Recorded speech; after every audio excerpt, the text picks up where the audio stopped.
Hey,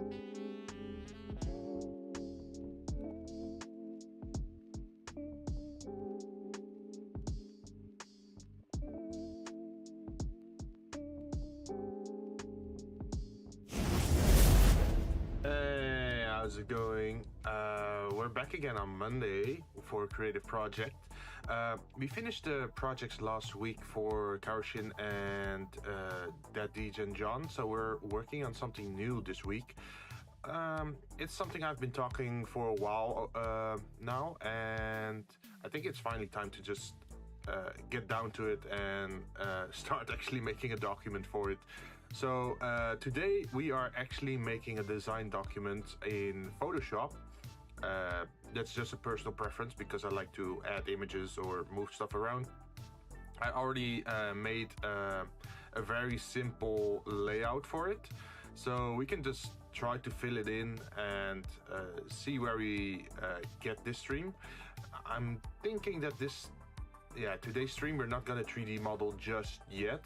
This is more focused on designing, but once the document is ready, we will already know, like, oh, what is this drink shape, what is the color gonna be, what's the gradient, or what's the accessory, or like all those kind of details we should already know. So in the future we can just focus on just making stuff, so you don't have to think about it anymore, or maybe have like clashing styles.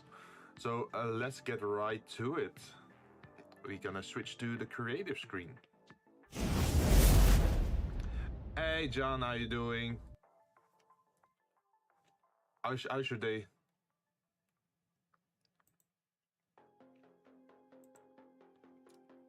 So I made this little layout. It's also used for storyboarding usually, is where you have like one screen and then something happens and you describe what happens, and then in the next screen you have what happens after it and then describe it again. But I'm using it today for my drinks. John, what are you saying? Dying, had to run to work at 6 a.m, then back home before 12. Jeez, yeah, that's painful. Bonely Bowman, hey, how you doing? Bone, did you see the project we finished last week? We actually animated it.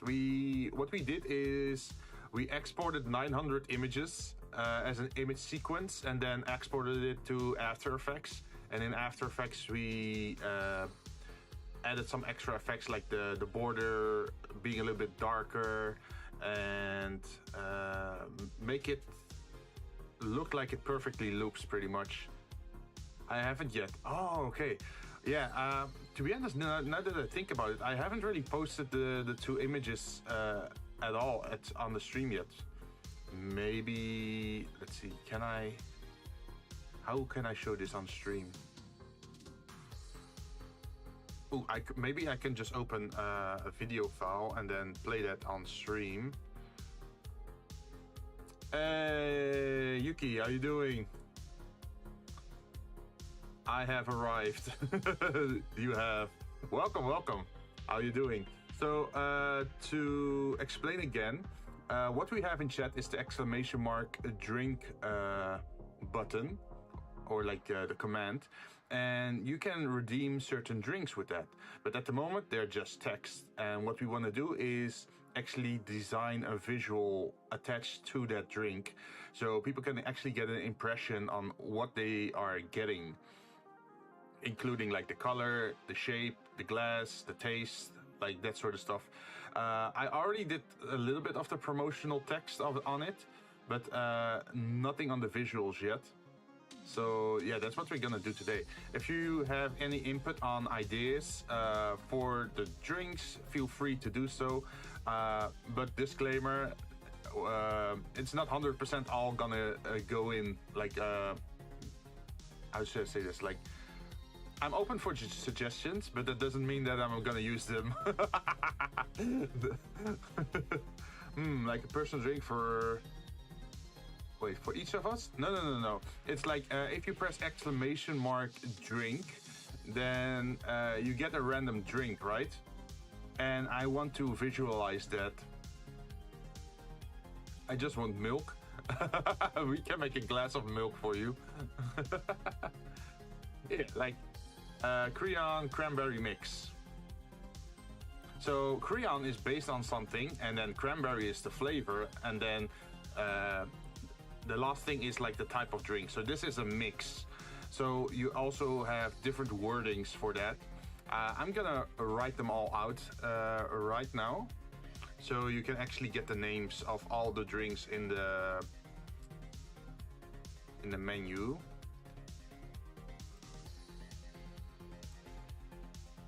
Let's see. Oh, also this Saturday we're gonna do something new. I have never done this before, but well, we have sort of been talking before about random shit, but we're gonna do it officially next Saturday with Zatsudan.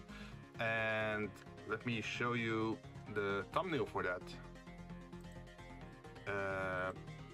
Where is it?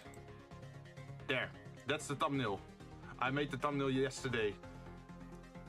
It did make me realize that I definitely need some new artwork. So I actually tried to contact someone earlier for artwork, but sadly they're on hiatus, so I can't get anything yet. But yeah, this is the logo for on my channel for the Zatsudan. I figured I'd call it After Hours because that pretty much fits my channel, right? Like, oh, After Hours at the fruit bar. And I've also been thinking about like, oh, maybe I should order some new music. Something I've been looking at for a very long time is some more hip-hop-ish effect. Like, it's still like chill music, but with a little bit more hip-hop. But yeah, let's go back to what we were doing again. Where's the list? Okay, so I got the list right here.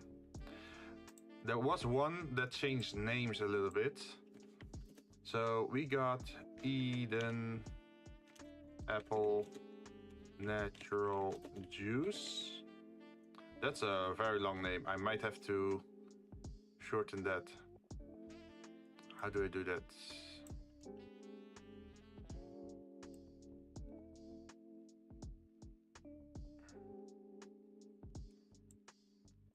Yeah, that fits.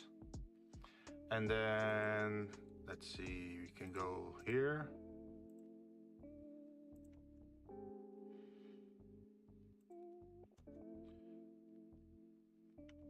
The second one happens to be the Creon. Creon cranberry mix. And then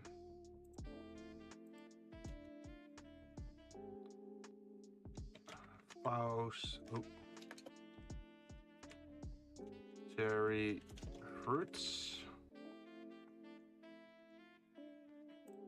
and after it we have cherry fruits. We have Tantalus organic grape, and then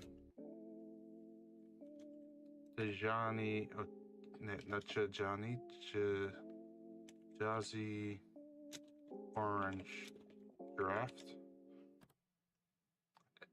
So yeah, that's pretty much the naming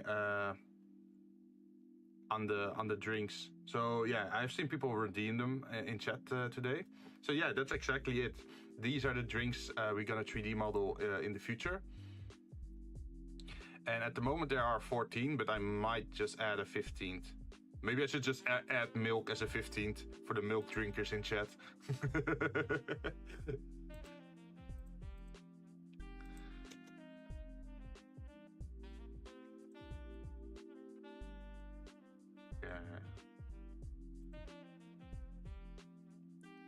Let's see.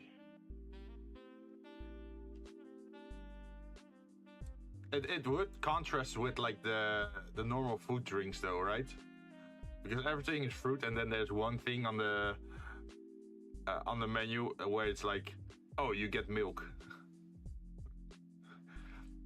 It could fit with the joke like he needs some milk. But sadly, on YouTube, on the YouTube side of things, we can't really attach like sound effects and interactive things with chat. So that's a bummer. Where were we? We had Narcissus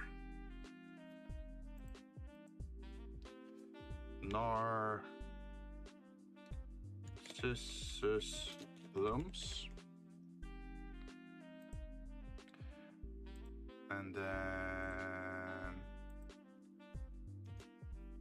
after the plums, we got this.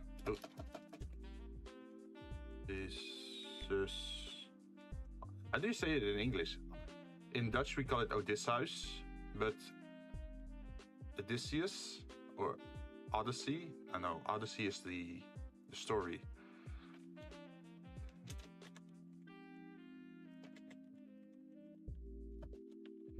So we changed the name of this one.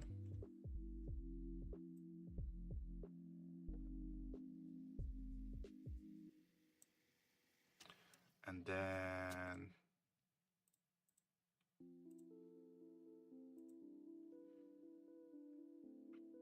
let's see. Wait. No, I did that wrong. What? Okay, I misread that. It's not Odysseus.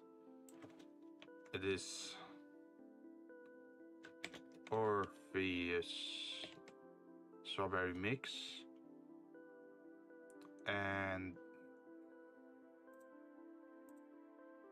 then over here it's Odyssey pear. But I'm not sure what to add to the end yet. Odyssey pear something something.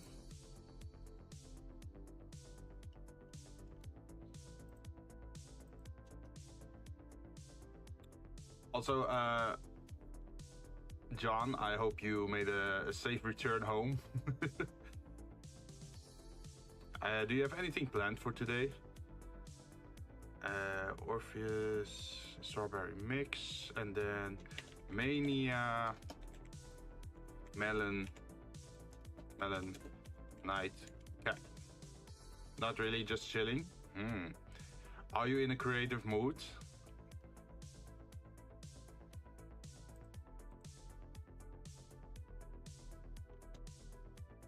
Yep.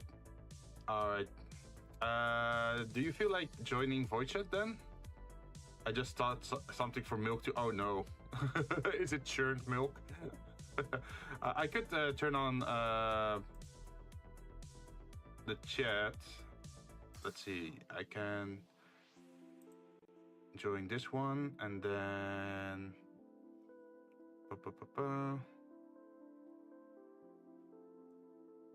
Sup? How you doing? I am just setting it up because they might not hear you just yet. Could you say something again? Oh, wait. Yeah, it actually immediately works. Nice. Let's see, something to say. Wubba lubba dub dub.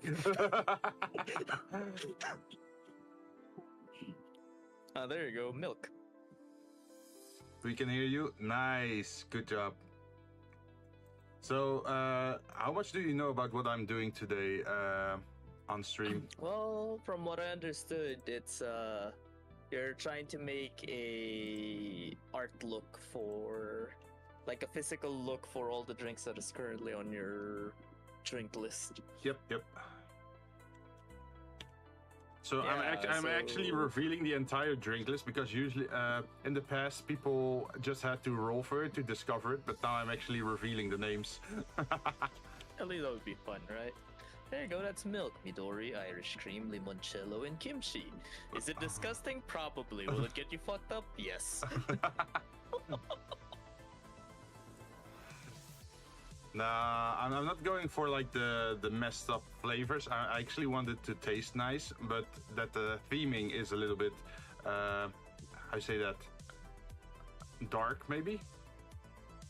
Well, surprisingly, that combination that I put, aside from the kimchi, is actually pretty decent. Oh. Yeah, I can't drink beer, so I gotta be creative whenever I want to go and get myself drunk. Also, do remember we are a non-alcoholic bar here. Yeah. Milk, but it's all just things that are dairy free. Yeah, it also has You to just do give with a- like the whole. You know what I'm talking about with I mentioned before with world building and wanting to make a story and that sort of stuff. So yeah, I want to keep it like non-alcoholic for that purpose as well because it ties in with stuff. I can just imagine. It's like, sir, I'd like milk, please. You give them a platter. And it's like, what is this? Milk, macaroons.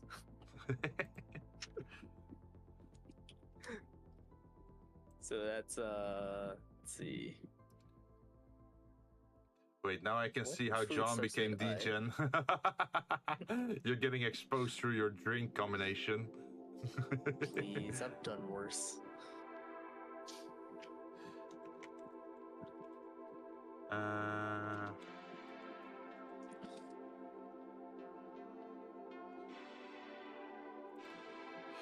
So I'm not sure if people recognize the names that I'm putting in for these drinks, but usually they have something to do with earthly mythology or something dystopian or bad happening. I understand that now. For example, Nevermore comes from the Poe from Edward Allan Poe, like the Nevermore crow. Nevermore. Yeah, yeah. So you know that's like the whole negative aspect, right? Yep. And there are more like that. I just thought of something. What if milk was actually just a meat dish? Milk is fluid meat. Does that make sense? No, like it's just a pile of meat. So like, they're like, oh, I'd like to order milk, please. Okay, so here's your meat pie. What meat food starts with I? I. Because we have one in the Philippines that starts with I, but it's chicken intestines. Mmm. And Italian sausage feels like it's a cop-out. How do you write biblically? Biblically. Biblically? B-I-B-L-I. Like Biblecli? No, B-I-B-L-I-C-A-L-L-Y. Biblically. Ah, yeah. So, for example, what we have here. Double L? That is a double L, yeah. Biblically, really? Yep, it's a double L. Well, you know how much I'm using this word. I'm never writing it. Oh, trust me, the only time I ever use that word is when a pastor decides to try and burn me. No luck, huh? You can't vanquish this succubus that easily. I got sent to the discipline office for showing a biblically accurate angel in class. In a Catholic school. Let's see. The Apple of Eden. It was the first sin, and let's see.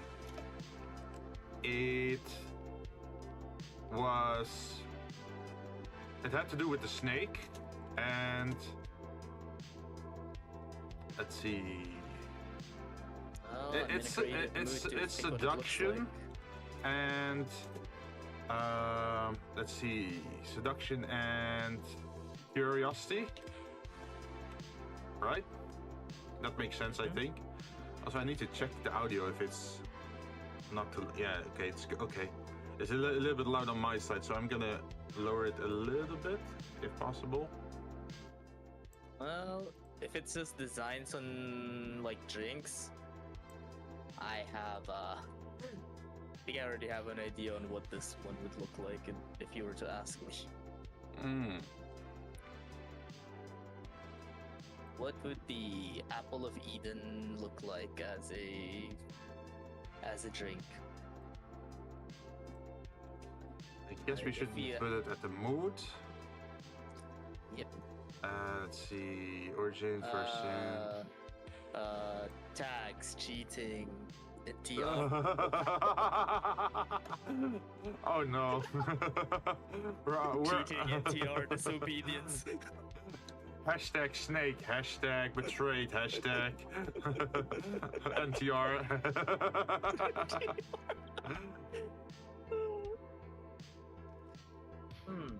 Hashtag take a bite. Hashtag just a nibble. Jesus Christ, it just sounds worse and worse.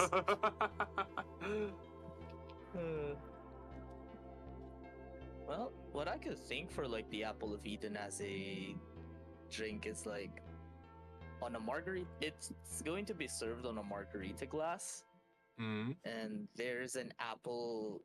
There's an apple floating in the middle of it. And the apple is carved with like a snake on it. Also, one little interruption. I do notice there's a little bit of like static. Yeah, static on your mic. Is that a connection thing or the plug not being connected? Oh, I think I realized what it is. Wait, give me a second. It is. Is it this one? Oh, jeez. There you go. Is it better? Yeah, it's better now, I think. Could you talk a little bit longer? Yeah, so that's what I'm thinking. So is it still better now, or is it? I can still hear it a little bit. I can still hear it a little bit on the background. But I did put some filters on you, so maybe I'm just hearing it and not chat. I'm not sure. If anyone in chat is listening in on the stream, can you hear any noise or like static when John's talking or not? Let me know. I think it's just because of the heat right now, since I'm usually not on. Since right now I'm not on my usual windless setup. Also, I'm not sure if I should call it tags or if I should call it motif. I think a better term for it would be a motif, but then again, that's also style. Yeah, so maybe I can just combine it and just call it. You could put key points on it, so you could have an idea on what's like. What would you like to? Also, motif doesn't have an E. Wait, huh? Motif oh wait, this is how I wrote it in Dutch. This is how. So is it wait, you mean motif or? MOTIF. MOTIF. Really? Yeah. I'm surprised that's how it's spelled in Dutch. This word is a little bit strange because you have motif, as in the style. You have motive, which is like for a crime. What's the motive for the crime, right? And then you also had another one. No, I think you meant motive. That one's an IVE. Yeah. But that's what I mean. It's like there are a lot of words in English that sound like each other. Man, English is dumb. Yeah. Like shooting a corpse multiple times. Shush, Yuki. Shush. You saw nothing this morning. Wait, what happened? Shin dragged us to play Sons of the Forest, and I had a lot of things I needed to do. Oh. Don't worry, no real humans were harmed, only digital cannibals were harmed. So was it the first forest or the second one? The second one, Sons of the Forest. It's a thing. I don't know what's with the game though, but for some reason, it's only that game that whenever I finish playing it, I feel dizzy. Is it compared to most games?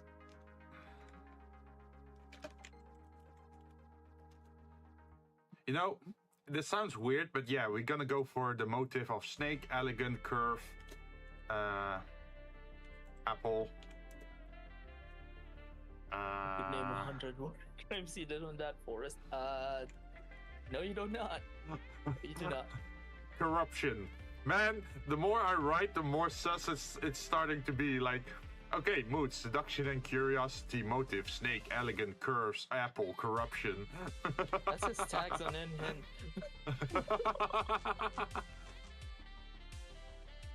Let's see, there should be something more we could add.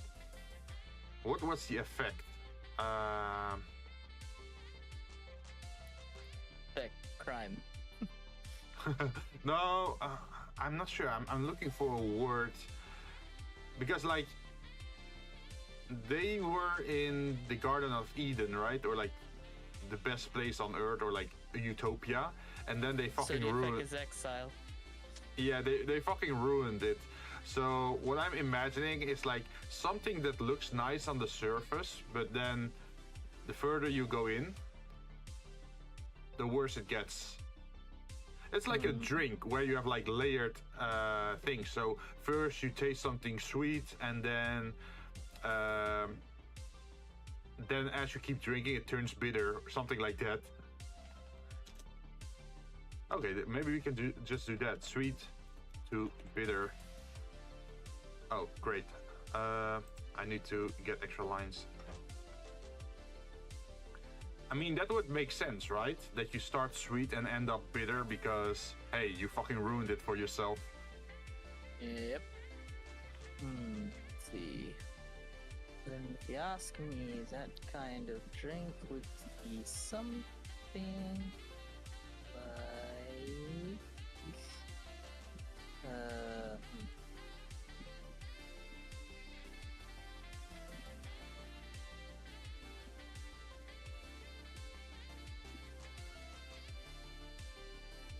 Also, with the margarita glass, that's something like this, right?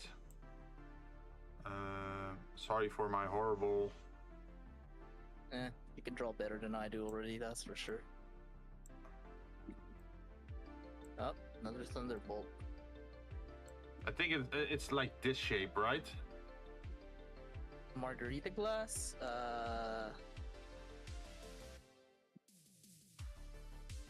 A margarita glass is, so it's like it has a very slim bottom and a really big lip. Oh, okay, yeah. So it is this shape, but just smaller, smaller on the other side and bigger on the top. Something like that, yeah. We can add that. How do you write margarita?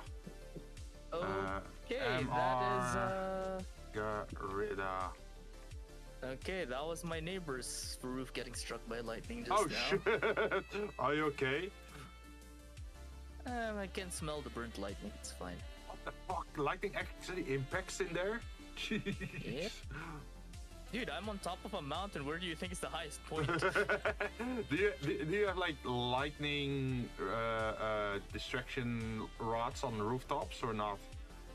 No, because usually it doesn't really do that here. Oh, over here they have it like on every tall building. They have like those lightning rods that are insulated and they go straight into the ground. So the building itself doesn't get struck. Let's see, knowing, you know what, I thank people for pick crew and all that, because at least it can help give a image on what's on your mind at the moment without knowing how to draw. Okay, so it's sort of like this. small bottom, big top. Yep. Something like this, I think? It's currently running on my mind. Let's see, Discord.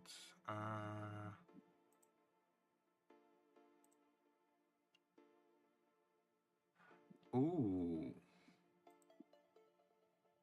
I feel like the first glass is a little bit too big. No, it's not too big. Like the radius is good, but just that whole layer, like that indent, feels a little bit weird. I feel like it should be more like elegant, fluent. Yep. more fluid. That's why I thought if it's not a margarita glass, definitely the Would other one. would a wine glass make sense? Let's take a look. No, wine glass is too tall. So I mean, get if you want to be if you want to be accurate with it, it's a chalice would be the perfect glass for this thing. Oh shit. Chalice. Let's take a look. Oh my god, my neighbor is knocking on the walls again. Yeah, I hear them. But not that much. I hear it just from far away. Okay, so imagine a glass chalice. Would that work? Mm-hmm. Although chalices have very like detailed designs, right? No. Funny enough, that's not actually the case. The chalice is just a shape. Oh. It doesn't really have to be Yeah, let's go for chalice instead then. Mm-hmm. Could be like a clear chalice and it's like that. But there's also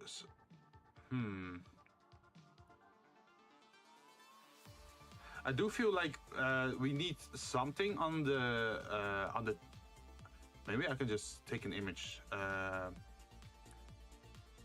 Okay. Copy. It could be a good thing to try it at least, right? So like you can at least I'm trying to look for like different pictures with different glass types so we can at least experiment with it. Yeah. Because at least it's better to have a base image on what you think it would look like and then just modify it later depending on what glass you want to put it on. So I'm gonna do this, and then this one is gonna be gone, and we're gonna make a new folder, and then transform scale. We're gonna just drop this in as reference images. So it's, at the same time, it's also a mood board. I'm guessing you mean something like this? Yep. Because there's also some that are more rectangular, but I don't feel that fits. The rectangular ones are mostly used for actual ceremonies. Oh, this one could be nice. Oops. Mostly ceremonial. Where is it? So if you compare these two, you see that one is like all smooth, but the other one is like, okay, there's some smooth curves in there, but there is like also some modern straight lines. Yeah, the one on the left is more used on it was originally more used for ceremonial stuff. The right one's the one that's actually used for drinking. But, you know, pedantics. Yeah. I think I'm just gonna take both images and keep them in the... Oh, there's a lot of white border on there. Can I delete that? Hopefully.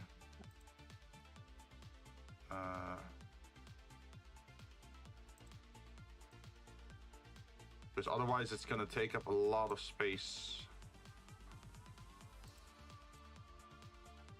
Oh, that's the wrong one.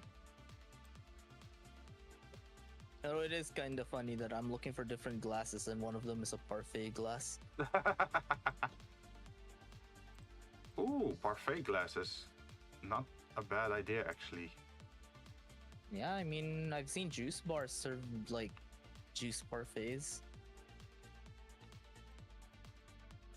Which is it's a very interesting place when I went there before.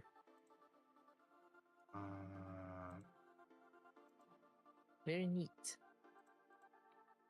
Select inverse and then erase what sticks out, pretty much. And move this one down.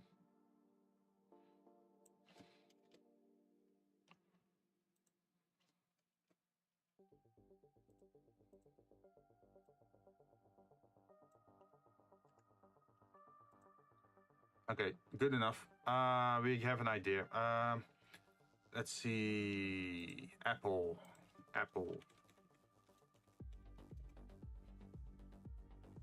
No, not Apple, the company. Fuck. SEO. No. Apple.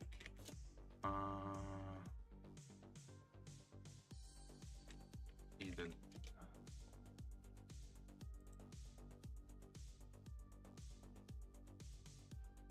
Oh, I like this. So you know the Apple of Eden in Assassin's Creed? Yeah. That is a very modern take on it, which is like this one. I like that. So maybe the Robo Apple. Yeah, so maybe we can like incorporate that into the glass design somehow.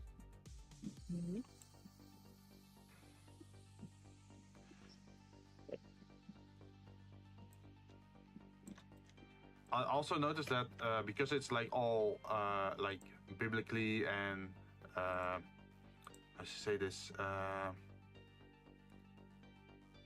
holy. It's mostly like illumination and glow and like Oh, it's a gold. minion. Got it.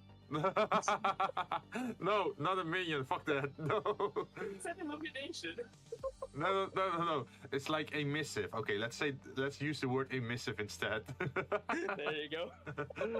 I will ruin the word.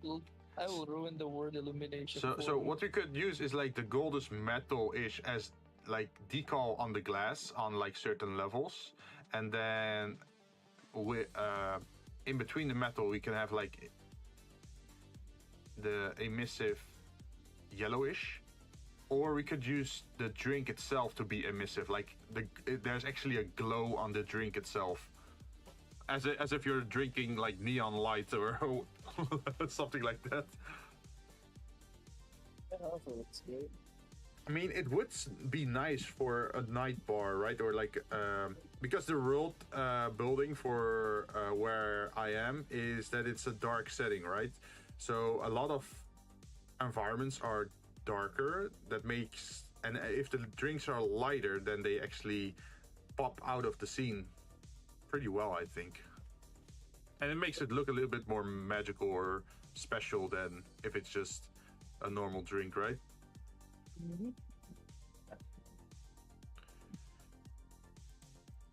So we can add that.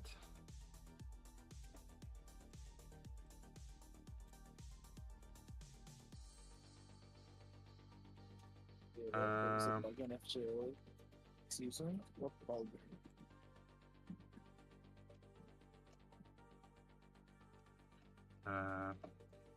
It's not just glow. It's like, how do you say it? Not tainted, but you know when like metal is old, it's the same with silver coins that they have some darkening on it, right?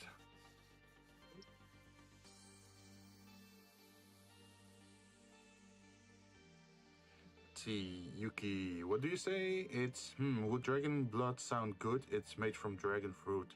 Oh, you mean for a drink? Yeah, but that could be funny. But then we need to attach the blood to something darker, because just blood by itself is not really dark, right? Or how to say this? I think what would be nice there's is, not yet a story attached to it, unless we can find a story where blood has a very important factor. You mean Siegfried? Wait, what's the story with Siegfried's blood?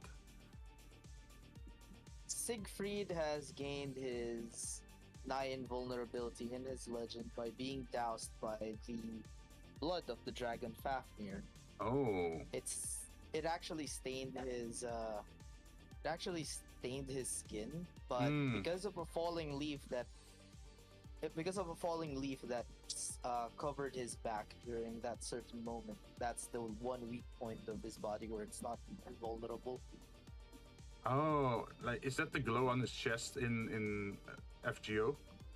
Surprisingly, it wasn't that. It was actually something on his back. Oh. There's you'll see on his back. There's a small leaf-like shape on it. Hmm. That's not that's discolored. Okay. Also, I found the word. The word for like mellowed out gold or silver is tarnished. Another foul tarnish. Maidenless. Thou art maidenless. So the second one is a little bit harder. Creon. Creon. Let me take my other document. Creon is a king. Something bad happened to his kingdom, I think. Creon, the king of Corinth, ancient Greece. King of Thebes. Yeah. Yep. So what went bad with him? We can definitely just add the like the origin to it. So it's Greek. Right? I mean, mythology. I mean, Creon's Creon ended up deleting himself at the end. I mean, yeah. I mean, you get the theming of my drinks now, right? I get it. Yeah. It's like eat an apple. Oh, seduction and being punished for corruption, and then Creon, and then yeah, there are more drinks. Like one drink is literally like the year 1884 or 1984, which is like the book about the dystopian future. Let's see, what is a drink that yells "deadbeat dad"? So, to explain to chat, Creon, what I'm reading on the Wikipedia, is a figure in Greek mythology best known as the ruler of Thebes in the legend of Oedipus. Yep, the legend of Oedipus. Yep. That's a story about how there was a prediction or like, how do you call it? Prediction? Prophecy? That some guy would bet his mother, and then the king tried to kill the son, but somehow the son survived and grew up somewhere else, and ended up randomly killing him by the side of the road. And then when he arrived in the kingdom, he just saw the lady, but the lady ended up being his mom, but they weren't aware of that. Something like that, right? It's the ye old classic, you fuck your mom. So that's where the wording comes from, like Oedipus complex. Mm-hmm. The Oedipus complex. So a little bit more. Creon. Creon had 4 sons and 3 daughters with his wife Eurydice. Eurydice is also the name of a band in Cyberpunk 2077, but they call it Eurodyne, I think. Might as well. Creon and his sister Jocasta were descendants of Cadmus and of the Spartoi. He is sometimes considered the same person who purified Amphitryon of the murder of his uncle Electrion and his father Megara, first wife of Hercules. After the death of King Laius of Thebes by the hand of his own son Oedipus, Creon sat on the vacant throne and became the ruler of the kingdom. During his regency, Amphitryon arrived with his fiancée, seeking exile and purification for the death of his prospective father-in-law, whom he had accidentally killed. Creon purified him and received all 3 as exiles in Thebes. Okay, so there is a theme of there is something with purification.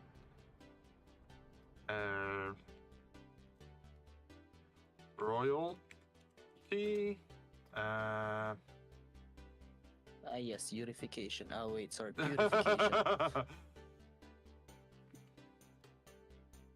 She said she would not marry. Who had died during the war.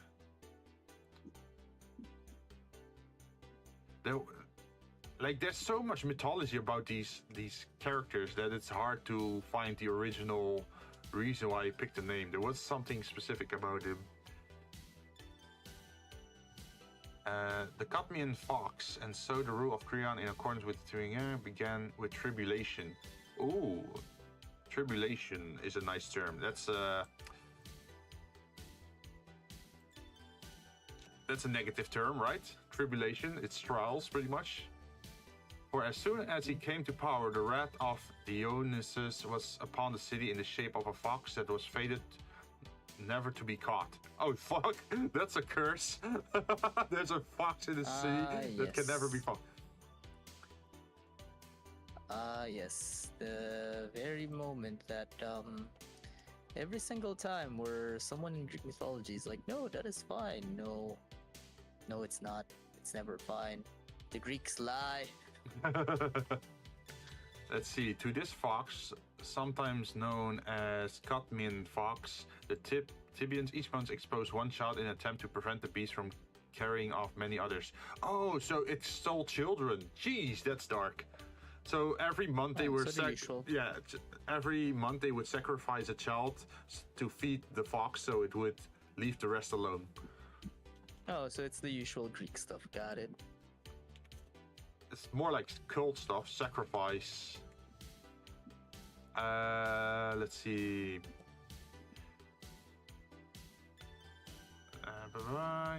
Ungettable fox, obtained by Jeez, the names are so tough on the Greek characters. Cephalus, the dog that his wife Procris had received from Minos, which was fated to catch whatever it pursued.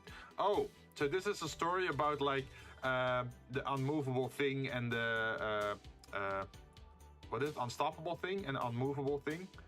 Because an immovable object meets an unstoppable force. Yeah, because the fox can never get caught, and the dog always catches whatever it pursued. Mm-hmm.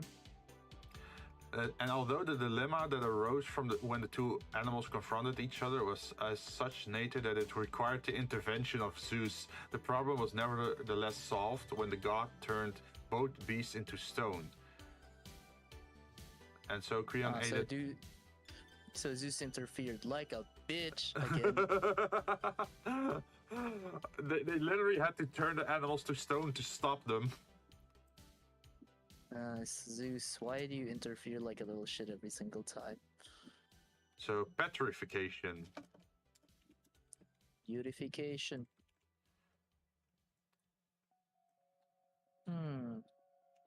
Creon's daughters, oh geez, they have a separate thing. Sometime later, Alcmena gave birth to Hercules, child of Zeus, and not... Oh yeah, of course, because Zeus never stays faithful, right? And Zeus. It's like asking for a dog to be at least more loyal to something. Yeah. Never gonna happen. Let's see. And when the son was grown up, he led the Thebans against some other king of the Minyans, who imposed a tribute after his father was... Minions! No! You're never gonna escape that. You'll never escape that curse. So Creon apparently rewarded Hercules by giving him in marriage his own daughter Megara. They had 2 children. But they were that girl in the Hercules movie. Oh, jeez. Oh, that's dark. These 2 children, Teramachus and Daikun. Wait, those are 4 names. Huh? These had 2 children: Teramachus, Daikun, Chromatiades, and Ophites. But they were all flung into the fire by their father when he, in a fit of madness, gave himself to domestic violence. Jesus, I didn't know this about Hercules, that he casted his own children into the fire. To be fair, blame Hera for that one. Some say that also Megara died at the hands of her husband, but others say that Hercules gave her in marriage to his own nephew and charioteer Lolaus. It is also said that Creon gave another and younger daughter to someone else, I'm not going to pronounce that name, who was already the father of Lolaus by Automedusa. That sounds like a mechanical Medusa. The Medusa. Daughter of blah blah blah and blah blah. Okay, so that's not really that interesting. It's just the children also had a bad fate, pretty much, or like the daughter of Creon's didn't really have something positive going, and they. So you've met with a bad fate. Yeah. So pretty much sacrifice and loss. Well, because of that, this is the only thing I can think of the drink design. The last meme, the lines. That's what I could think of in terms of the drink. Wait, what are you posting? I'm just dropping it on Discord. What is that? Well, you said cranberries, so I'm like, okay, I have to make it red. Let's see. End of the first rule. Okay, so this is important. How did his rule end? In this manner ended the first rule of Creon, whereas some might say his decisions on important matters were evil, others would absolve him, arguing that Creon had no idea who Oedipus was. Therefore, they would say Creon could not be blamed, nor could Oedipus, who didn't know his own identity. So, Creon committed, not alive. No, it's like, I guess you could say ignorance is bliss. Mm-hmm. Right? Because he didn't know, so he lived in ignorance.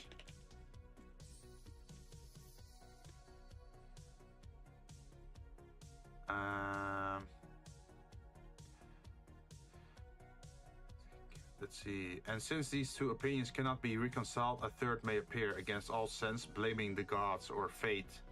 Oh, yeah. Okay, so what you said is pretty on point. Okay, I think we can remove tribulation and write trial. Petrification doesn't sound like a big theme in his story. It's more about misfortune, right? Misfortune, misinformation, and ignorance. Yeah. Let's see. Or some other force from above. How do you say that? Force majeure? Divine intervention. God being dicks. Oh no. That's something different. There's a French term of it. I think you write it like this. Let me search it up. In Dutch they call it overmacht. So it's like something you can't. Oh yeah, here. Force majeure. It's with an extra e. So you write. It refers to a situation where the performance of a contractual obligation has become impossible for the party due to an event that was beyond their control. So yeah, it's like a force of nature interrupting. It can be used synonymously with act of God.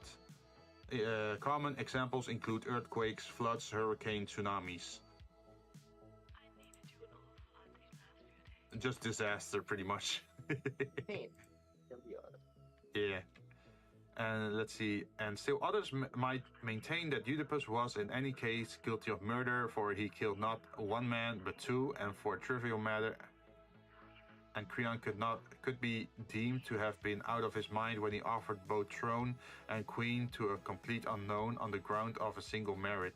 Therefore, they might add both were guilty, not so much of the offenses that made them famous, but of the other faults.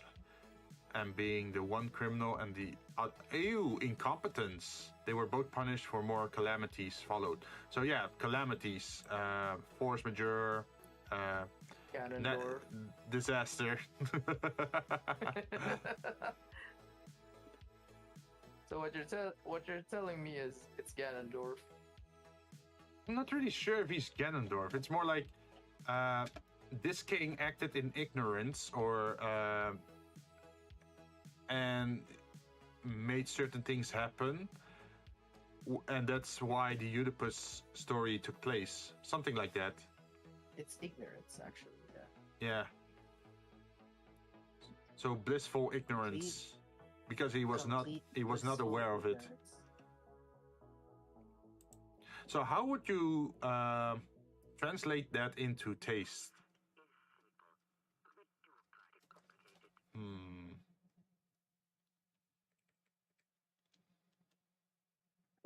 What's the taste? Well, that one at least I'm very familiar with. Okay, because I'm Asian. the mood can be ignorance is bliss. So this one is very easy for me because it's because I'm Asian. So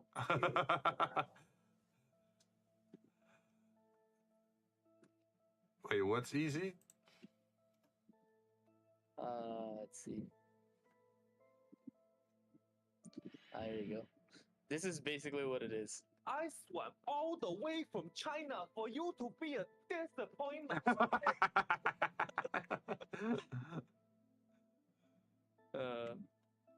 There you go.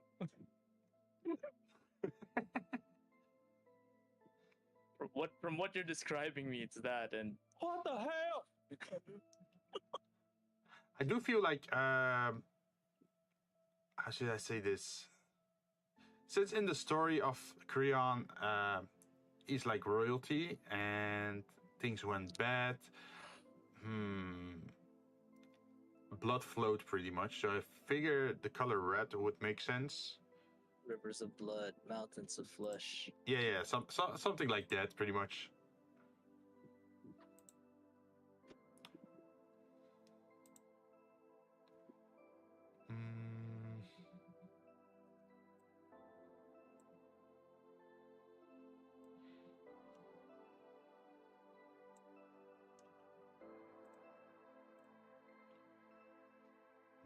How am I gonna do this?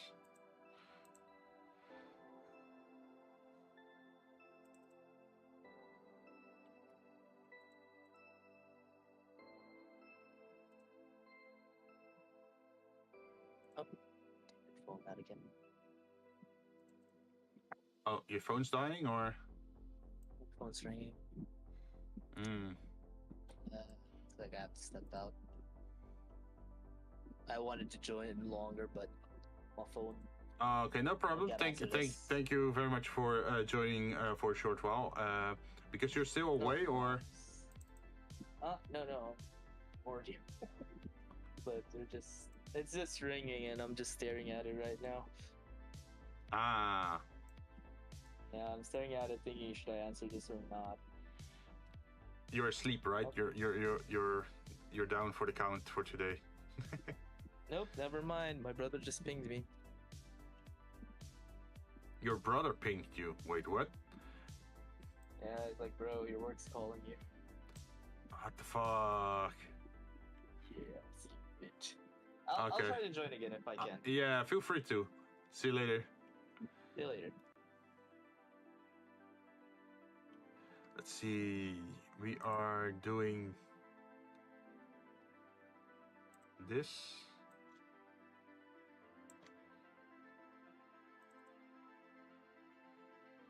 For this one, we should definitely do the yellow stuff.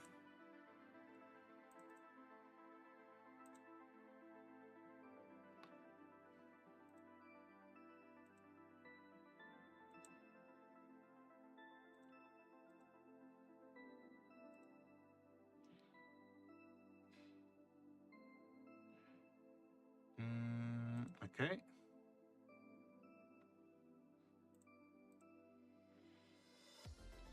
Let's see. Faust cherry fruits. Faust's story is the one of, I think, the seed.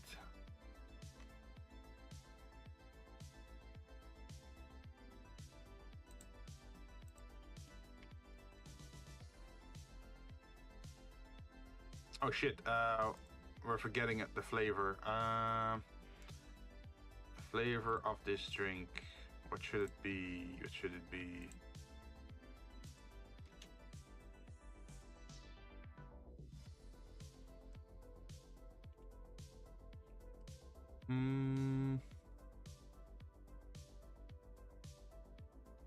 Misfortune, force majeure, disaster.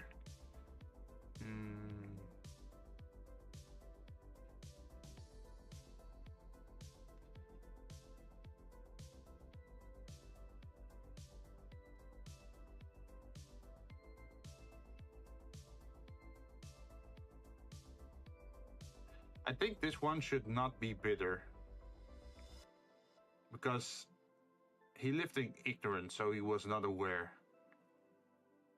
He made some stupid decisions.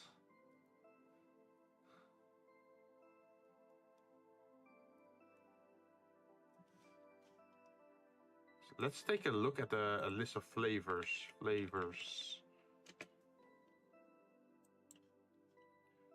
Help me.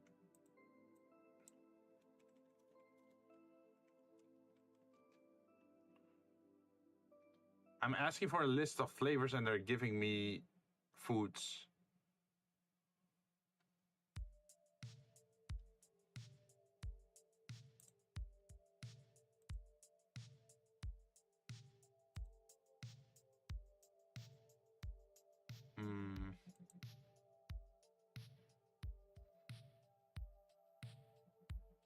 Maybe something with an aftertaste.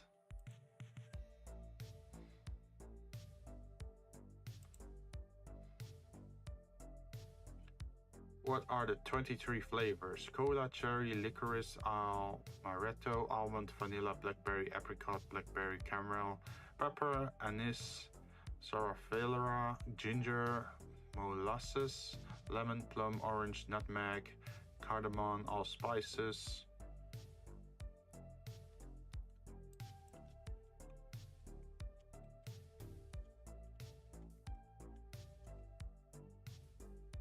Oh, they call it tart. If you have ever bitten into a fresh cranberry, you know how tart and invigorating the taste is. In fact, cranberry as tart as lemon because they are similar, low sugar, high acid.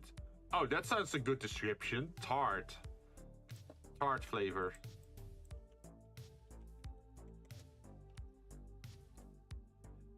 Sour or acid. Tart apples are best for pie, sharp in character, spirit, and expression, cutting, biting. Huh.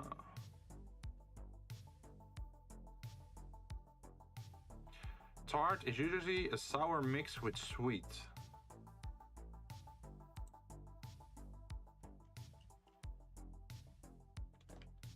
Yeah, let's go for tart.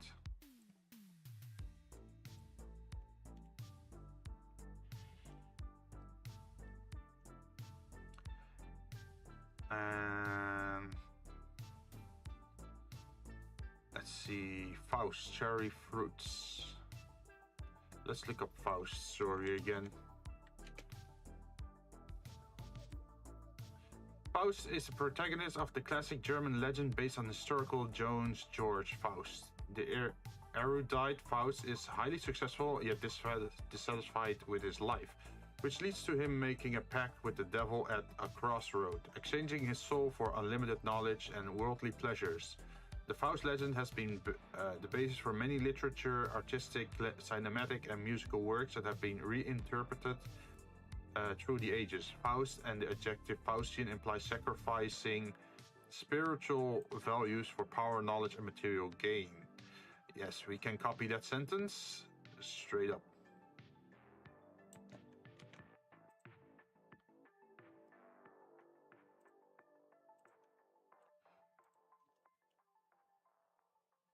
And then we could remove tag.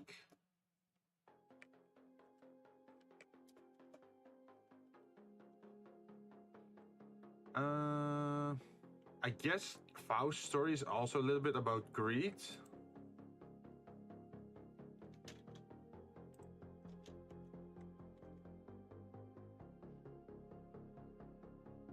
The Faust of early books, as well as the ballet dramas, movies, and puppet plays, which grew out of them, is irrevocably damned because he prefers human knowledge over divine knowledge. Okay. We can use the word damned.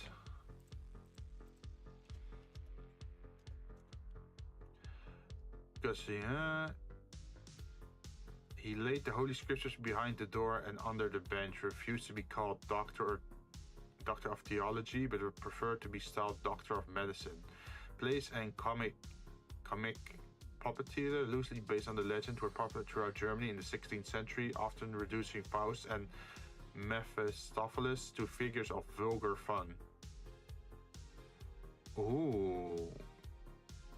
The story was popularized in England by Christopher Marlowe, who gave it a classic treatment in his play. In Goethe's rework of the story, over 200 years later, Faust becomes a dissatisfied intellectual who yearns. I like the word yearn. Let's take that one. And call it yearning. More than the earthly meat and drink in his life.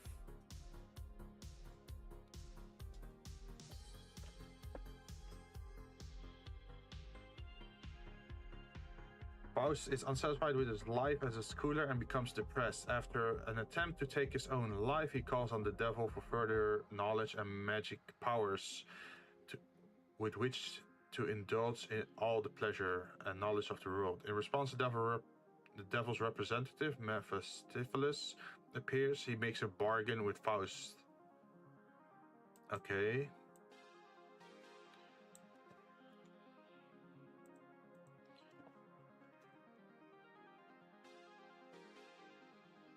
He'll serve Faust with his magic power for a set number of years, but at the end of the term, the devil will claim Faust's soul.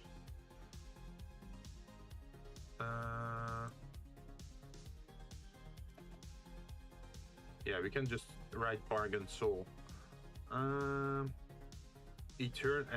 Faust will be eternally enslaved. So that's not a good deal, actually, if you think about it. During the term of the bargain, Faust makes use of Mephistopheles in various ways in Goethe's drama and many subsequent versions of the story.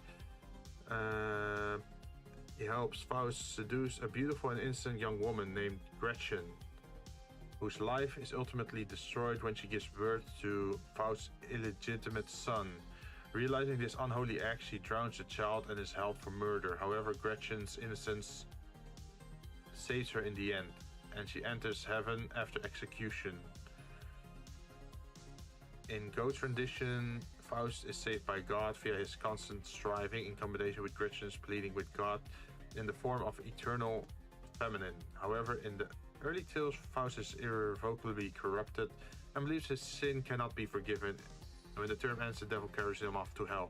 So there are two story endings to this. Either he gets redeemed or he gets sent off to hell. I guess that works in the theme of judgment.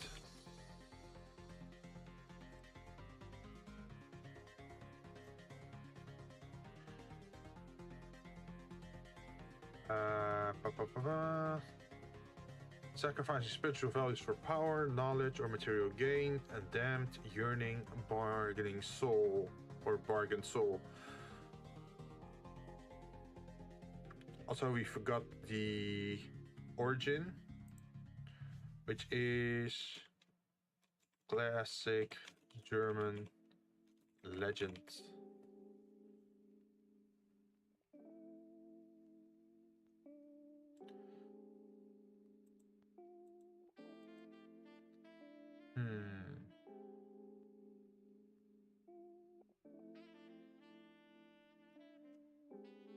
What would make sense for the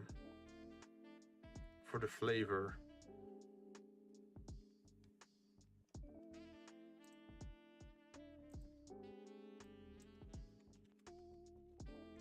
Cherry flavor.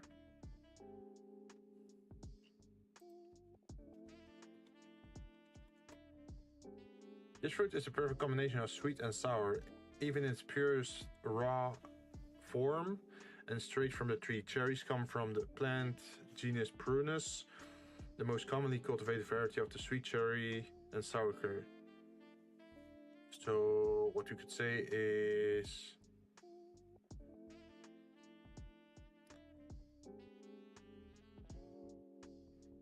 it feels weird that they say it's the perfect combination. Cherry have a sweet, mildly tart flavor, well suited for both savory and sweet preparation.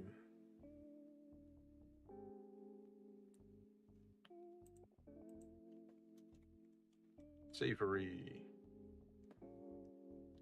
I should definitely make this a little bit smaller. Can I make the font type 9?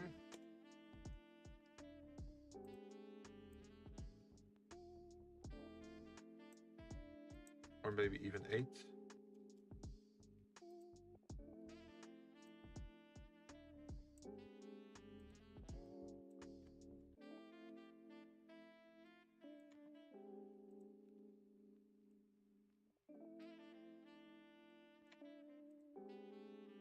I think that looks a little bit better.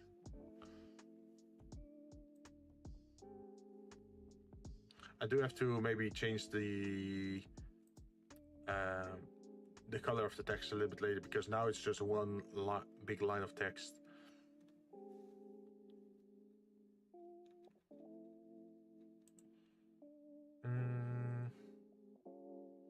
The Tantalus.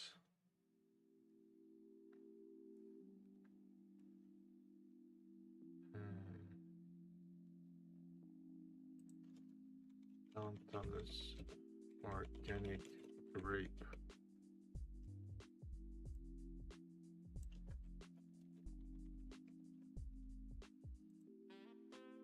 Tantalus, ancient Greek. So we can just add that to origin. Ancient Greek.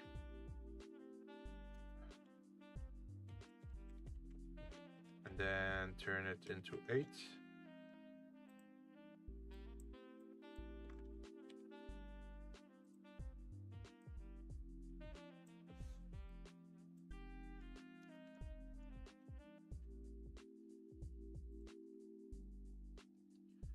Let's see, the full quote was a Greek mythological figure, most famous for his punishments in Tartarus. He was made to stand in a pool of water beneath the fruit tree with low branches, with the fruit ever eluding his grasp, and the water always receding before he could take a drink. He was also called Atys. He was the father of Pelope, Niobe, Proteus, and was the son of Zeus. Wait, another son of Zeus? And the nymph Pluto. Thus, like the other heroes of Greek mythology such as Theseus and Dioscoroi, Tantalus had both a hidden divine parent and a mortal one. He is a mythological king.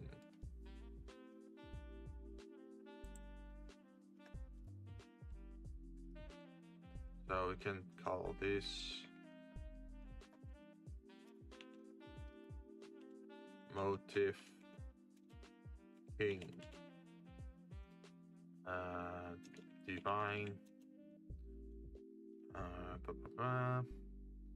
punishment,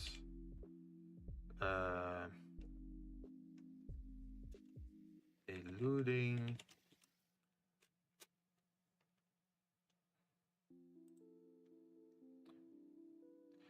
the Greek used the proverb Tantalian punishment in reference to those who have good things but are not permitted to enjoy them.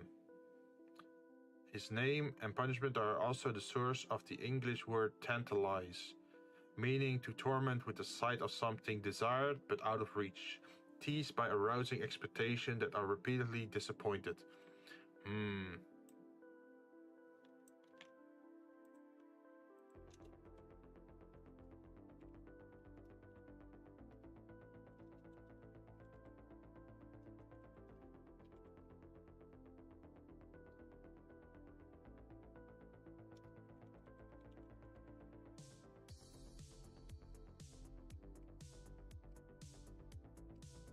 Teased by desire but disappointed.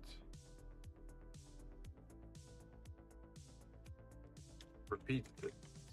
I think repeatedly is an important factor.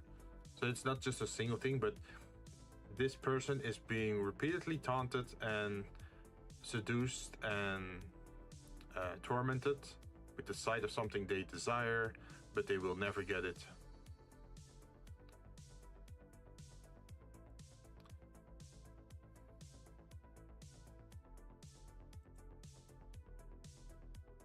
I guess the mood is torment and punishment. So we can remove punishment over here.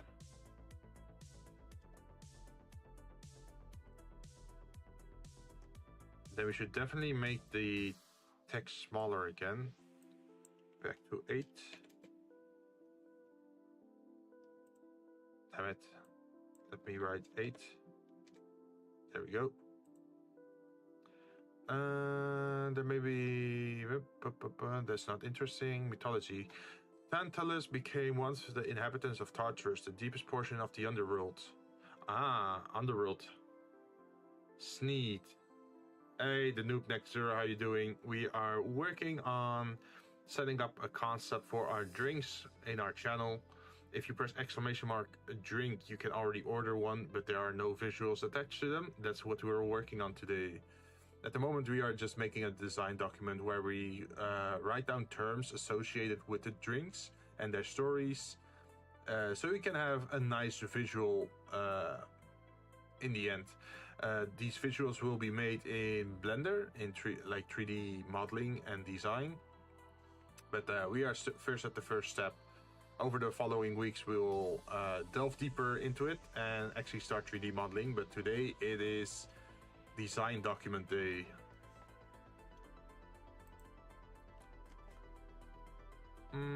Let's see. Tantalus became one of the inhabitants of Tartarus, the deepest portion of the underworld, reserved for the punishment of evildoers.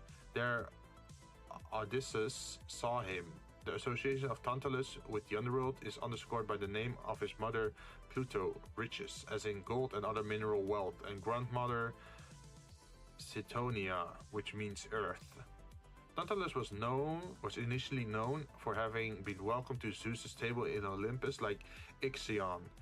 There he is said to have abused Zeus' hospitality and stolen ambrosia and nectar to bring back to his people, and revealed the secret of the gods.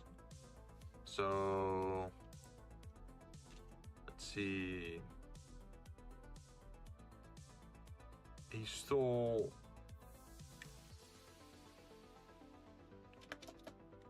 let's steal. Most famously, Tantalus offered up his son Pelops as sacrifice. He cut Pelops up, boiled him, and served him up in a banquet for several gods in order to test their omniscience. Wait, what the fuck? The gods became aware of the gruesome nature of the menu, so they did not touch the offering. Only Demeter, distraught by the loss of her daughter, Persephone, absent-mindedly ate part of the boy's shoulder. Clotho, one of the three Fates, was ordered by Zeus to bring the boy to life again. She collected the parts of the body and boiled them in a sacred cauldron, rebuilding his shoulder with a rod of ivory made by Hephaestus and presented by Demeter. The revived Pelops grew to be an extraordinarily handsome youth. The god Poseidon took him to Mount Olympus to teach him to use chariots. Zeus threw Pelops out of Olympus due to his anger at Tantalus. Wait, what the fuck? Zeus, why do you keep doing this? Tantalus' punishment for his act was to stand in a pool of water beneath the fruit tree with low branches. Whenever he reached for the tree or for the fruit, the branches raised his intended meal from its grasp. Whenever he bent down to drink, the water receded before he could get any. Over his head towers a threatening stone mentioned in Pyder, like that one of Sisyphus is punished up to roll up a hill. Wait, what? This fate has cursed him with eternal deprivation of nourishment. Oh. Okay, that's a good line.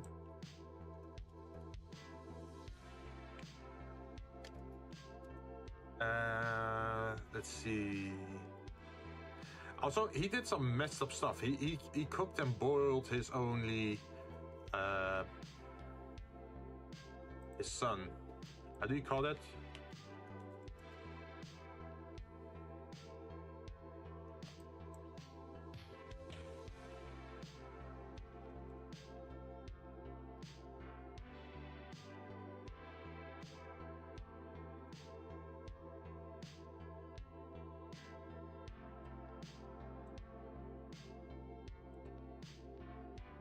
they call it filicide, I think, the act of a parent killing their child. And then there is also cannibalism apparently in the story.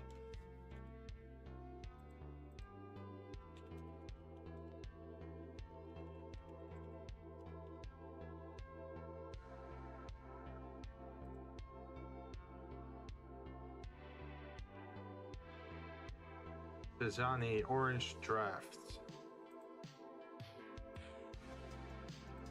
You're gonna copy this one over?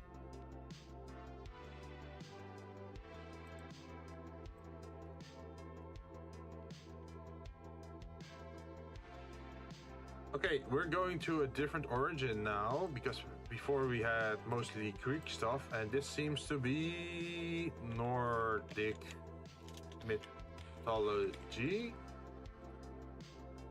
Cezanne is a Jotun. Wait, I should go to the English page.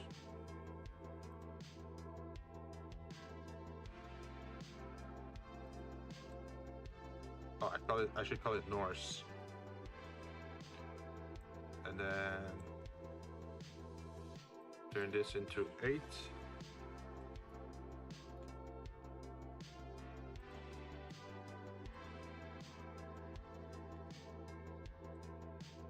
And then call this motif.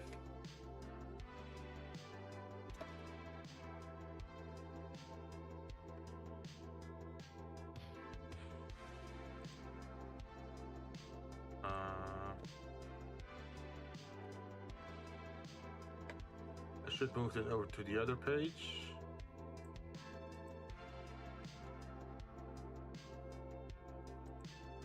Let's see, in Norse mythology, Tizani of Chaji was a Jotun. He was the son of Jotun Orvaldi, brother of Io and Gangur. Geez, these names are tough to pronounce.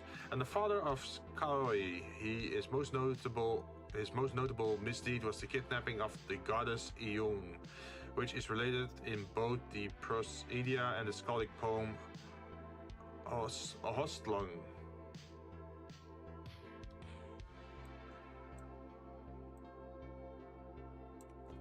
So we can add that kidnapping. Let's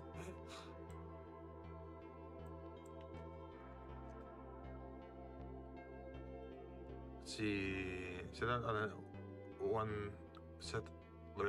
According to Skalskarperomal, the gods Odin, Loki, and Hinur set out one day on a journey traveling through mountains and wilderness until they were in need of food. In the valley they saw a herd of oxen, and they took one of the oxen and set it in an earth oven. But after a while they found out it could not cook. As they were trying to determine the reason for this, they heard someone talking in the oak tree above them, saying that he himself was the one responsible for the oven not cooking. They looked up and they saw it was Chiaji in the form of a great eagle. Ooh, I like this one. Motive: kidnapping, great eagle. So we could have an eagle design somewhere. And he told them that if they would let him eat from the ox, then he would make the oven cook. To this they agreed, so he came down from the tree and began devouring a large portion of the meal. He ate so much of it that Loki became angry, grabbed his long staff and attempted to strike him. But the weapon struck fast to Chiaji's body and took flight, carrying Loki up with him. As they flew across the land, Loki shouted and begged to be let down as his leg banged against the trees and stones. The Chiaji would only do so on the condition that Loki must lure Jinn out of Asgard with her apples of youth, which he solemnly promised to do so.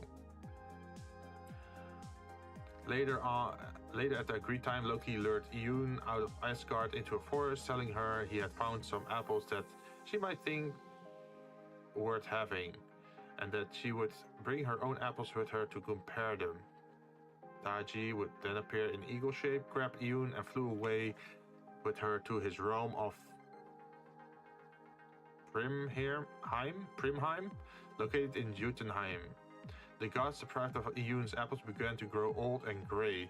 When they learned that Yoon was last seen going out of Asgard with Loki, they threatened him with torture and death until he agreed to rescue her.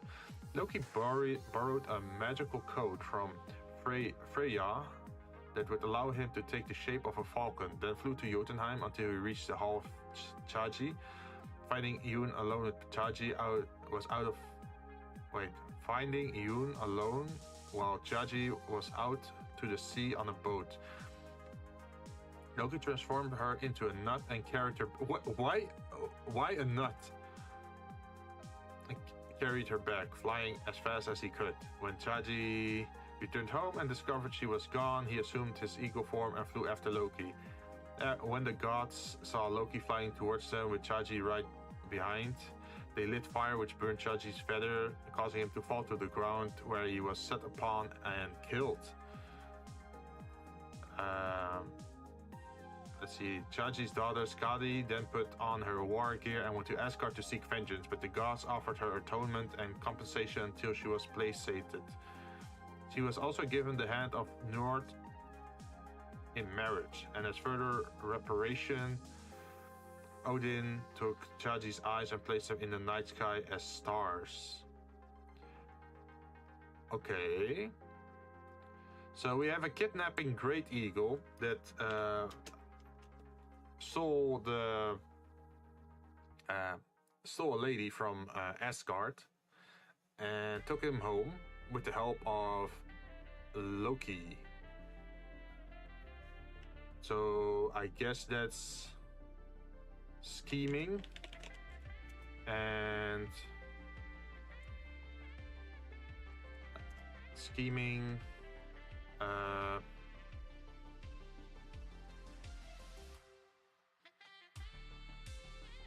let's see.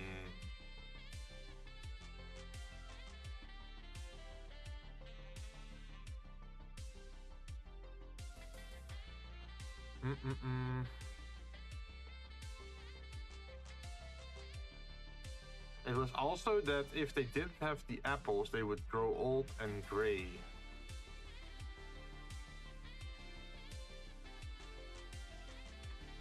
I think the word blazing and burning could be added because that's how he met his end. Eyes as night. No.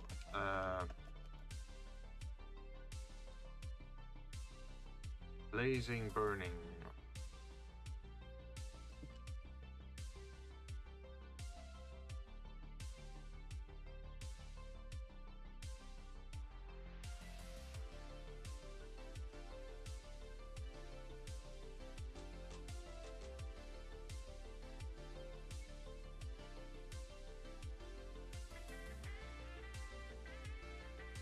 Let's see.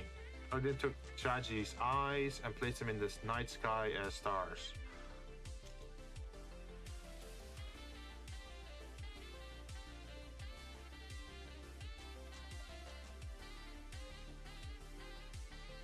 Ooh, this could maybe be a funny, like burning drink. Something that's set on fire or something.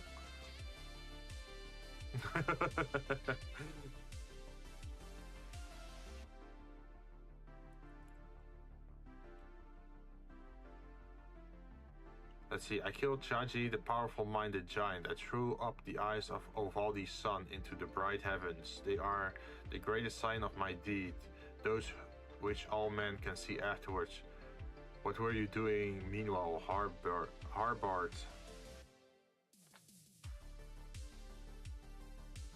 You know, if on a shark rock my ice-cold son's guts, the gods shall bind me. First and foremost, I was at the killing when we attacked Chaji.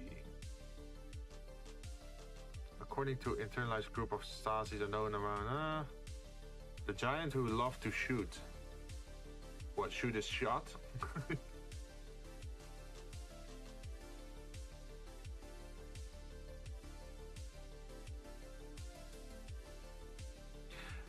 You don't hear it often, but apparently in this story, Loki actually got outsmarted by Chachi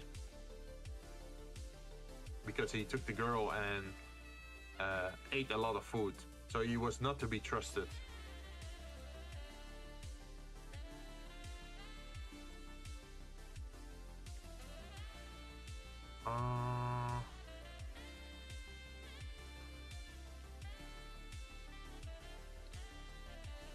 Then we can go to Narcissus Plums.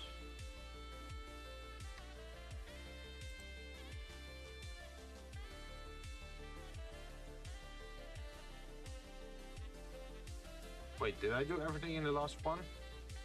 No, we forgot the mode. I'm so disorganized today. Let's see. Kidnapping, Great Eagle, Scheming, Blazing, Burning Feathers, Ice Placed as Stars at Night High.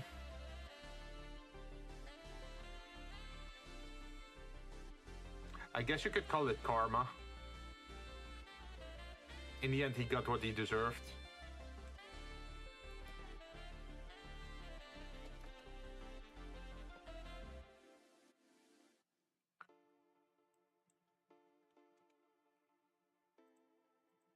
Wait, do you call it a karmatic end?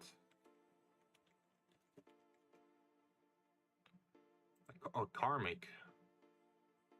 What is a karmic ending?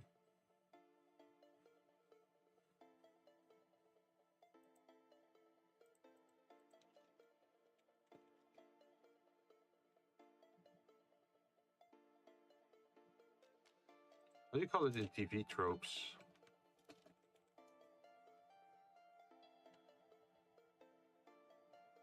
Karmic death.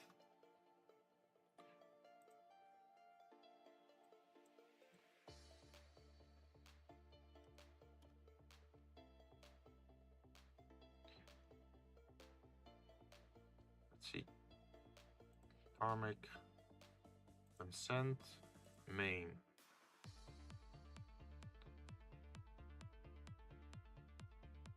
No, I'm not searching for Western animation.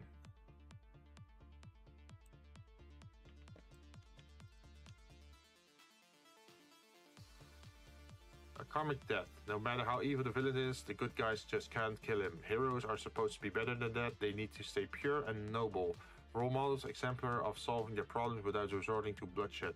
If they take another person's life, no matter how justified, they will lose their moral edge. But when the villains are arrested by the police, this isn't satisfying. For one, they have the tendency to escape. For another, the mundane workings of criminal justice systems seems woefully inadequate to hold or punish a really evil villain. We, the viewer, want to see real justice administered, and we don't trust human hands, or at least not heroic human hands, to administer it. So the writers arrange for the villain to die in a manner that is completely his own fault, or at least obviously not the hero's. If he dies right in the act of attempting to kill the hero, this gives a particularly nice karmic zing. If he attacks after being defeated and then spared by the hero, this is one of the rare circumstances where the hero can dispatch the villain personally and still come across as blameless, because it's like self-defense, right? In the story, Chaji got burnt and fell from the sky.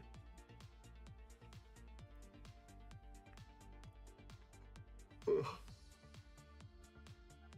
So that works.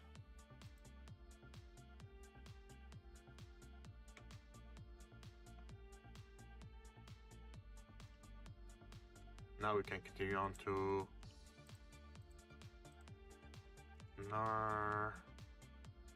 Narcissus.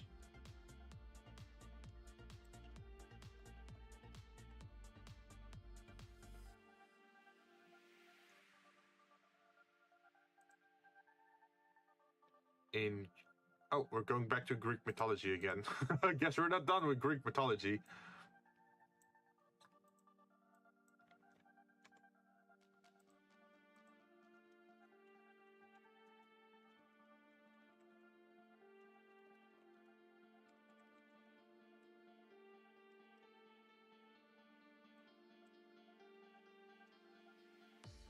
Also, if any of you in chat have any interesting dark stories from mythology from other places of the world, do let me know. I'm always curious to those.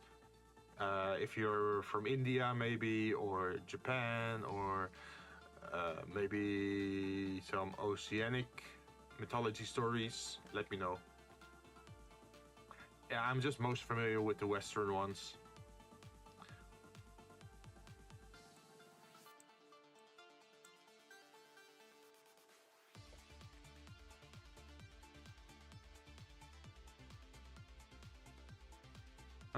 Mood.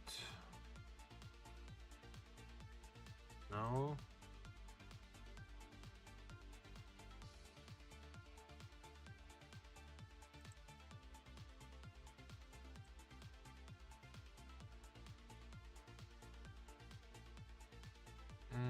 No matter. No, that's not it. In Greek mythology, Narcissus was a hunter from Thespia in Boeotia, who was known for his beauty. Motive. Beauty. Come on, let me write. Beauty. We do have to make it smaller.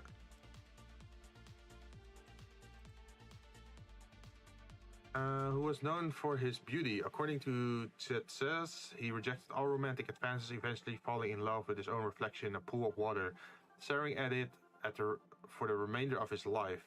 After he died, in his place sprouted a flower bearing his name.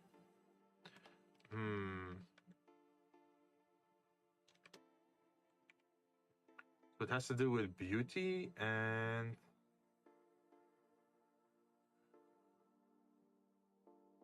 fixation. Self-fixation, I guess.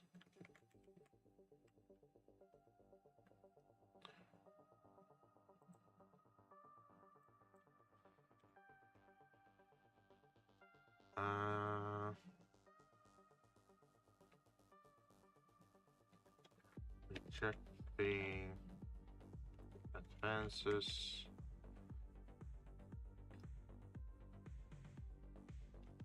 Self.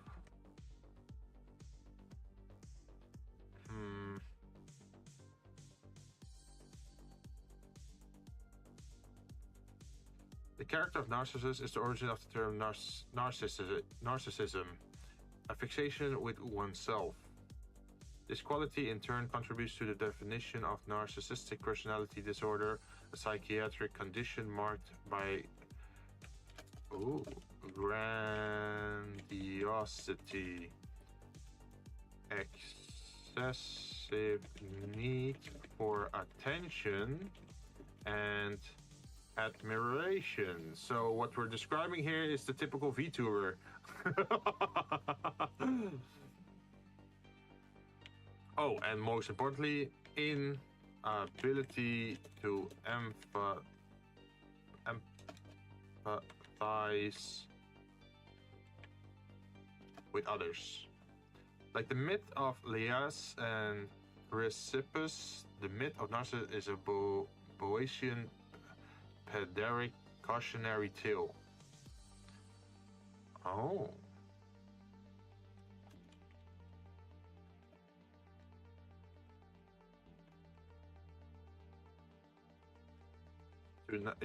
To love someone else and not just yourself. A story meant to teach by counter example. Ah, yeah. So don't follow his footsteps. Several versions of the myth have survived from ancient sources, most notable one of the Greek traveler and geographer of the 2nd century AD named Pausanias, and a more popular one by Ovid, supposedly rewritten from Pausanias. This is the story of Echo and Narcissus when, these names. Liriope gave birth to handsome child Narcissus. I'm back. What happened to John? Work? Yeah, he got a phone call, so he had to answer that. He tried to ignore it for a bit, but his brother actually warned him, like, "Oh, your work is calling." Yeah, it's a little bit weird there in the Philippines. Apparently, if you don't answer your call in your free time, they will actually start contacting your family. It's so weird. I cannot imagine that happening over here. Like, my work doesn't even have the phone number of my family. Let's see. We are also still reading the Narcissus story from the Greek mythology, which is focused on beauty and self-fixation, with the motives of rejecting advances, grandiosity, excessive need for attention and maturation, inability to emphasize, and it's used as a cautionary tale. It's a warning, pretty much. Poor guy, I know, right?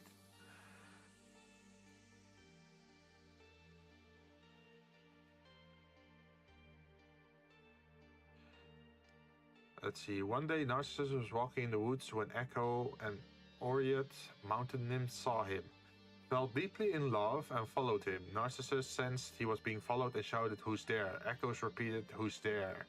She eventually revealed her identity and attempted to embrace him.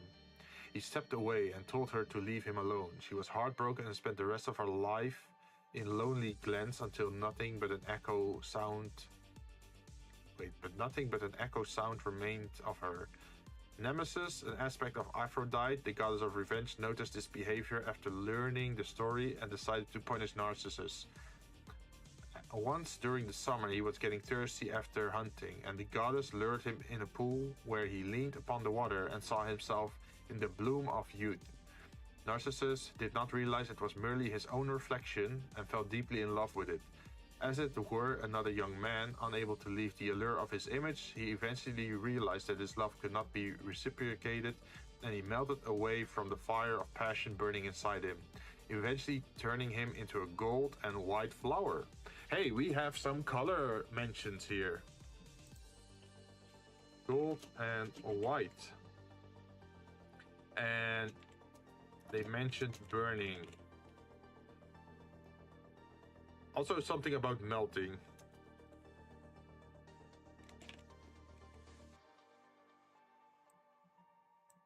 I should probably lower this again.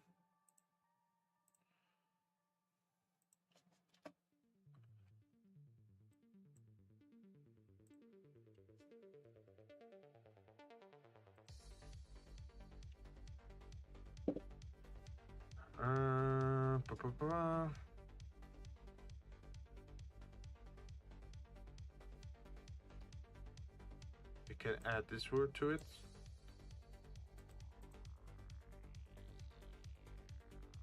There we go.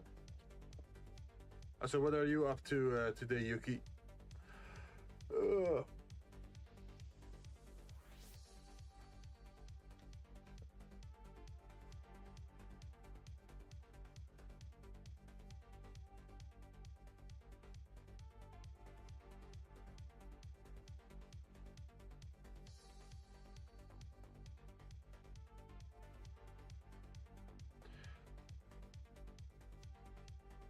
Oh, I have another idea for the text we could add. A reflection and pool. Well, it's not really a pool. What was it? Another puddle.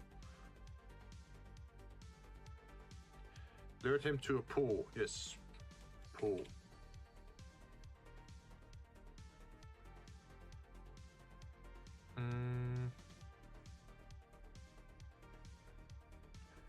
Let's see, play Dota, play Master Duel, Honkai Star Rail dailies. Orpheus, where have I heard that name before?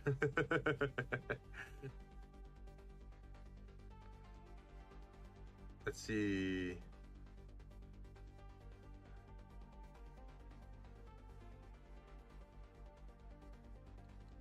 Wait, Orpheus? Where do you know it from? Because there's like multiple mentions online.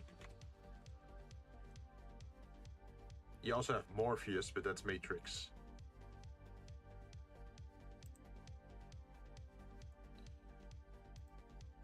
So we got another ancient Greek mythology.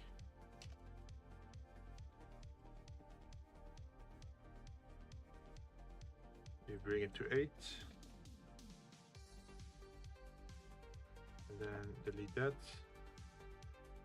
And then call this motive.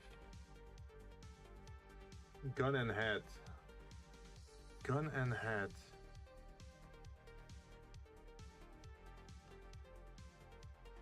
Oh wait, are you talking Chainsaw Man or something else? Or there's also another anime where the protagonist has a gun for a head.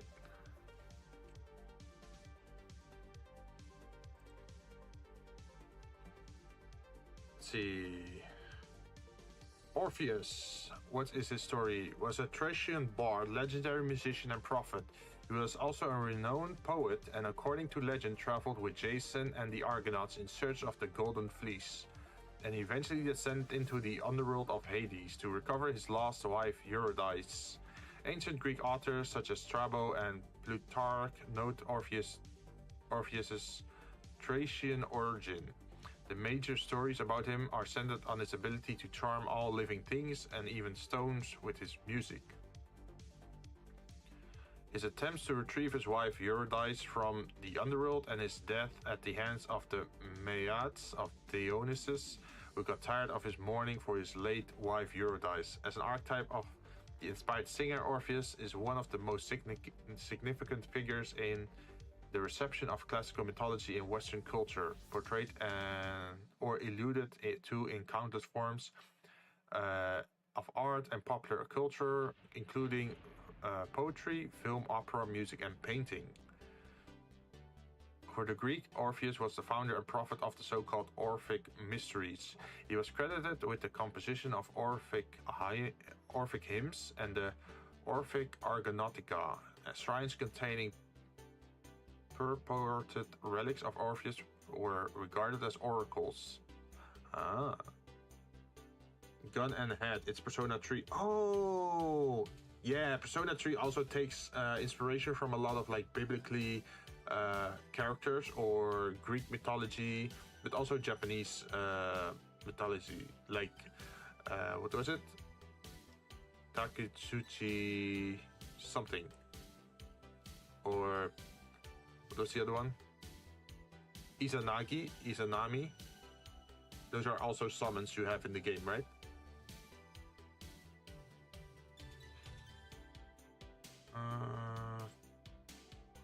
It is believed by Aristotle that Orpheus never existed, but to all other ancient writers, he was a real person, living in remote antiquity. Most of them believe that he lived several generations before Homer. The earliest literary reference to Orpheus is a 2-word fragment of the 6th century before Christ. Jesus, that's a lot of history. Okay, so what I remember from his story is that his wife died and he went to hell to retrieve the soul of his wife. So he struck a deal with Hades where he had to hold the hand of his wife and escape back to the surface out of hell.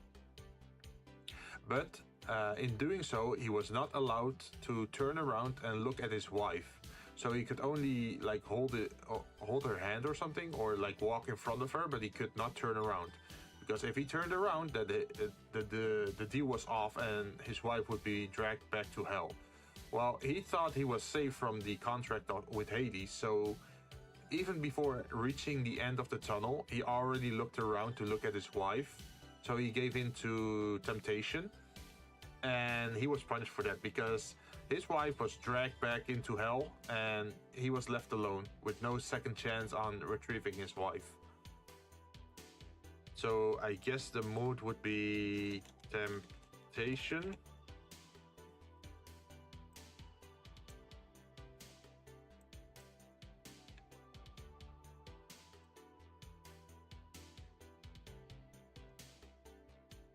Let's see, do they have the writing?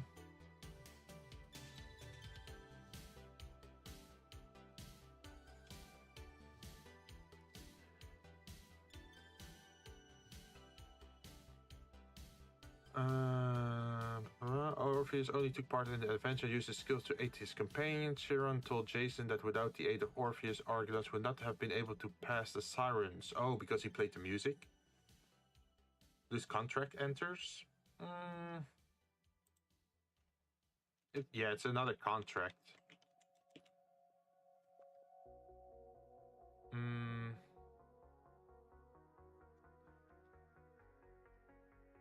Okay, I think this is the interesting part. The most famous story in which Orpheus figures is that of his wife Eurydice.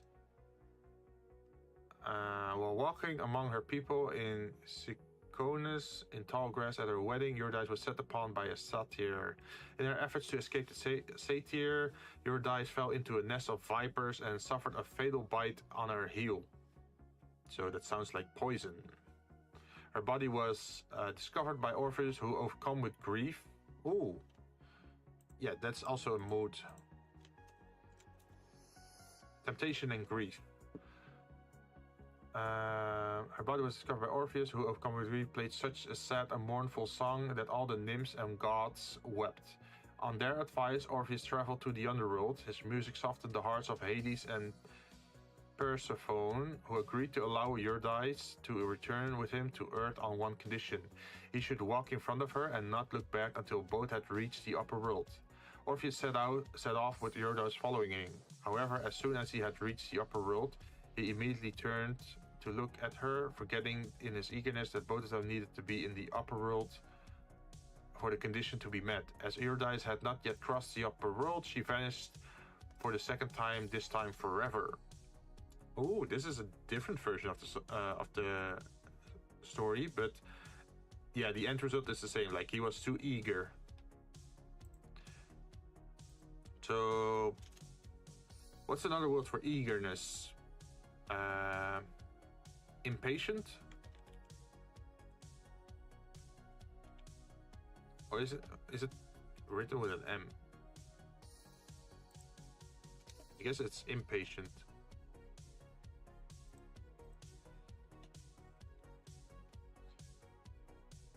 Having or showing a tendency to be quickly irritated or provoked, restlessly eager, impatient for change. Yep.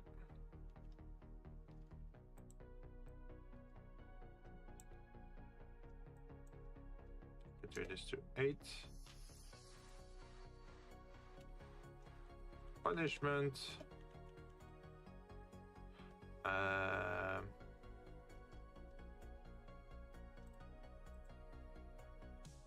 This one is also about loss.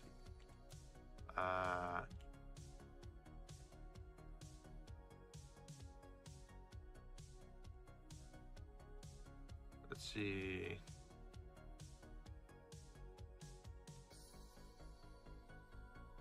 The story in this form belongs to the time of Virgil, who first introduced the name of Aristaeus, the time of Virgil's Georgics.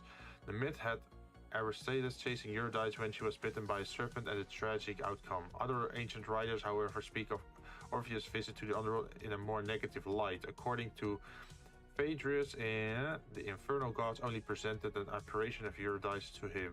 In fact, Plato's representation of Orpheus is that of a coward, and as instead of choosing to die in order to be with the one he loved, he instead mocked the gods by trying to go to Hades to bring her back to life. Since his love was not true, he did not want to die for love. He was actually punished by the gods, first by giving him only the apparition of his former wife in the underworld, and then by being killed by a woman. Oh.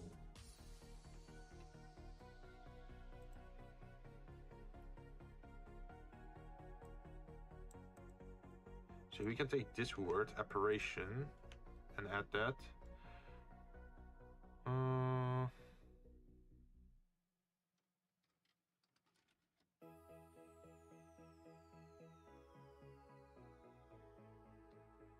Virgil wrote in his poem that Dryads wept from Ephirus and Hebrus up to the land of Ketaia. Jeez. And even describes him wandering into Hyperborea and Pausanias to his grief. The story of Eurydice may actually be a late addition to Orpheus' myth, in particular the name Eurydice, she whose justice extends widely, recalls cult titles attached to Persephone, according to the theories of poet Robert Graves. The myth may have been derived from another Orpheus legend in which he travels to Tartarus and charms the goddess Hecate. Oh, I know the name Hecate. It's the name of the gun that the girl in Sword Art Online uses. The myth theme of not looking back, an essential precaution in Jason's raising off under Medusa's guidance, reflected in the biblical story of Lot's wife escaping from Sodom. More directly, the story of Orpheus is similar to the ancient Greek tales of Persephone captured by Hades and similar stories of Adonis captive in the underworld. However, the developed form of Orpheus myth was entwined with the Orphic mystery cults and later on in Rome developed. Jeez. Okay, so it has like cult connections. Okay, so how did he meet his end? According to late antique summary, Orpheus, who at the end of his life disdained the worship of all gods except Apollo. One early morning he went to the oracle to salute his god at dawn, but was ripped to shreds by Thracian Maenads for not honoring his previous patron Dionysus and was buried. The Maenads. Maenads were female followers of Dionysus and the most significant men of Theasus, the gods retinue. Their name literally translates into raving ones.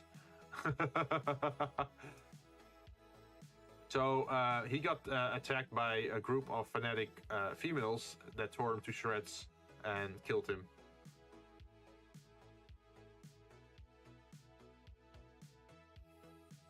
But having gone down into Hades because of his wife and seeing what sort of things were there, he did not continue to worship Dionysus, because of whom he was famous.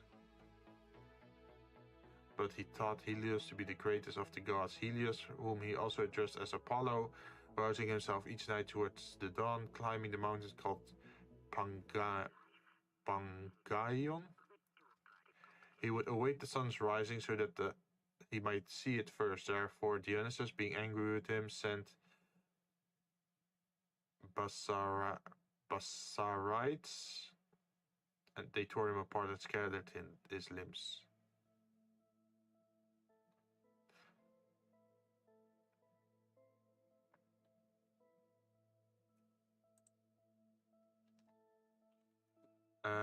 Torn apart by raving groupies. Nah.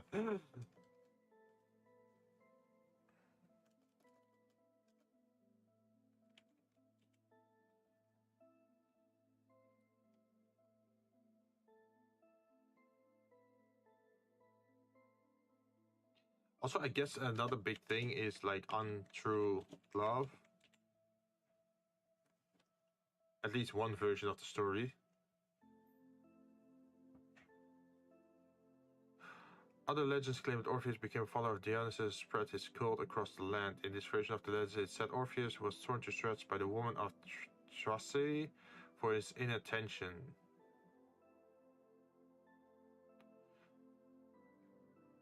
Had abstained from the love of woman either because things ended badly for him or because he had sworn to do so. Yet many felt a desire to be joined with the poet, and many grieved at the rejection. Indeed, he was the first of the Thracian people to transfer his affection to young boys and enjoy their brief springtime and early flowering to his side of manhood. Whoa, what the fuck? That's, yep. That's a unique interpretation of his story. So, he rejected woman, and the woman got so angry at him that they tore him apart by the limbs. He uses a harp, right? I have not seen harp be used. I do see it in the picture.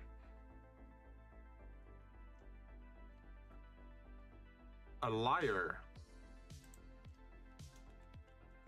Apparently it's a lyre, not a harp.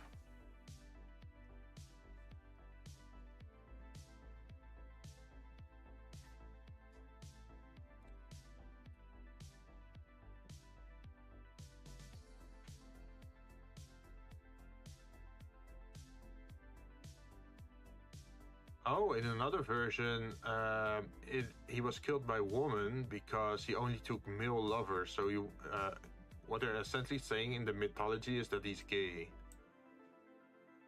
First threw sticks and stones at him as he played, but his music was so beautiful even the rocks and branches refused to hit him. Enraged, the woman tore him to pieces during the frenzy.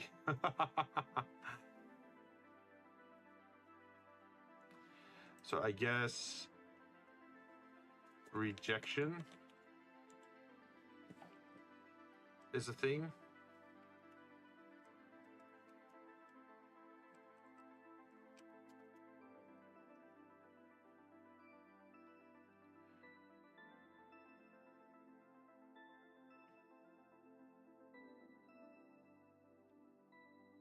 It's a strange story for a bard, to be honest, because in more modern stories, like the bard is always seen as the charmer and the one who goes after the ladies.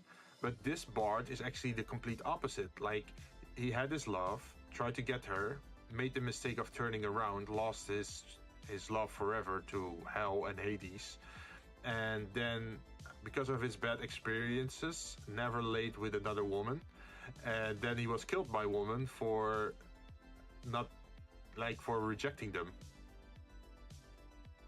That's a unique story, all right, yeah.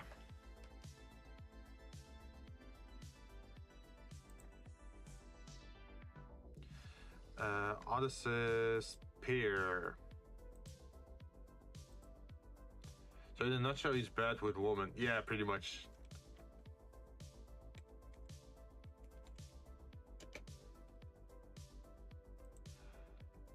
The story of Odysseus, Odysseus, how do you say it? Odysseus, Ulysses, hero of Homer's epic poem, The Odyssey, and one of the most frequent portrayed figures in Western literature. According to Homer, Ulysses was king of Ithaca, son of Yeah, wasn't he cursed to always wander?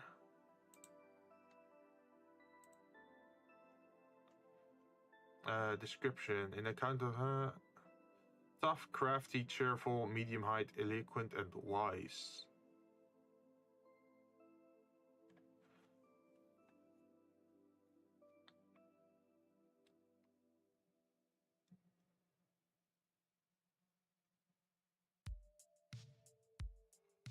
Oh, Trojan War stuff.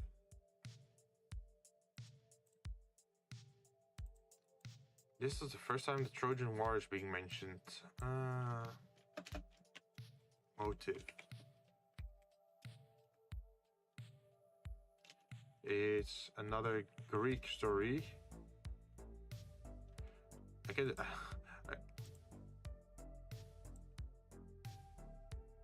So apparently my preference is mostly Greek stuff.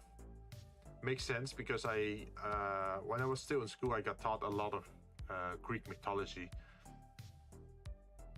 I guess people in Asia are not really taught Greek mythology or something. They're taught other stories, like more local. Yeah, I should ask this. Yuki, what kind of mythology did you get taught at school?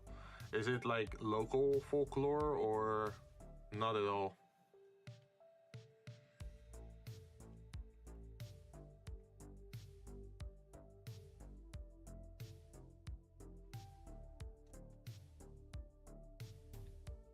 Let's see. Ulysses tries to avoid it by feigning lunacy, as the oracle had prophesied a long-delayed return home for him if he went. He hooks a donkey and an ox to his plow, as they have different stride lengths, hindering the efficiency of the plow, and some modern sources start sowing his fields with salt.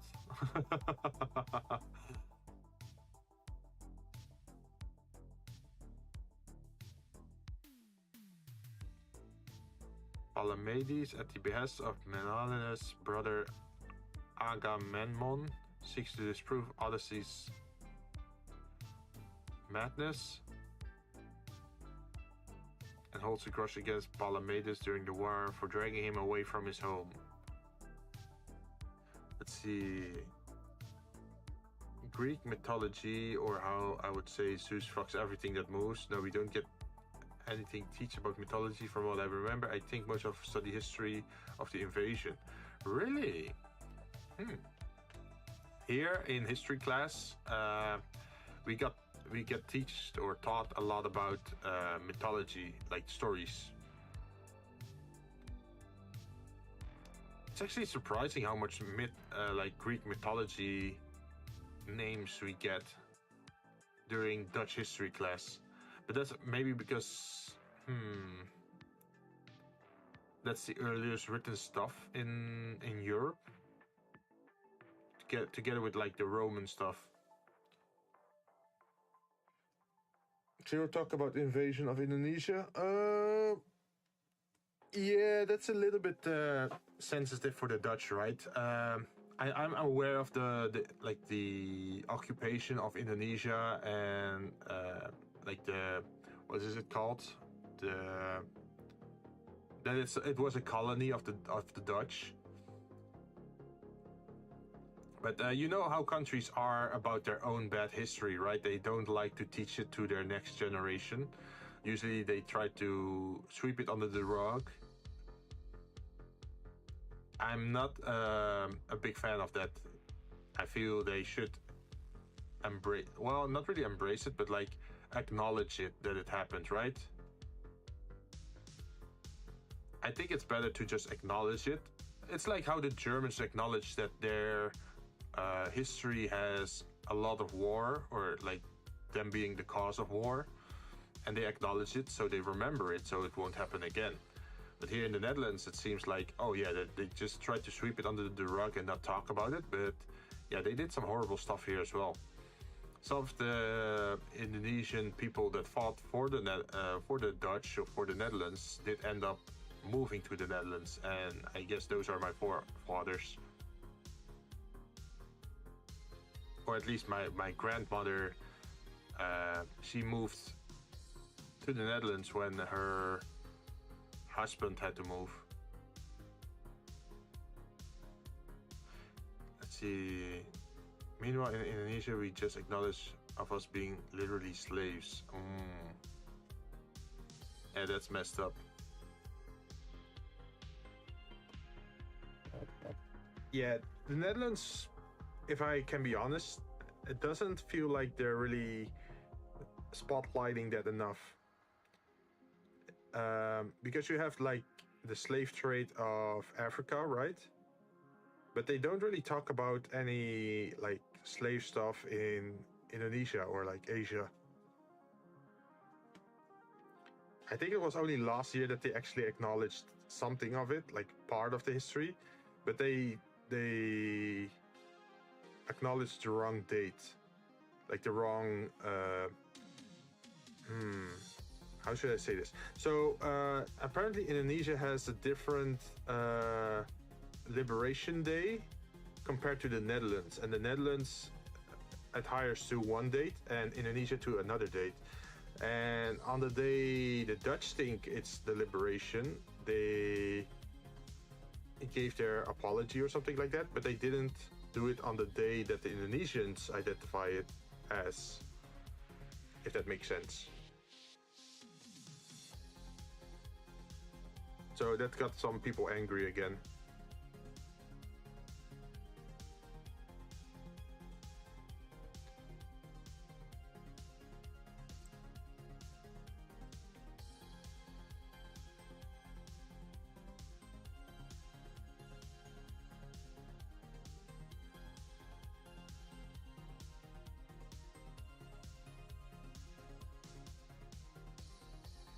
Anyway, let's move on. Yeah.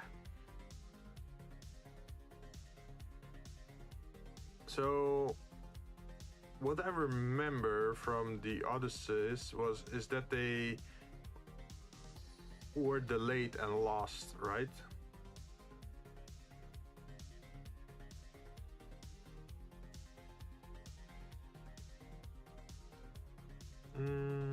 see, what is it saying here? Is there anything interesting on the wiki page?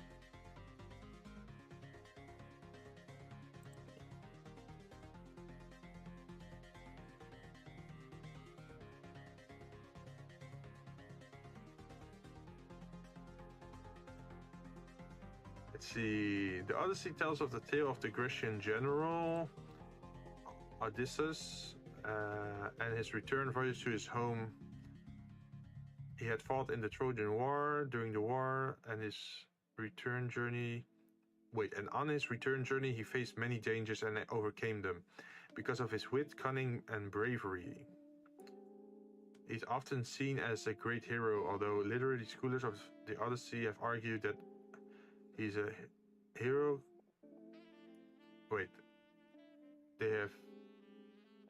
I should reread this sentence.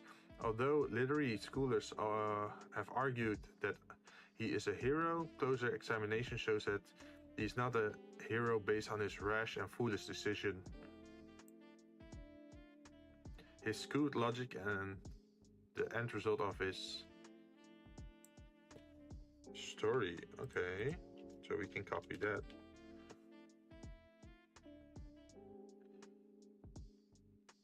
Boost of his skills often, or foolish decision that often gets him into trouble. He angered the gods of the sea Poseidon when he claimed that he won the Trojan War without any outside help.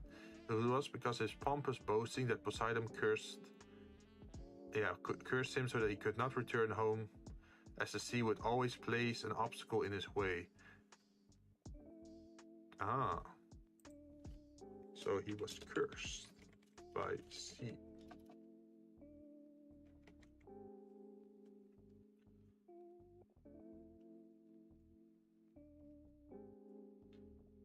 Oh, yeah, this is the story with the Cyclops.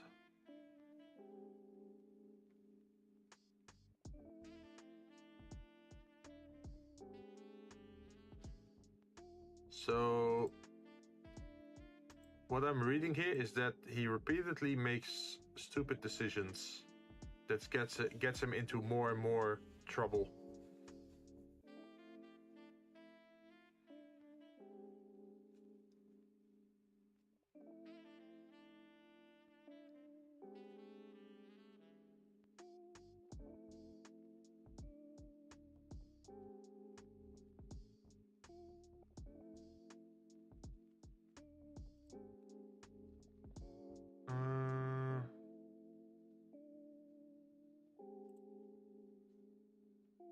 They call him a tragic hero.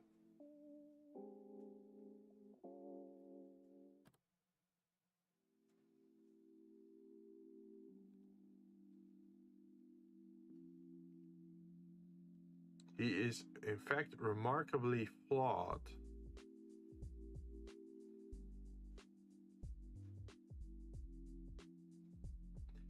He starts as a boastful, prideful hero that gives into temptation easily due to his lack of judgment. Learned his lesson.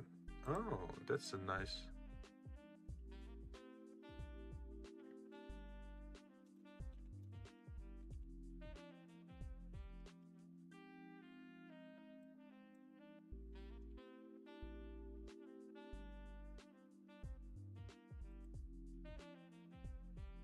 Oh wait, Odyssey grows in character and spirituality as well. So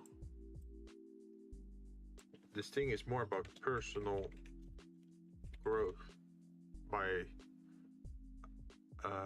misfortune.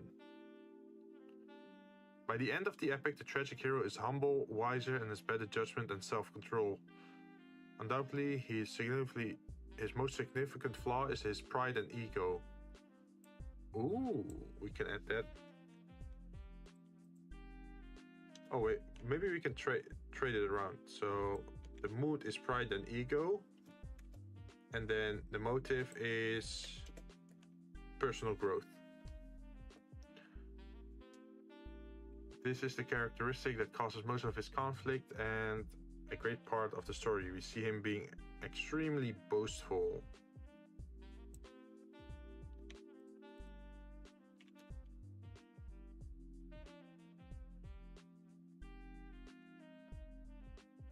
Despite the moral ambiguity of the epic hero, there's a clear change in attitude throughout the poem. He starts as a proudful and boastful leader that thinks he can have it all, ends up empty-handed, enduring the mistreatment of the suitors, having to swallow his pride and addiction to grow and become a wiser man that is able to resist temptation.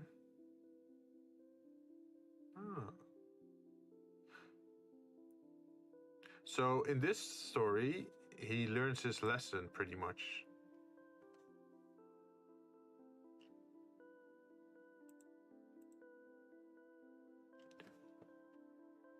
I think I want to take a break for a little bit.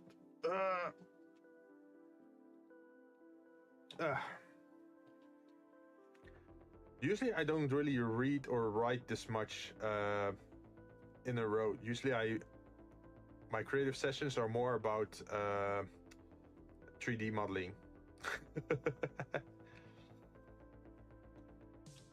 So I'm actually wearing glasses today just to read all that text on Wikipedia, and I think all the difficult Greek names are starting to hurt my head.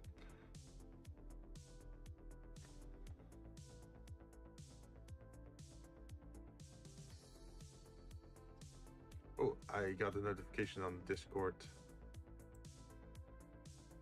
Grandpa Jinn. No.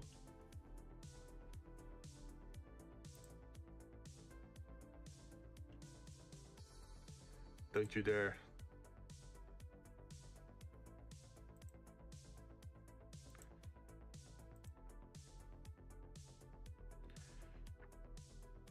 We could also just do something else for a little bit.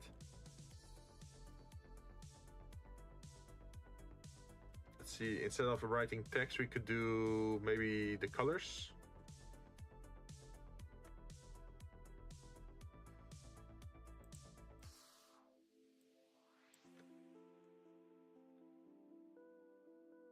As long as you wear the glasses, you will be grandpa. Okay, glasses are off. Okay, I'm no longer grandpa.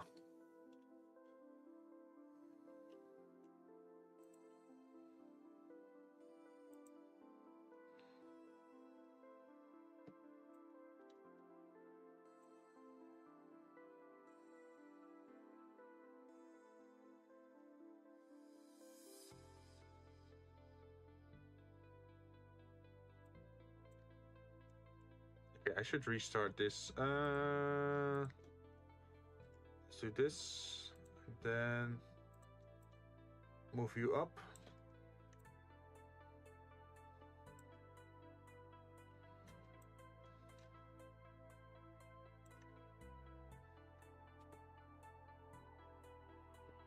And for this one, we should make it a little bit darker.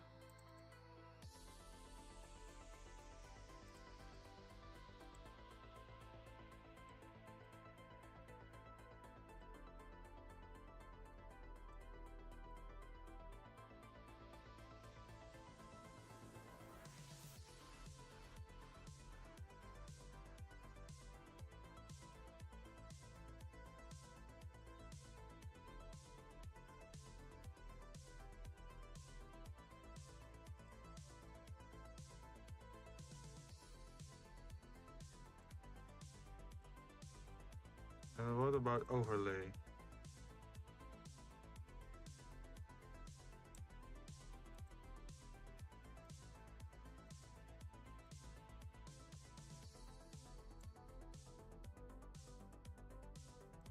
Doesn't work like that, huh? Okay. So maybe I can just change this color to be...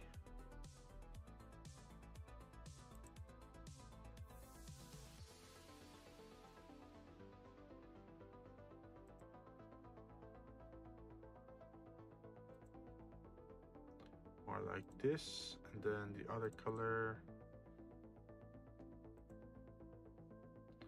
could be more like this. Does that work?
inner glow.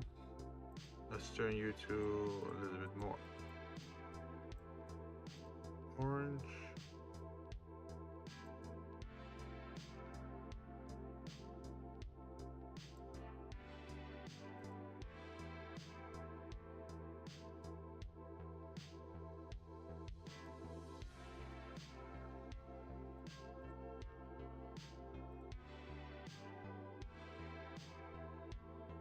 No, that doesn't really make sense.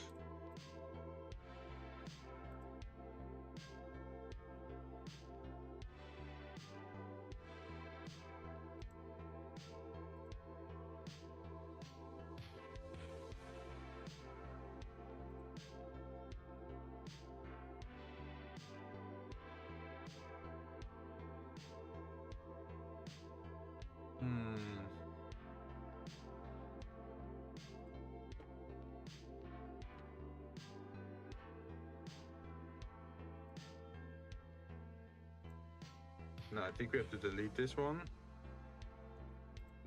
Turn off this one, turn on that one, and then change the second color to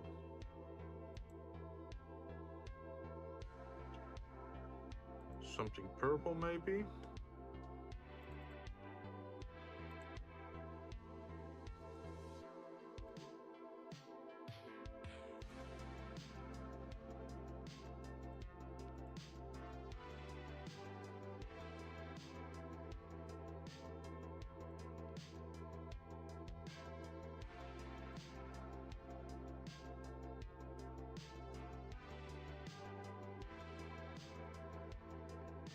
Maybe I should just do that for everything then.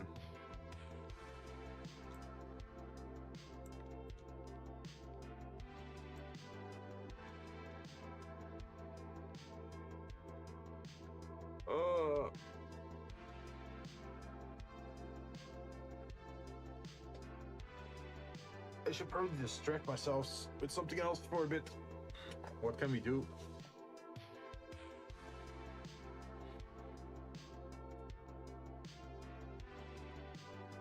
Oh.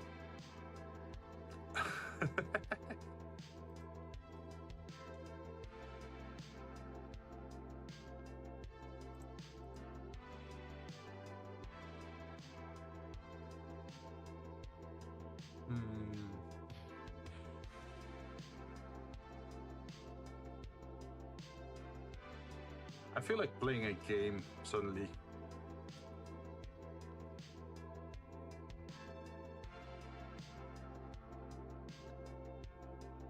How many drinks did we have at the moment? Oh, we read out half of them pretty much.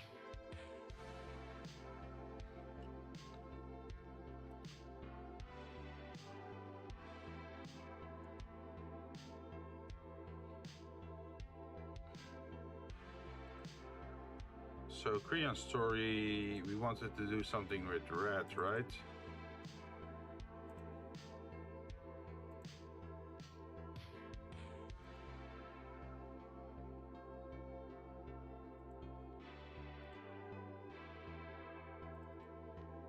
So I guess we take 2 shades of red, one darker than the other.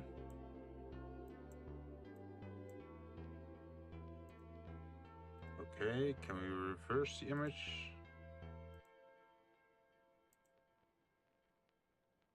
Okay.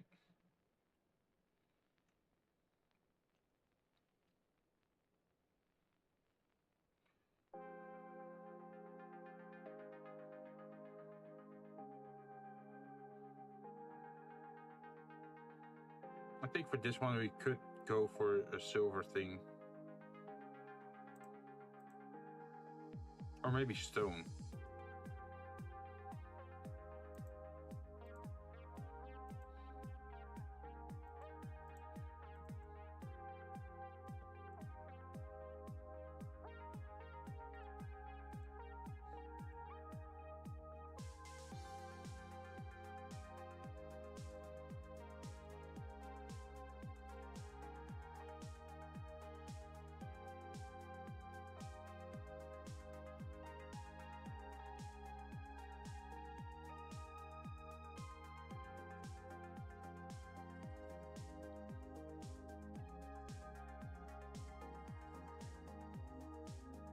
What's the color of cherry?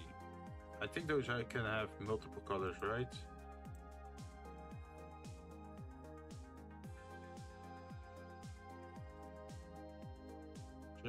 Cherry.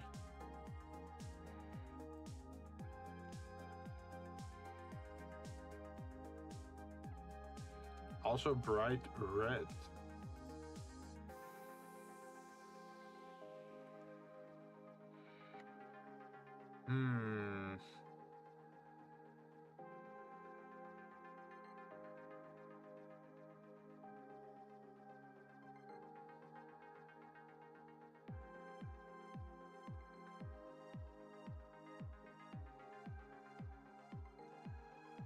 I think we should... Maybe we should just follow the color of the fruits.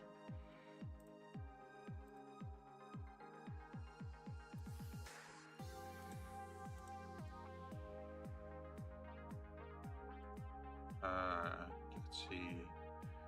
Copy layer cell.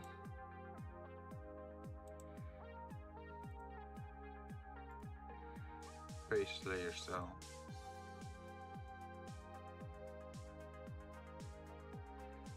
You know, that might be the better thing to do.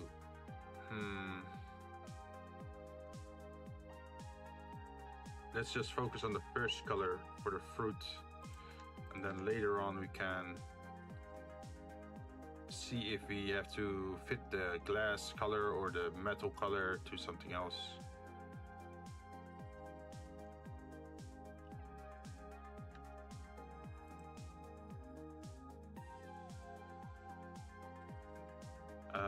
So we can call this fluid.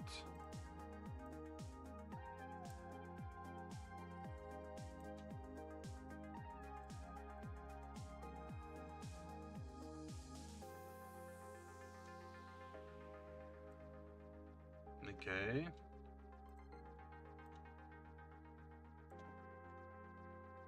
And then the fluids plus... let me zoom in.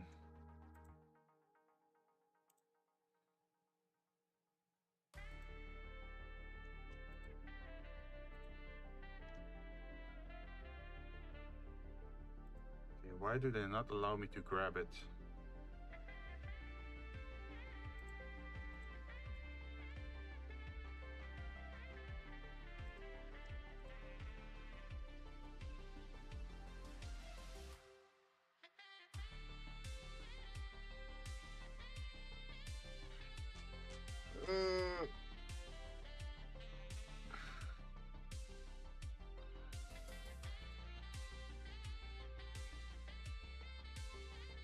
Can delete this one.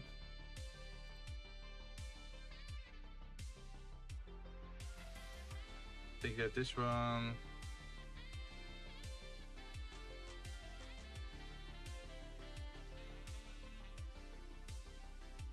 This one can be used for over here.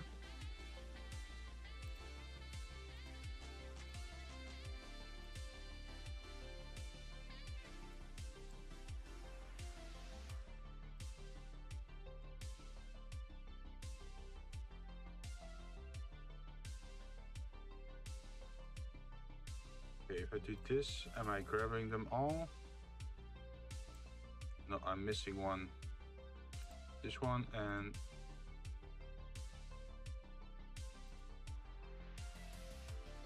Okay, now I should have them all.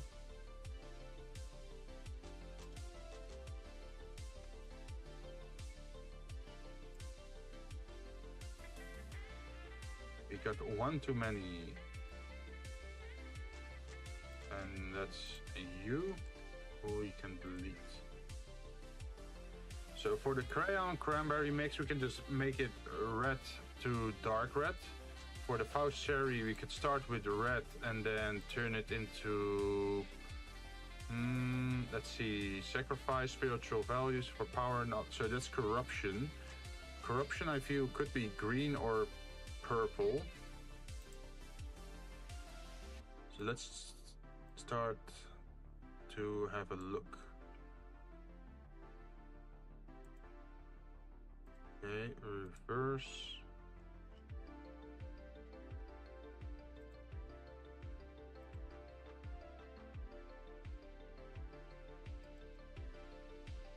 little bit more dark purple. And the red more bright.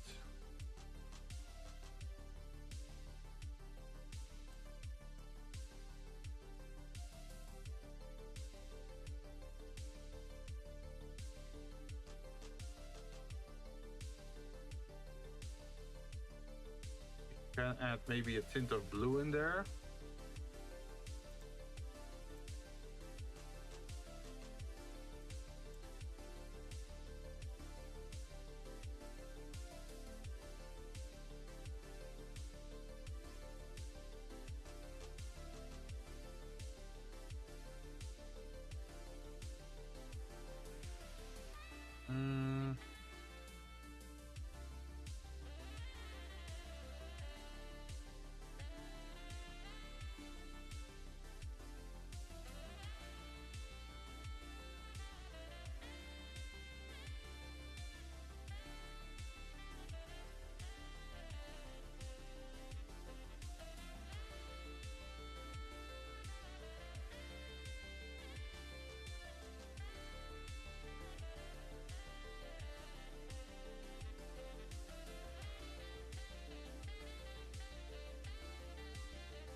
Maybe add a little bit more red to this.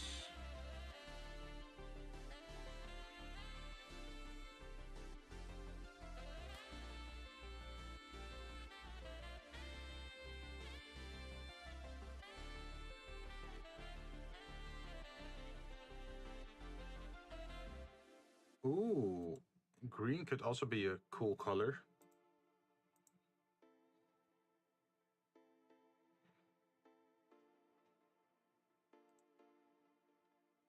Yeah, red to purplish blue to like spiritual green.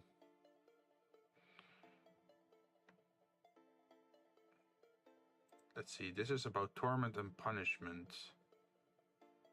So, and it's grape colored.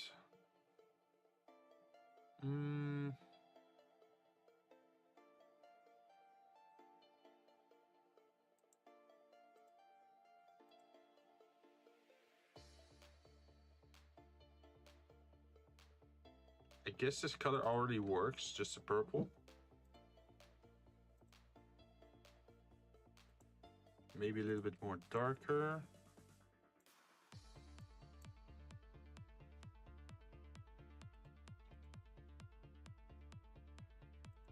So we can have the drinks on two ways. We can have the light color on top or the light color on the bottom.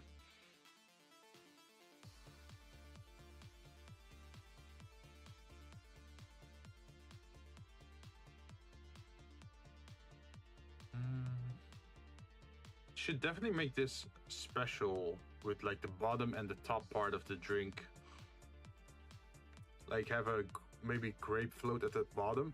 No, at the top, and maybe transparent liquid at the bottom to signify the water, or maybe just blue.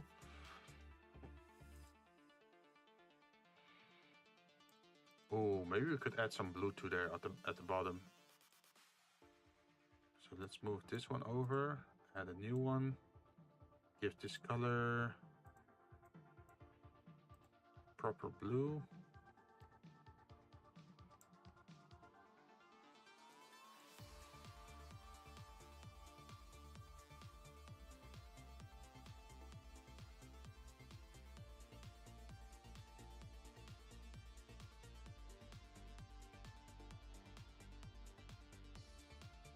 Something like this.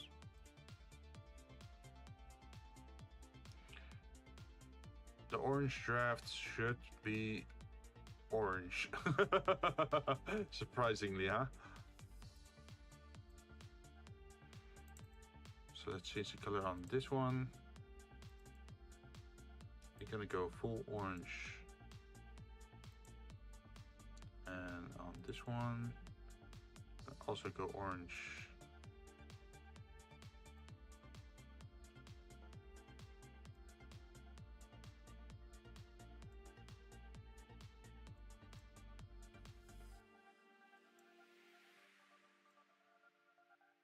Makes sense. I think it does.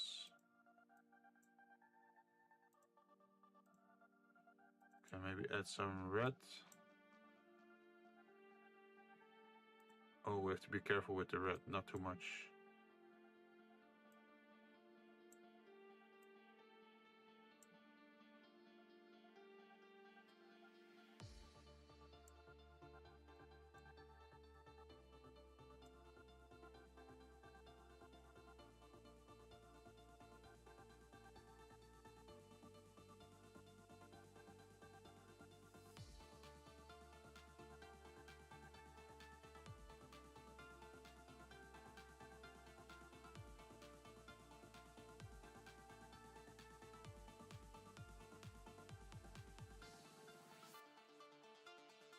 Yes, this works.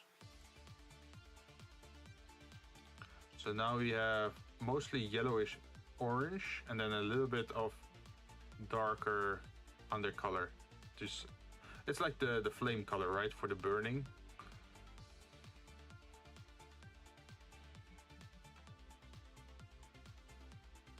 And let's see, this one.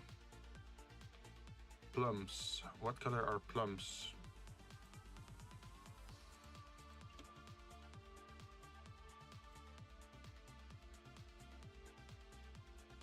Belong to the same family as peaches, nectarines, and apricots. Red, purple, green, yellow, or orange skin. And pink, yellow, or orange flesh. They first grew in China.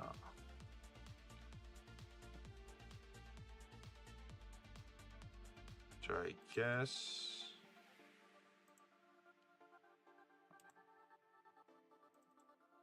Let's see, for Narcissus...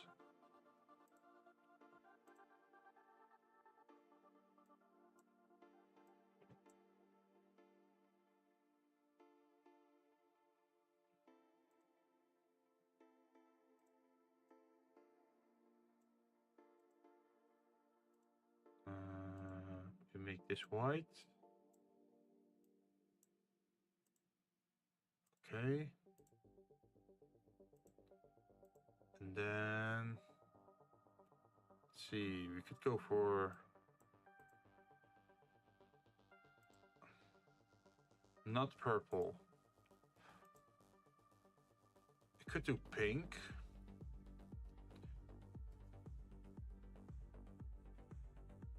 And then use the other colors in maybe the metals or the glass.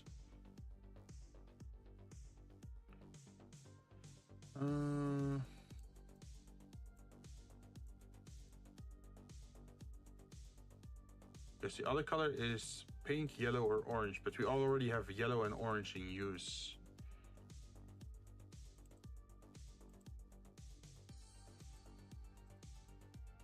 Strawberry is obviously red.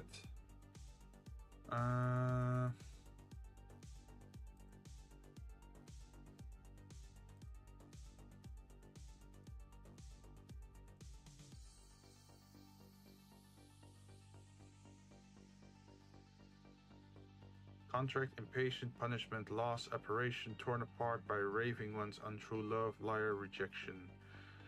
I don't think we should combine the red with the purple again. We could go for the blue, like the spooky green effect. Because it has to do with Hades again, right?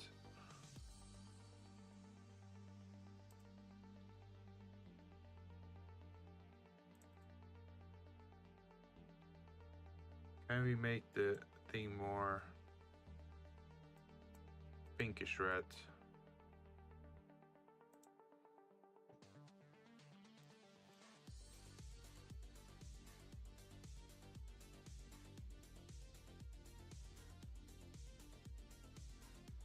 Maybe like this. Although it's not really the typical strawberry.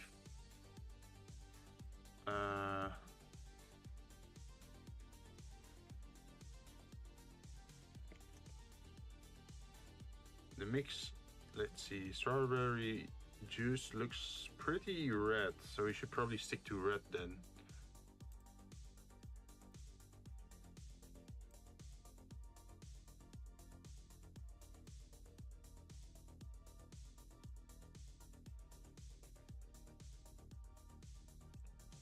Okay.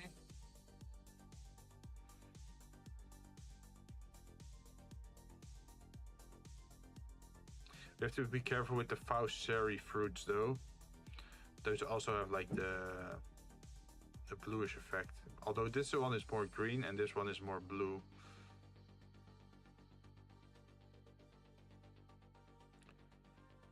Pear juice. Pear juice should be transparent, right?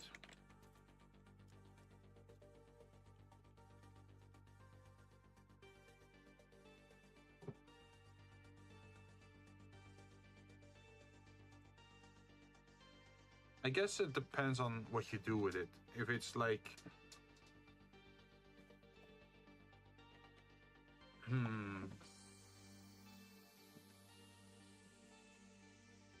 Homemade pear juice still has like a very thick color to it.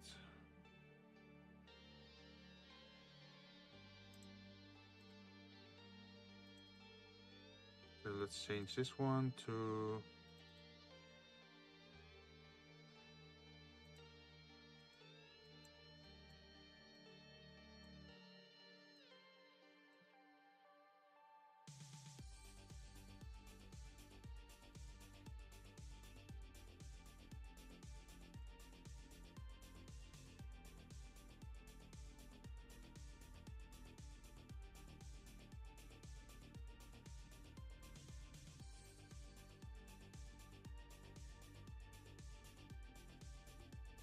I think this could be a cool color combination. The green is top for the pear and the bottom is a bit more bluish for the sea theme of his story.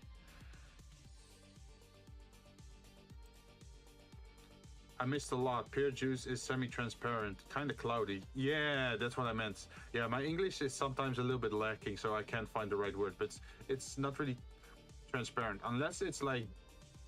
how do you say that in English? There is a way to get pear flavor and it's pretty much like clear, like crystal clear. But you lose a lot of the vitamins then, I think.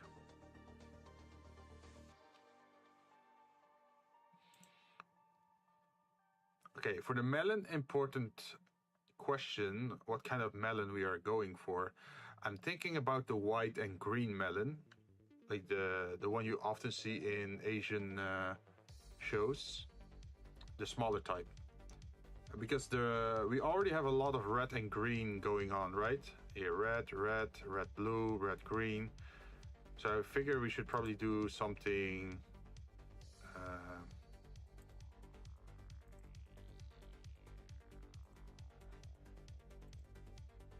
let's see, whitish yellow.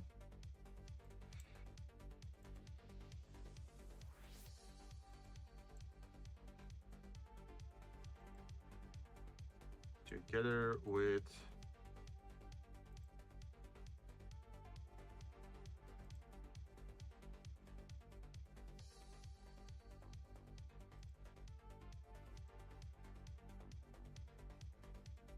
what is a good color combination? Greenish. I think this could work.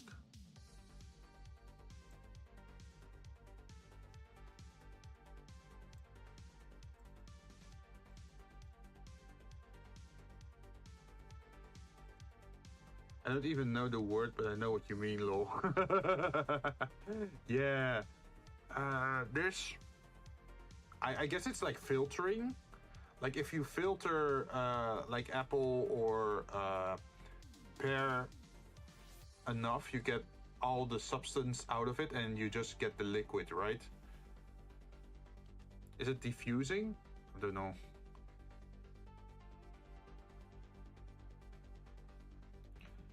Okay, so next up is mango. Mango. Let's look up the color for mango. Mango. Yellow. Very yellow. with a little bit of red.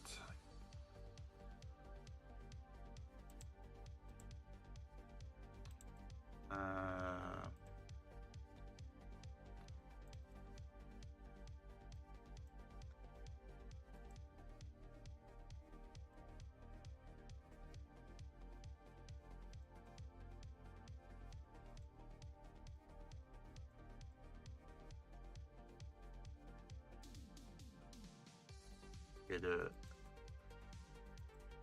should be a little bit more saturated, I think.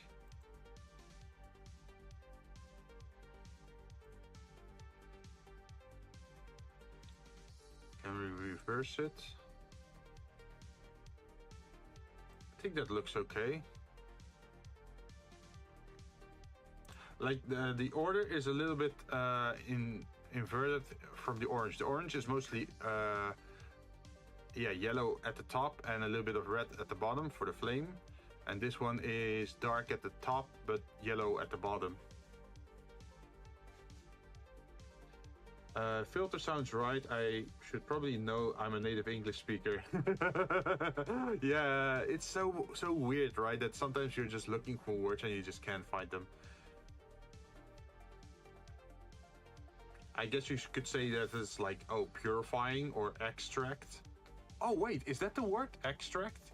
It's like, yeah, what is this? Yeah, it's a vanilla extract. So it's a very purified fluid without the contamination in it.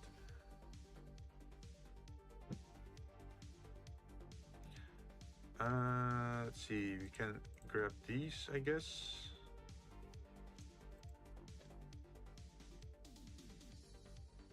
Oh, wrong one.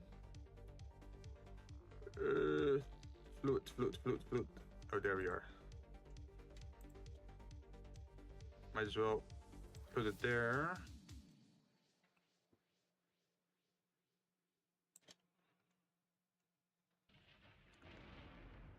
Okay, if something should be yellow and white, it should be the lemon.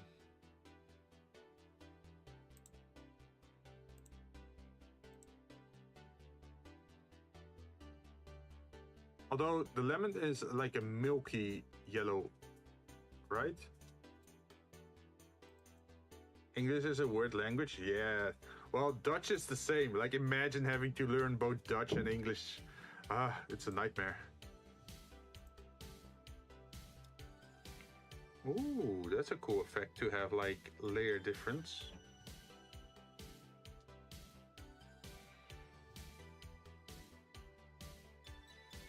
But no, we're just gonna keep it simple today.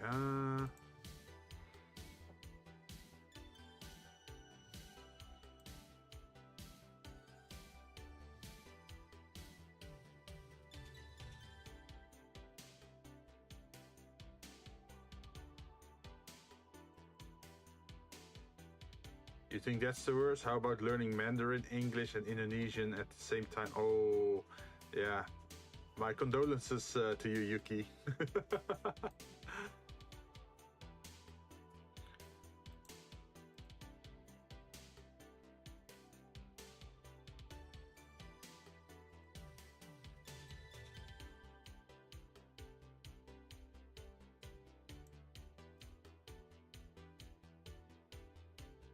Okay. Peach.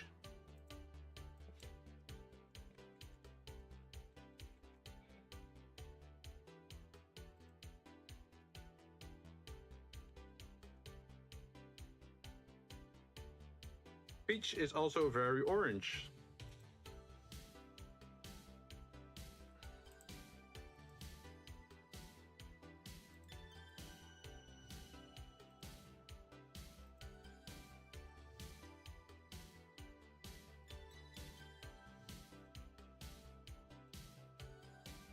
Wait, did I do the color correctly? Yes. Select this one. Gradient overlay.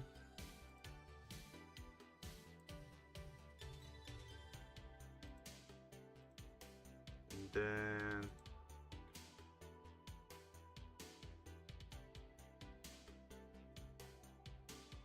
I think it's this shape of orange.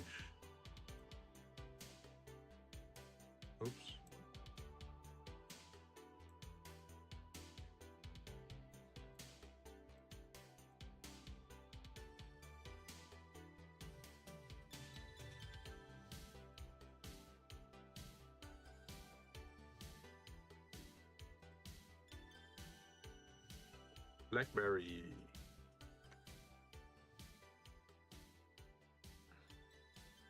Oh, we could do something special with the blackberry. We just make it black and purple.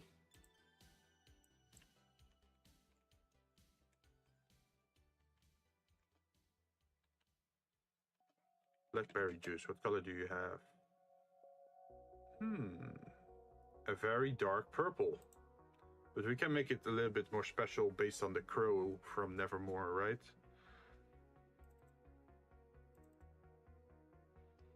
So give me that color. And then...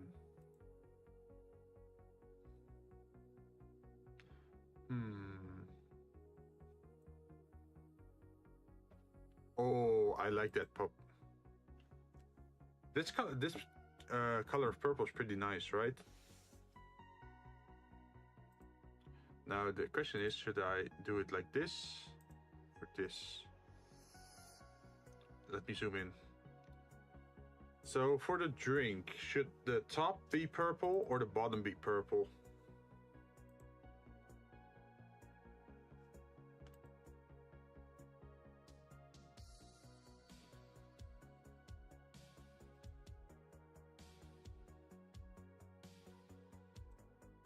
I think it could be a funny drink if the top is black and then lower is purple, like the light is coming from below.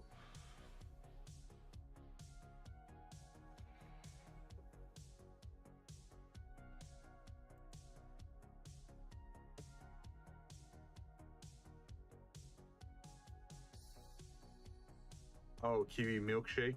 Ew. So yeah, the reason why I call it Thanatos kiwi milkshake is because I'm allergic to kiwi. So kiwi is deadly to me. Guess what Thanatos is?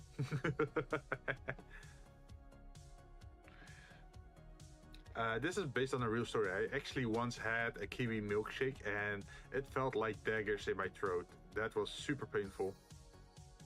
Want a weird English sentence? Sure, hit me.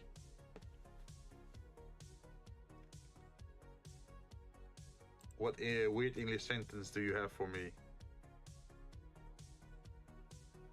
Rose, rose. Wait, rose, rose to put roses.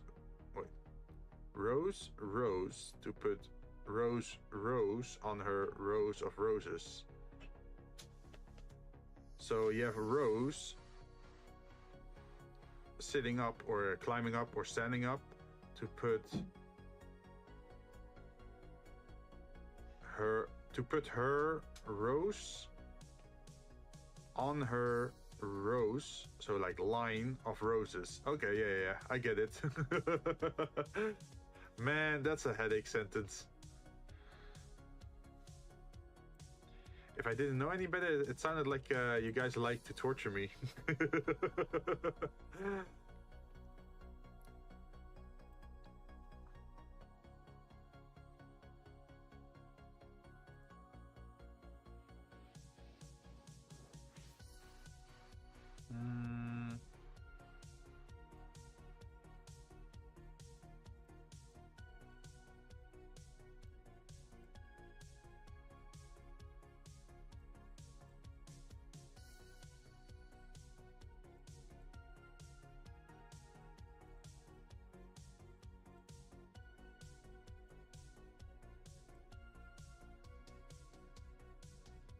What color is the shell again?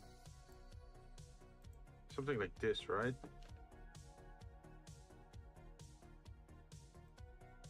And then reverse.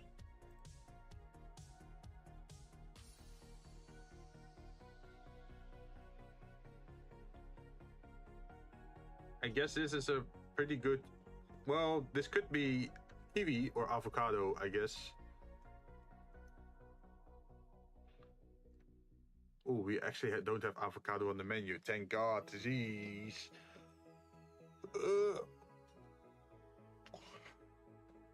And the last drink, literal milk.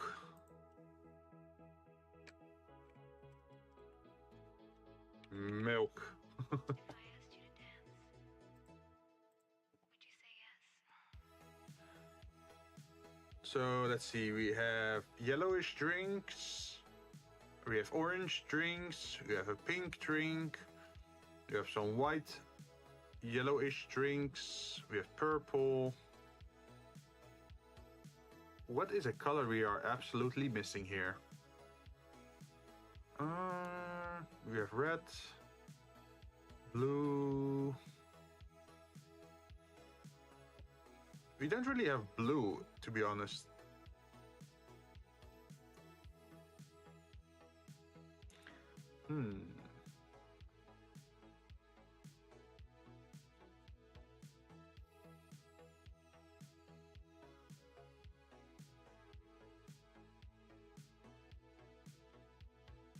What could we turn blue?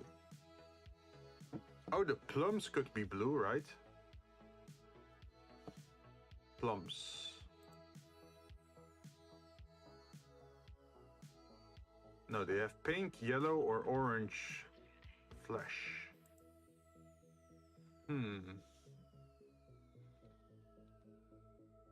Like the only blue we have is like blue being a subcolor, but it's never a main color.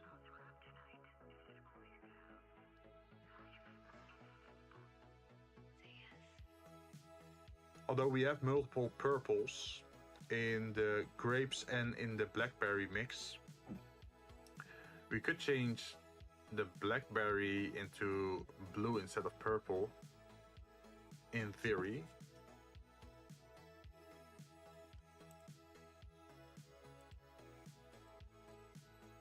See what it looks like if we go for a different color.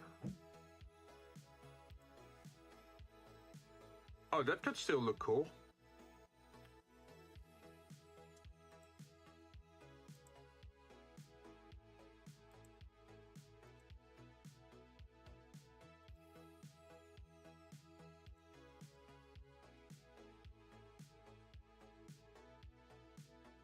Okay, so now we have a blue drink, we have a red drink, we have a yellow drink, we have orange, we have green.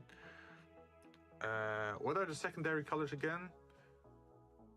Yellow and red makes orange, red and blue makes purple, and blue and yellow makes green. So we have every secondary color. We have green, purple, and orange. We have red, blue, and yellow. So we are covered in every color at the moment. The funny thing though is that at the bottom line, it's all orange. Like you have the orange draft, you have the mango, and you have the, wait, the milk shouldn't be orange. Why is the milk orange? That one should be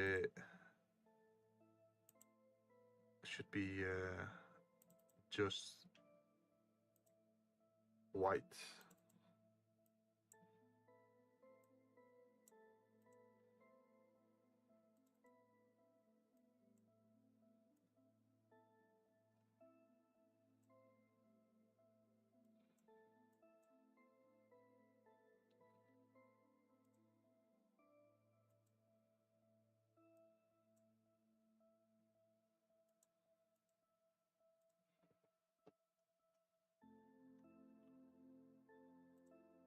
Yeah, that works.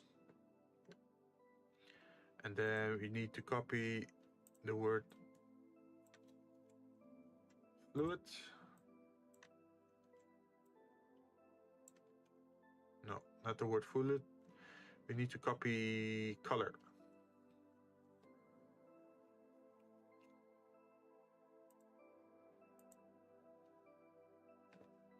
Wait, what's happening?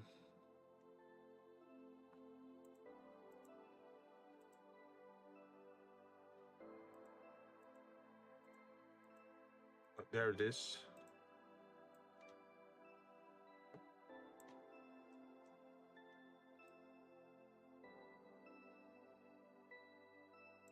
Bam. Paranoid Pumpkin, well, hello there, General Kenobi. Hey, welcome to the channel again. We're doing some, we're making the drinks. We just finished making the colors of the fluid itself. What we could do now is maybe decide the color for the glass.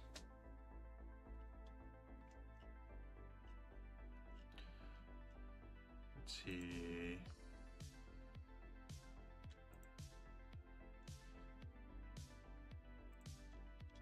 Yeah, we should definitely make a folder for this. You can see it on stream, but yeah, we are lacking.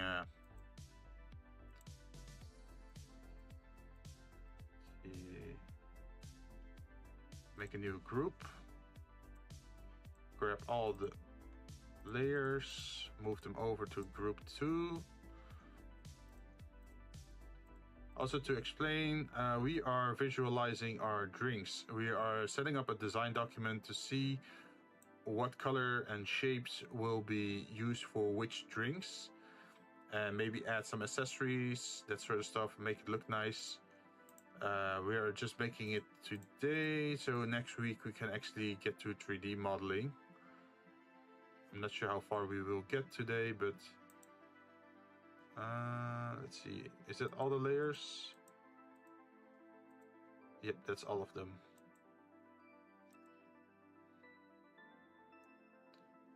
And then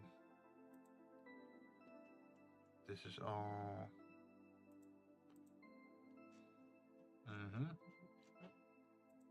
So then I call this one fluid color bar.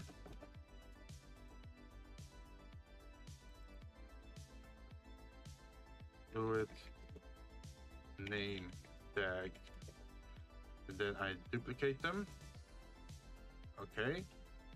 And then I move them. Why did it move that as well? What is in there? Oh, 2 images. Go away, you. Let's see. I would be honored to have a drink after my name, Paranoid Pumpkin. Oh, wait, that's a great idea, Pumpkin.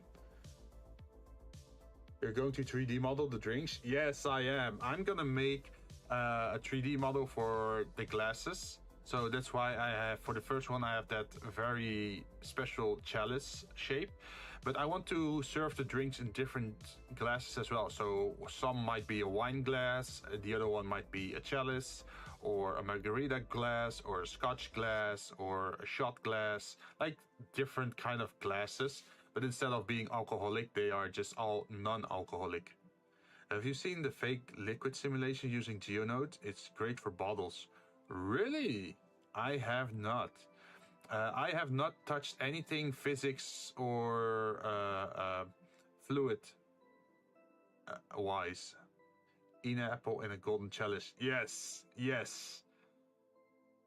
And I was thinking, like, it would be cool if, like, the neck of the glass would be encircled by a serpent or something. GeoNodes still scare me. Yeah, the only thing I did with GeoNodes at the moment is duplicating the same shape over a large radius or like over a large space. When you do that, it pretty much creates randomness. So it's pretty good for, I said, if you have like typical buildings for a skyline, or if you have like a shelf you want to fill up with bottles, like in my bar setting, it's great for that. But I have not touched more of it. I am curious though. I've seen some people make Dungeons and Dragon maps making use of GeoNodes. So the GeoNode decides where the torches will be placed and decide which walls will be used and what's lighted and what's darker. They also add water and other stuff. So yeah, that looks great. I'd love to actually get into that someday. One day I'll actually learn it. Yeah, I think if you really want to learn it, making like a Dungeons and Dragons floor plan might be a good start. I've only seen City Generator use GeoNodes. Oh, I've also not just City Generator, but also like Building Generator. So someone made a very extensive building layout. So if you make it this long, it will automatically like change the size or change the windows or fire escapes. That is chimneys, like all those kind of accessories you put on the side of a building or on top of a building. They were automatically added to the object based on the shape.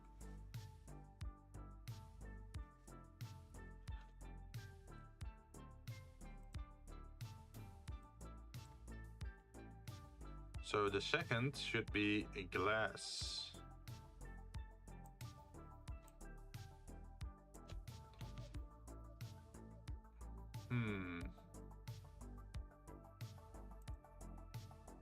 Maybe I should just remove the name tag for the second.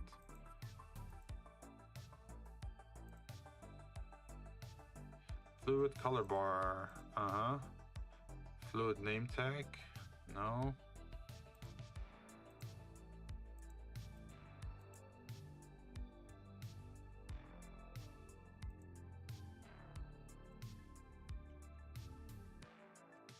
If I name it glass, will it automatically change it? No.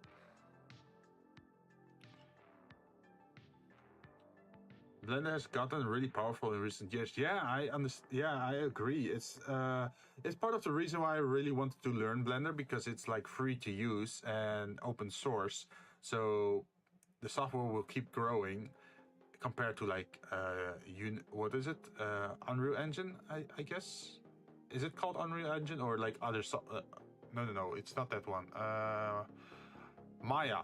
It's Autodesk Maya. Autodesk Maya is a very expensive software to use, and it's the standard software engineer use for architectural buildings and or like renders, but also in the professional field, people tend to use Maya, but it's so expensive, and I cannot imagine startups being able to use that program. So that's why I went with Blender. It keeps the price or the cost of working low, right? It's still better on the modeling department. Wait, Maya is better for the modeling? But I'm not paying for it. Yeah! Me neither. Like, I have looked at the license for Maya and I was thinking like, I am not even sure if I can master this program, and I'm already paying this much just to learn it. Hell no. If I want to learn something, I want to have like a free trial. Give me time to learn it.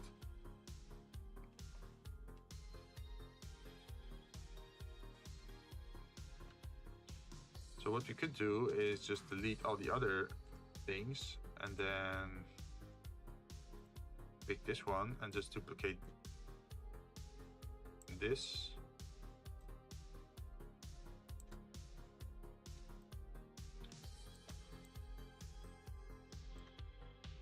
And then grab this one.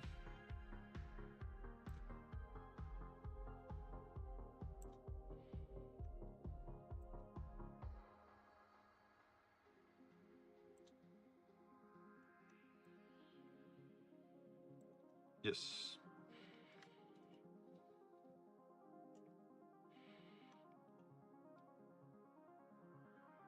Or the pirate way. Yeah, but I can't really advertise that here, right? YouTube would kill me if I were to advertise piracy. I can only use it because of education. I still prefer Blender. Yeah. Like, I had free access to AutoCAD from Autodesk, and I loved it because it was free to use, right? But you still have like, whenever you exported or printed something, it always said like, oh, this is an educational use version of blah blah blah blah. And I hated that. So I figured like, yeah, Blender is just a better option if you're starting out. Some people also just want to use it as like an assistant tool, like for perspective, so they can put like blocks somewhere, and then they change the camera angle or change the camera lens to get like a certain angle, and they just export the boxes or the rough view into Photoshop or Illustrator, and then just continue working in a 2D space. It's what some illustrators use. Like, they don't really care about like in-depth 3D modeling. They just want to get the perspective lines.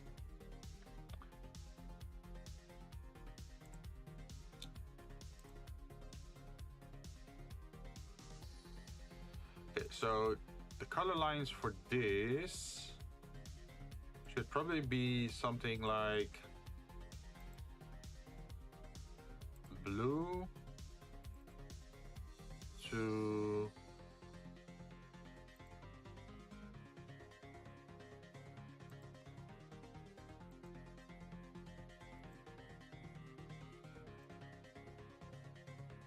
a soft shade of purple. That makes sense. Should I just do it entirely bluish?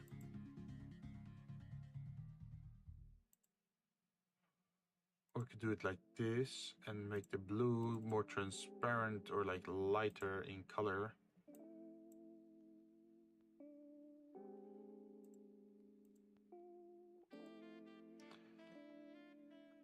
I mean, Fusion 360 is free, the only COD software I need, though I can never bring myself to ever pay for an Autodesk product unless their lawyers had a gun pointed at me. Man, I feel you there. It's the same with Photoshop. Like at the moment, I'm using Photoshop, right? But the Photoshop version that I have is from 2013. I am still using an old Photoshop license that I bought, and I just never... I just never upgraded because I hate the monthly subscription model they're using. So I'm just using a very old Photoshop and no one can stop me.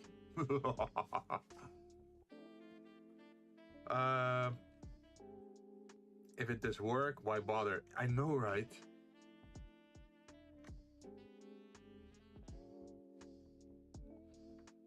Okay, for this one...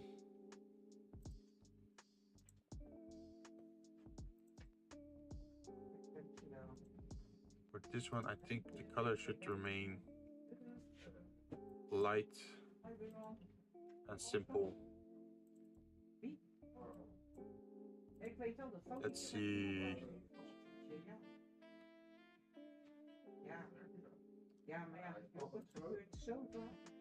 Could do a little bit of greenish at the bottom.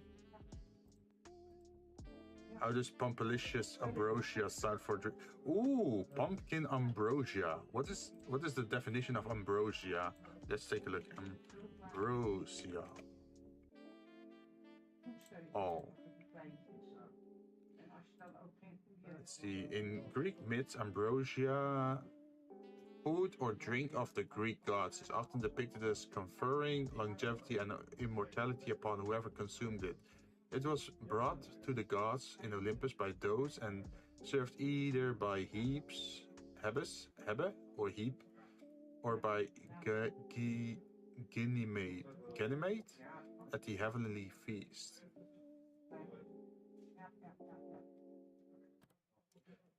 Oh.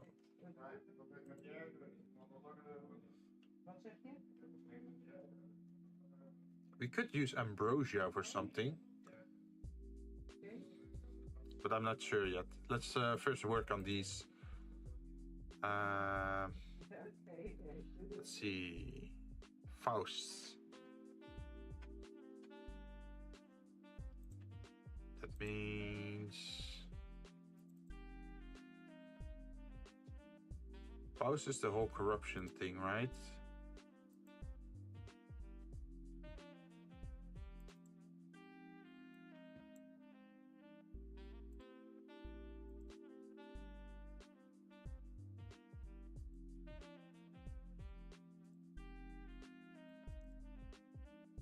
What if you do it like...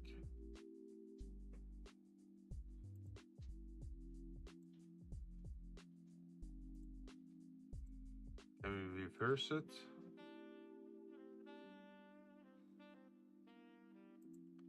Yes.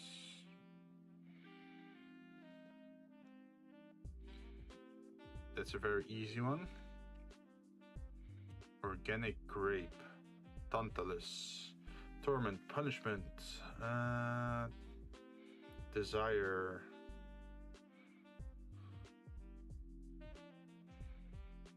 I think we should just keep this one transparent.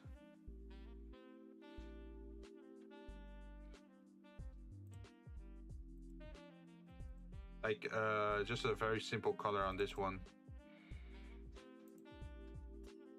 Nothing too fancy.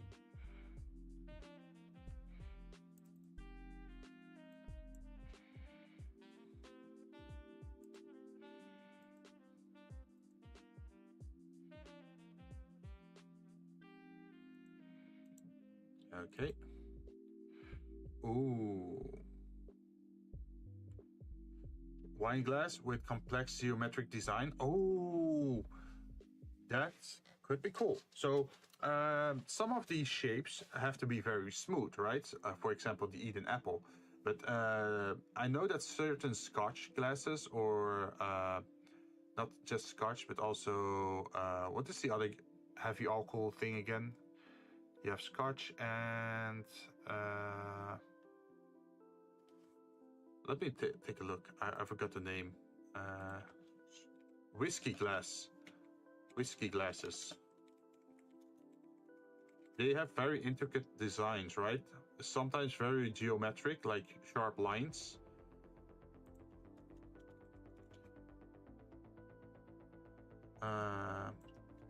Angular designs, maybe? Yes, there are some with very angular designs. We can try that in the glass.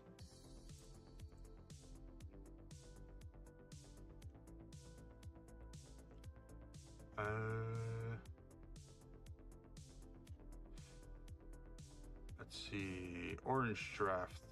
Norse mythology, a karmic end, kidnapping, great eagle, scheming, blazing, burning feathers, eyes placed as stars in night sky. We could just go for maybe a blue to black glass.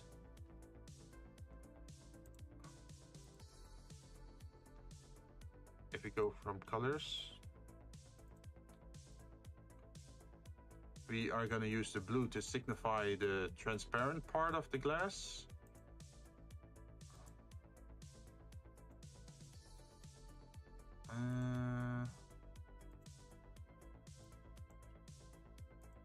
And then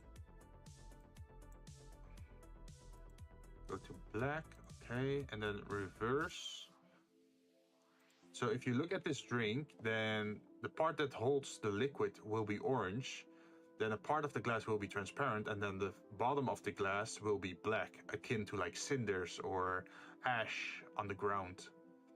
It's pretty much like how fire works, right? Like the fire is above the ashes. Because this bird god thing, or well, he transformed into an eagle and then got shot down by the Norse gods and burned down and fell to the ground. I think that would be a nice color.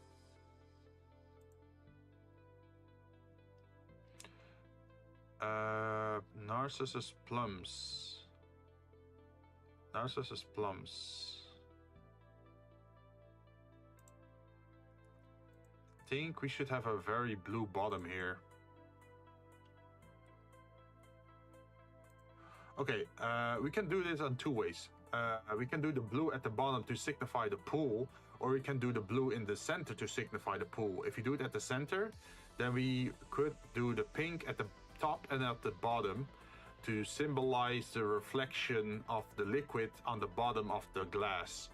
So the glass bottom would actually be pink, like the liquid above it, but in the center it would be bluish, because that's the water surface, right? If it's narcissistic, the glass has got to have a mirror. Yeah, like a mirror effect to it, right? So that's why I was thinking something like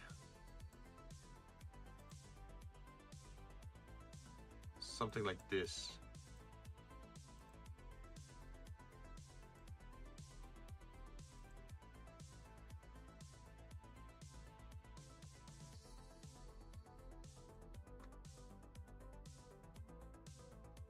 And maybe we could decorate the glass with some diamonds or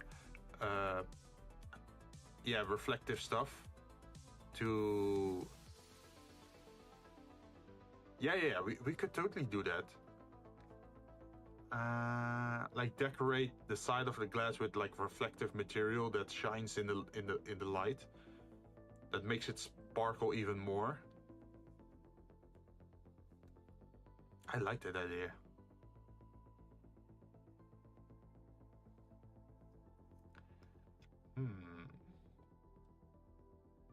Good, good. Okay, we have the Orpheus strawberry mix. This one has to do with ancient Greek. It has to do with temptation and grief. Contract, impatient, punishment, loss, apparition, torn apart by raving ones, untrue love, liar, and rejection. Let's see, another name popped in my mind, pumpkin spice harvest. Ooh, wait, that gives me another idea. You know that in certain drinks they have the layer effect, right? Or they have like a cream top, or they might have like cream and spice on top, like cinnamon spice on top of the creamy layer of it. We could do that. Like some drinks having like a creamy top. Let's see, untrue love, something dark red. I'm not sure about that one. Like usually red is temptation or lust or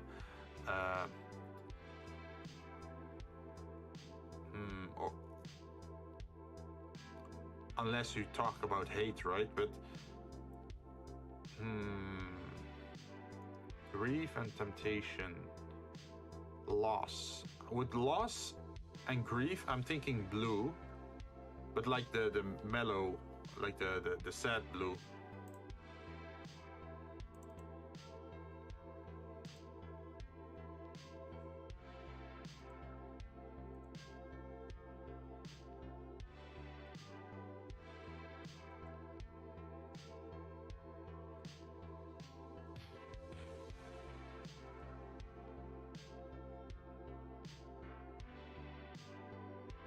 Black to red gradient?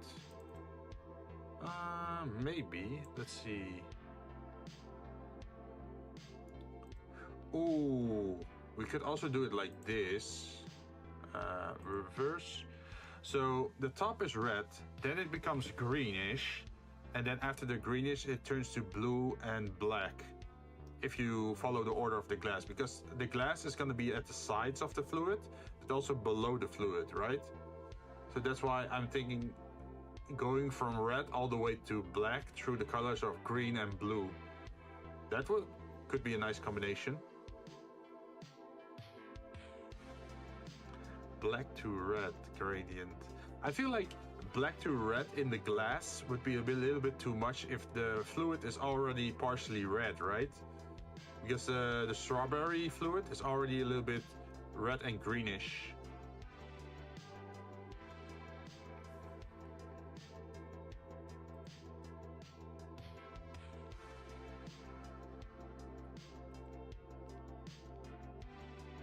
Apparition.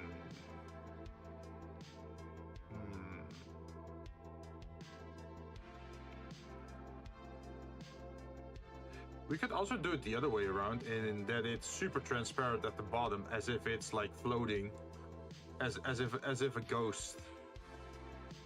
Testing more.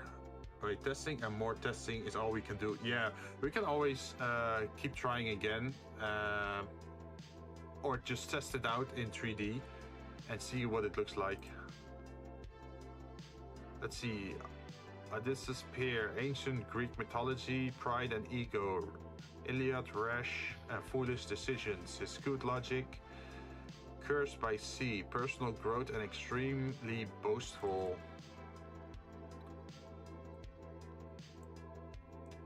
Could we maybe go for a brown glass for once? I know there are like these warmer color glasses. Let's see what this looks like.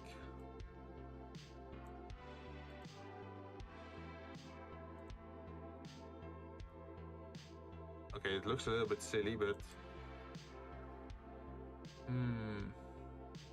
boostful calls for yellow.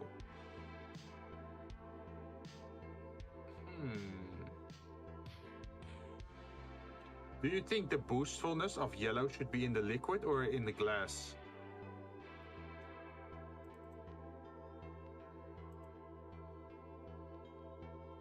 gold.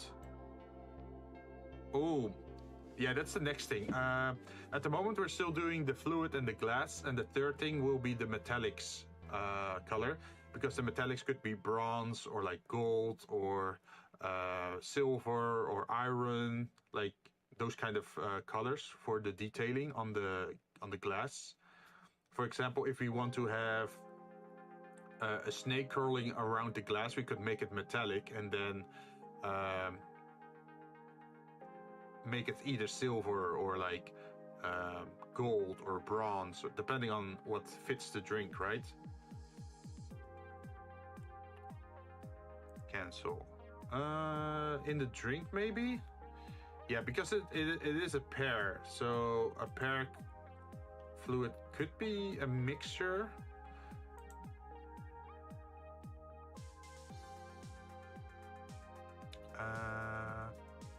Where is it? This one.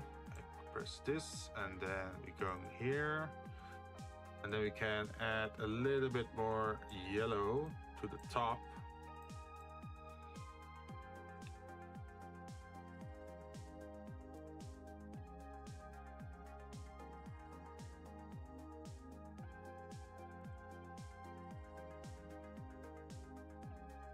Maybe that's a little bit too bright of a yellow.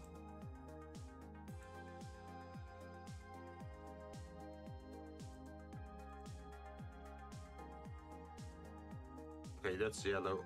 Okay, we got the yellow included in the fluid now. So now that the glass...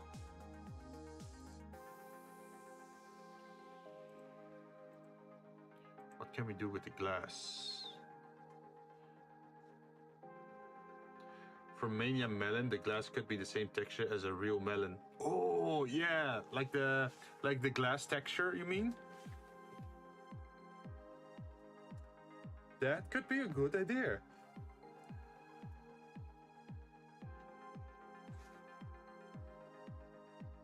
Okay, give me a moment to finish this one before I add that to the white space.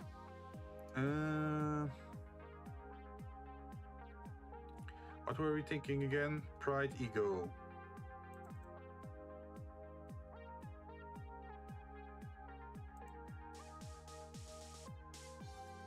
I think brown could look a little bit ugly there.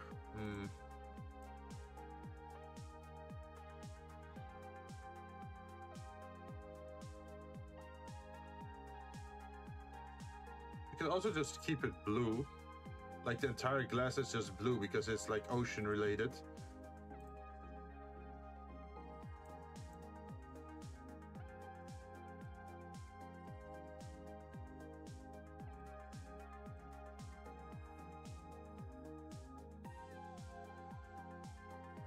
Let's see. Mania melon nightclub. Yeah, so let's take the melon. Melon. Give me an image of a melon.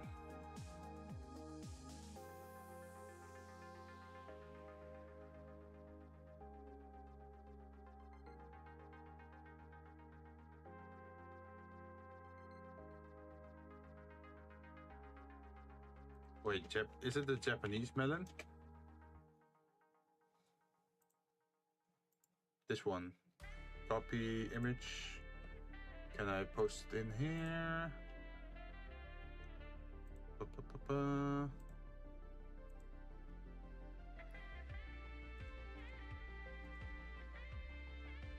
I have to close this one. Yeah, it's this one. Transform skill. I'm thinking of this kind of melon.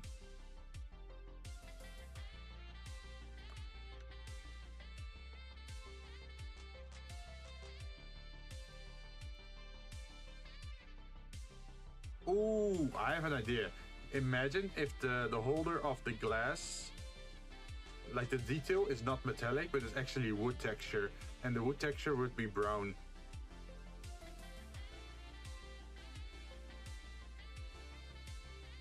Because this has that whole overgrowth pattern thing, right?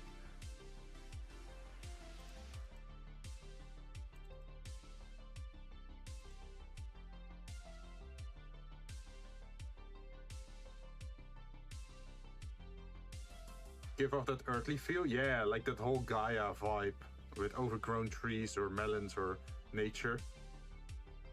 It fits with mania as well, because mania is like madness, overgrown, interconnected, complex stuff.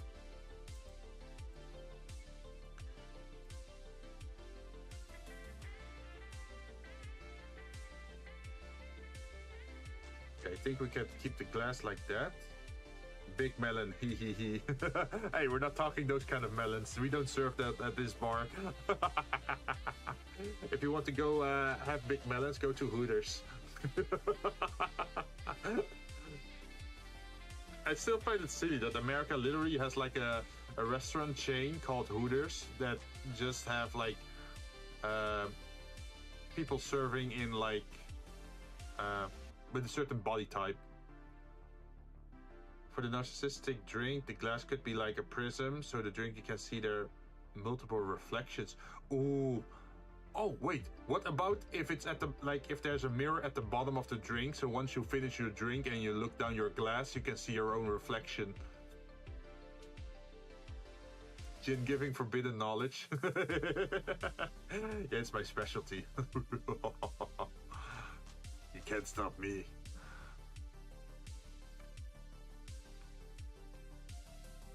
Mantis Mango Brew.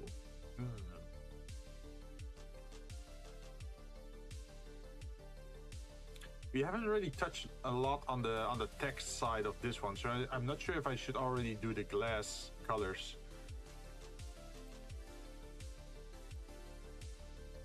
So let's just put it onto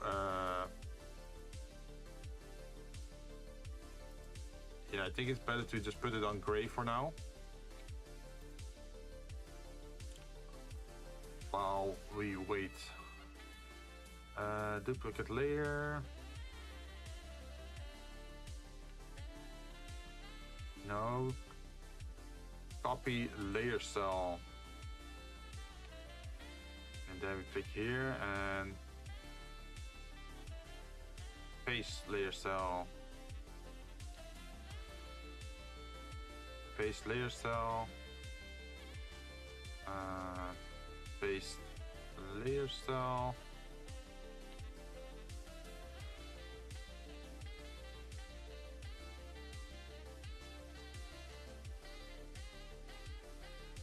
Let's see. Origin Japan. Wait, which one? Which one are you gonna give to Origin Japan?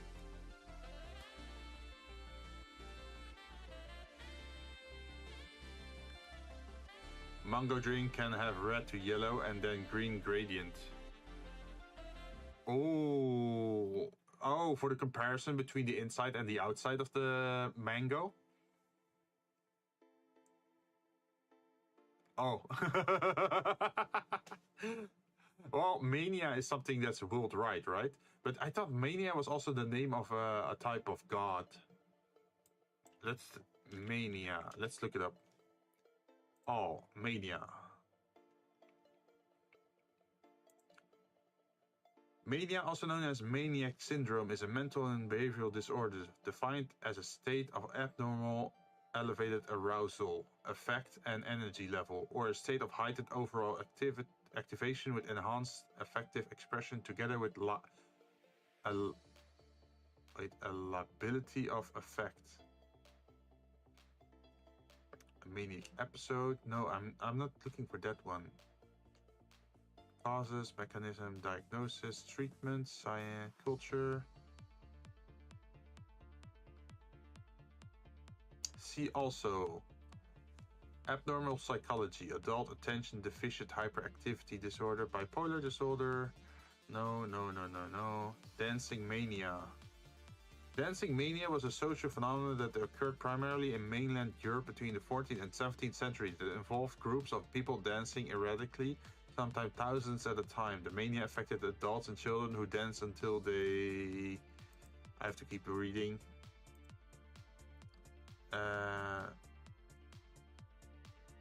People dancing sometimes thousands at a time. Until they collapsed from exhaustion and injuries. One of the first major outbreaks was Aachen in Holy Roman Empire, and it quickly spread through Europe. One particularly notable outbreak occurred in Strasbourg 1518. There is what is dancing mania? I'm gonna link this in the chat because I have never heard of this before. Here, check this one out.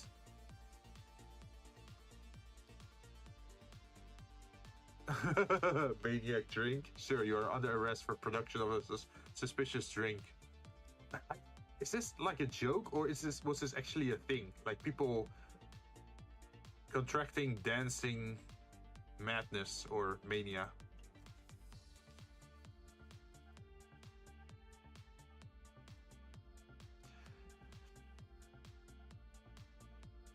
Often musicians accompany dancers due to a belief that music would treat the mania, but this tactic sometimes backfired by encouraging more to join in. There's no consensus among modern-day schoolers as to the cause of dancing mania. Several theories proposed range from religious cults being behind the procession to people dancing to relieve themselves of stress and put the poverty of the period out of their mind. It is speculated to have been a mass psychogenic illness in which physical symptoms with no known physical cause are observed to affect a group of people as a form of social influence. Oh no! Oh no! These were social influencers. No wonder they were maniac or suffering mania. This was a thing. There's a wild documentary on this. Oh, okay. So should we base it on that mania? Because the other mania is like elevated madness or something like that, and this one is dancing mania. Imagine you drink this melon juice and you can go dancing the entire night. I mean, that would be pretty good for a fruit bar at night. You just go to the fruit bar, order this drink, and then you go clubbing.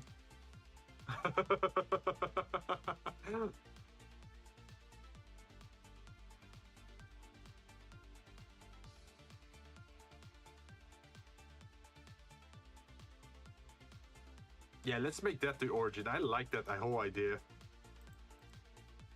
Instead of basing it on a physical or like a mental illness, I think this one is interesting. And not a lot of people know about this, so they get curious and then they get to read about the dancing plague.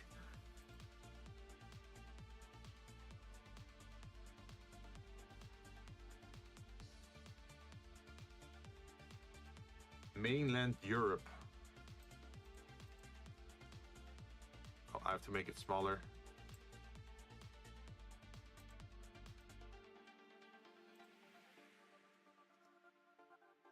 And then this becomes motive.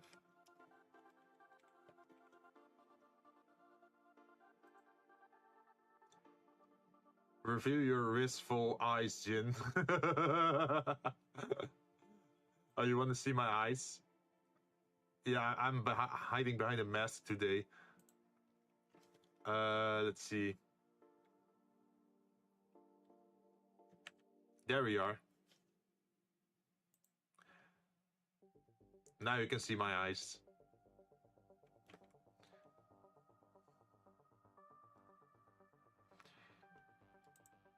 So we have the dancing plague from mainland Europe. The mood for this is mania, social influence. I guess that's a modern. Wait, aren't they just describing TikToks? Oh shit, your messages got deleted. I'm sorry, Pumpkin. I'm not sure what happened. What was the last message that you sent? You deleted. Okay, it was just 2 emoticons. Why is this happened before and it keeps happening? I'm not sure why, but I turned off the emoticon spam filter, so you're allowed to use multiple emoticons.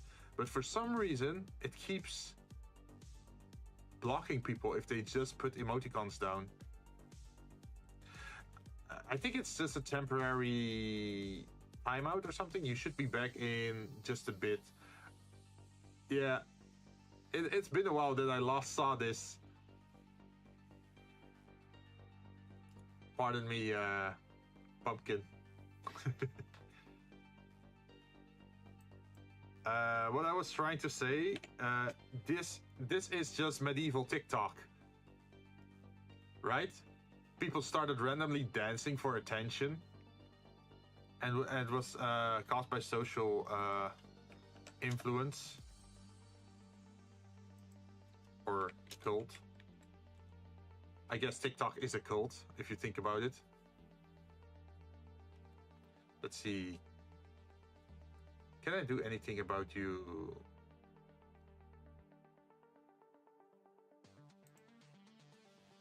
Let's see. Go to channel, pin message, report, remove, put user in timeout, how user on this channel, add as a moderator. Huh. I'm not sure why this is happening.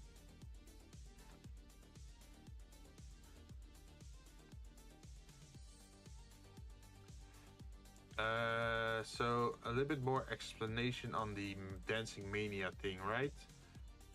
So motive.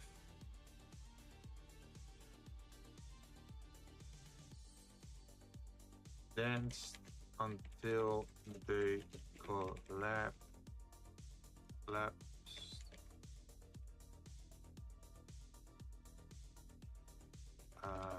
From injury or exhaustion. Let's make text a little bit smaller. I think 6 could work.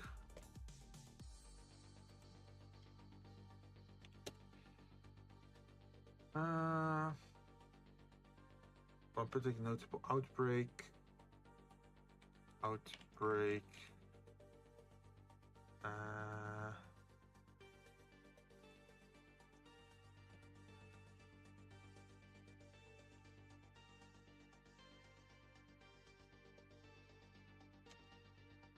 Madness.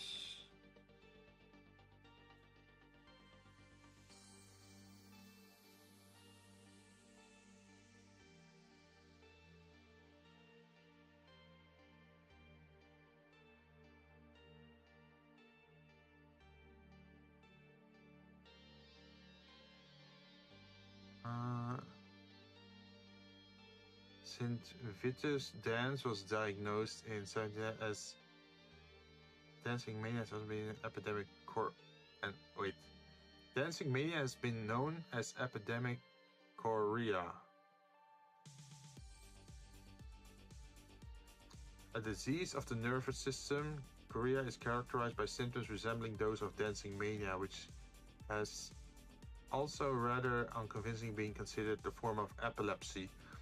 Oh, we're learning stuff today here. I was banished. Yeah, you got sent to the Shadow Realm, but I'm glad you're back. Maybe Shadow Moderator is taking revenge on me. Nah. Like, So, what happens in my chat is sometimes when you send 2 or 3 emoticons, just emoticons without any text, my filter, my Stream Elements bot, thinks that it's spam and will try to time you out.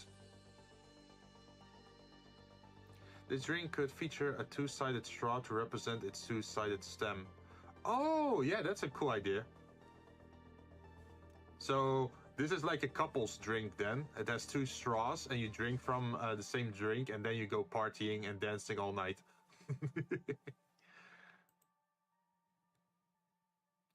Chorea is an abnormal involuntary movement disorder, one of a group of neurological disorders called dyskinesis. The term chorea is derived from ancient Greek dance, as the quick movements of the feet or hand are comparable to dancing. Man, like medieval Europe must have been like such a weird place to be. Like you wouldn't know what is science and what's like maybe superstition or actually happening. Not you against stream elements. Yeah, splash it with water. Fear it away. But stream element is also the bot that shares the message when you use the exclamation mark drink or exclamation mark D20.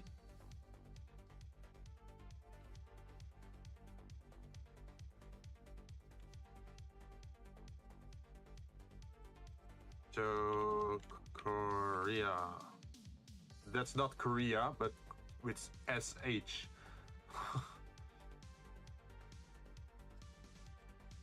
Epilepsy.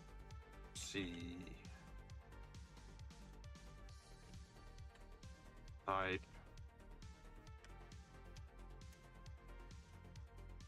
Movement.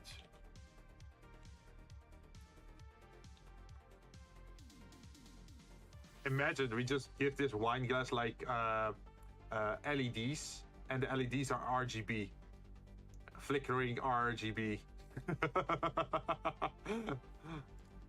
Or maybe a disco ball, a melon disco ball. Let's see, Mantis. What was that again? Mantis was a god, I think.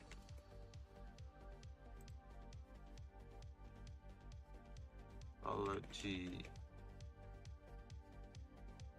Mantis is god of the dead. Roman.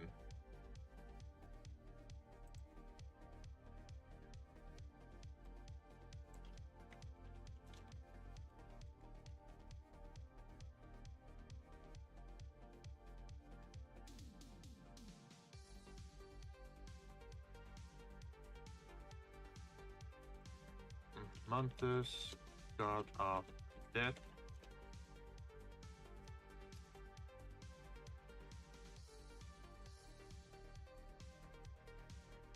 So now we can go over here and say Roman mythology, and then change the text again to motive.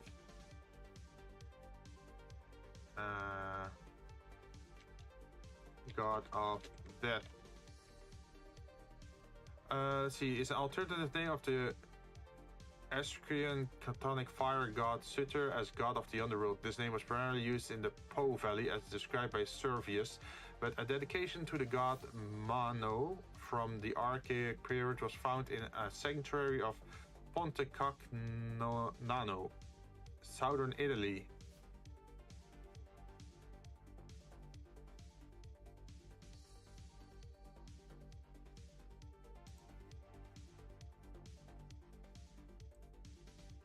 Oh, they also call it a Etruscan myth. Let's look up a Etruscan myth. The Etruscan system of belief was an immanent polytheism. All visible phenomena were considered to be manifestation of divine power.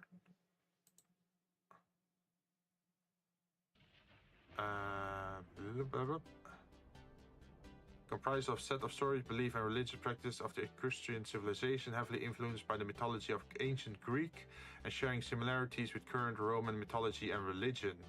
As the Etruscan civilization was gradually assimilated into the Roman Republic from the 4th century BC, the Etruscan religion and mythology were partly incorporated into ancient Roman culture, following the Roman tendency to absorb some of the local gods and custom of the conquered lands. The first attestation of the Etruscan religion can be traced back to Villanovan culture.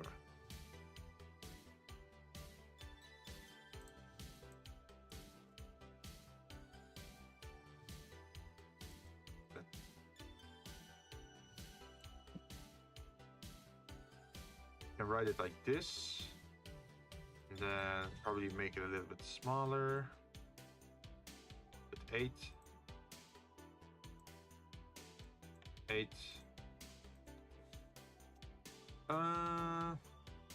Roman, maybe the stone chalice with runes and god of death engraving? Maybe. I just want to learn a little bit more of the story again, because it has been a while that I looked this all up and added it to the list. Beliefs, spirits, and deities. Let's see. Goddess of the sun, god of moon, goddess of love, god of war, god of childbirth, goddess of death. Oh, there's a god of death. Not just a god, but also a goddess. God of trade. Really, there's a god of trade. Okay, let's pray to the god of trade for a lot of profit tonight. Messenger of the gods, god of wine, the Heracle. Okay, that's probably Heracles. A number of underworld deities such as Kata, Lur, Suri, Tanir, and Kalus, all listed on the lead plague of Magliano.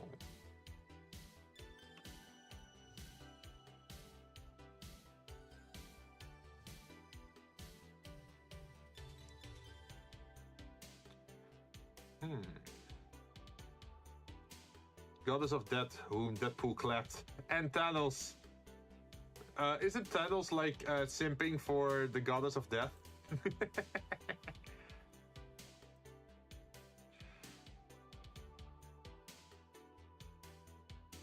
So they have different writings. Etruscan Infernal Deity.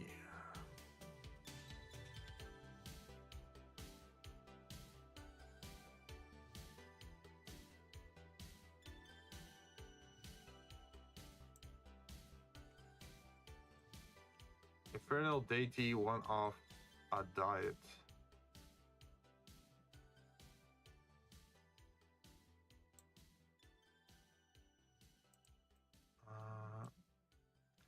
Let's go 6 on this one. Names the Etruscan city of Mantua, later Mantua after the deity. Okay, we found the page. Thanos the simp.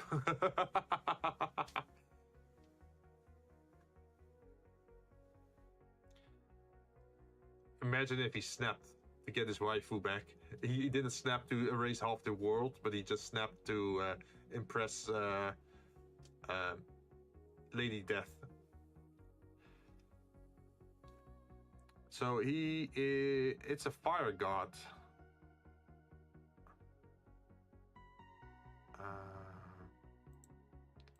Deity. Let's call him Infernal / Fire Deity. Underworld. Mentioned. This name was primarily used in the Po Valley as described by Servius, with a dedication to the god Manus in the air. Oh, I already read this before. Southern Italy. His name is thought to be the origin of Mantua, Italian Mantova, the birthplace of Virgil. Oh shit! Virgil mention. Virgil. Birthplace.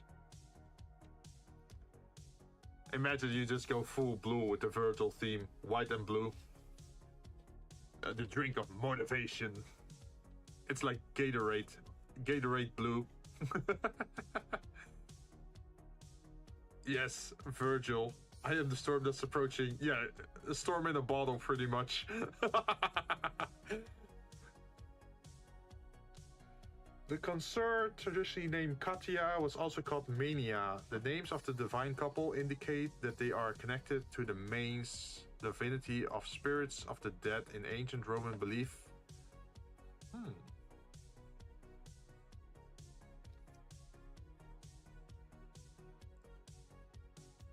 EMC reference, question mark.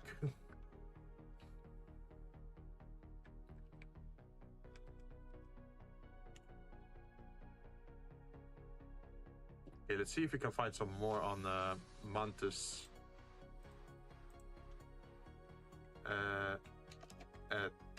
Etruscan god Mantus.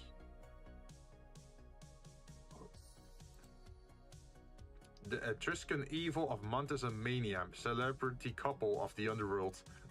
This sounds like some tabloid thing.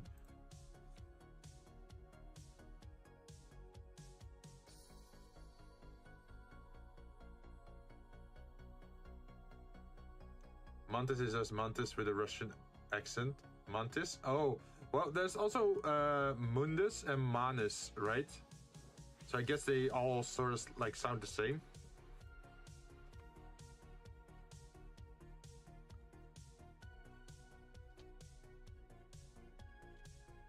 The Etruscan language, as reported us through Greek and Roman, left no literary record apart from various inscriptions.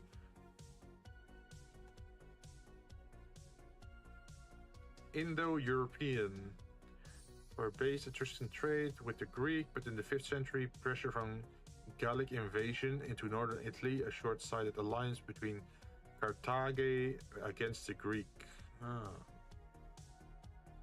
Confusing. So we could just call it mystery. There's a oh wait, I should not write it like this. Mystery.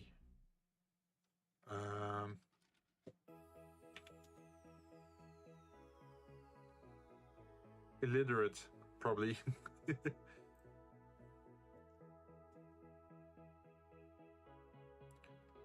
Let's see. The Etruscans, typical for religious folk, they were especially concerned with death stuff. What happened to you when you die, where you go, and where you report to. It was in the unseen world beneath the earth, the place to which men went after death, where the souls of their ancestors resided, that Etruscans devoted the chief portion of their religious thought, and with this were connected to the bulk of their religious observance. Over the dark realm of the dead ruled Mantis and Mania, king and queen of Hades. The former were represented as an old man wearing a crown. Okay. Old man wearing a crown.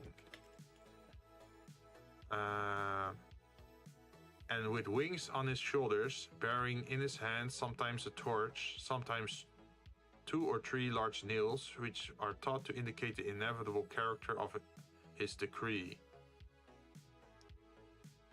Okay.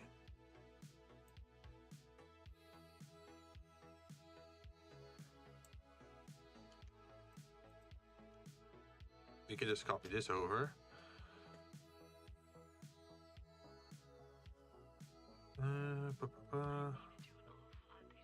Mantis, after represented on the Tuscan funeral urns in an act of leading away the deceased, who is generally on horseback and veiled. So he's pretty much the Grim Reaper then. He has the appearance of a 4-hoofed man with wild features and satyr ears. Okay. Often winged and in a high and tight tunic, sometimes armed with a sword and very often with a hammer. In the same way, in Rome, this pater was represented when carrying off the corpus of those slain in the gladiator games, namely armed with a hammer, and thought his idea was comparatively modern in the games they borrowed for it. So there's like multiple depictions of him.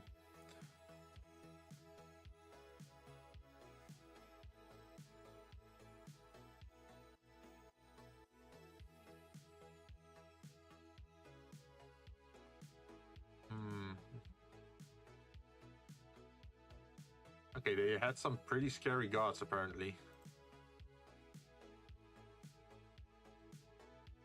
But we know he's like fire-based underworld from South Italy.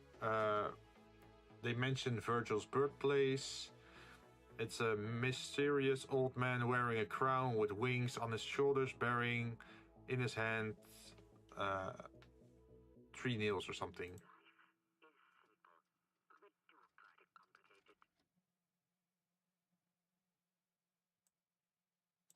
You just write with crown.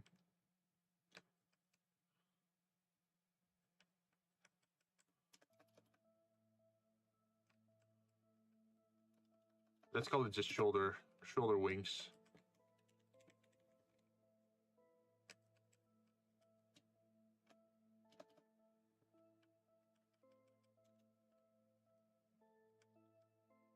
I think the torch could work together with the mango, because a torch flame would be orange. So if we make the cup of the glass the orange part, and then the rest we focus on the shape of the body.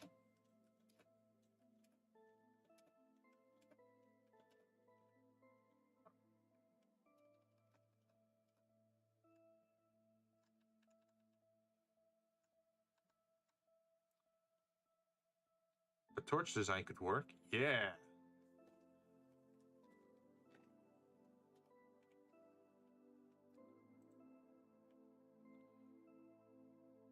Let's see. Next up is the Libation 1984.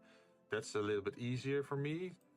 That's based on 1984, which is a book about a dystopian future from George Orwell.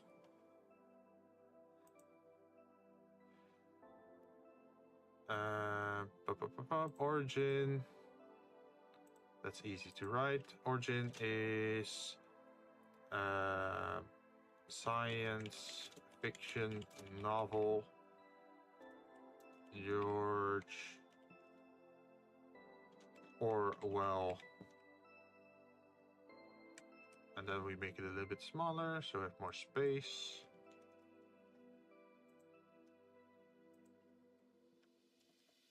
Mood. Dystopian. Cautionary Tale by English writer George Orwell. It was published on the 8th of June in 1949 by Secker and Warburg as Orwell's ninth and final book completed in his lifetime. Thematically, it centers on the consequences of totalitarianism, mass surveillance, and a repressive regime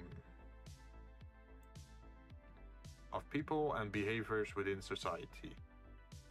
We can copy that sentence easily for the motive. Ta-da! Or maybe I should just go to 6 first and then post it. Heavy use of yellow and greens. Yeah, we already have it on the flute. You see the top color? We are not sure on what kind of details we should add. Maybe very sharp angular things, since it's like dystopian future-ish.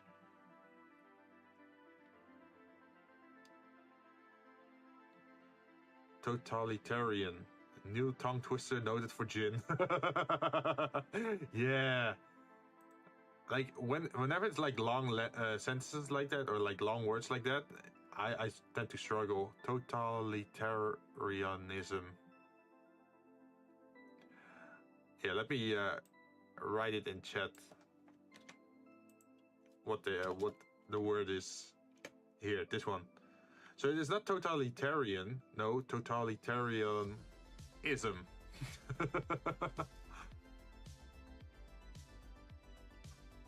Orwell, a democratic socialist, modeled the authoritarian state in the novel on the Soviet Union in the area of Stalinism and Nazi Germany.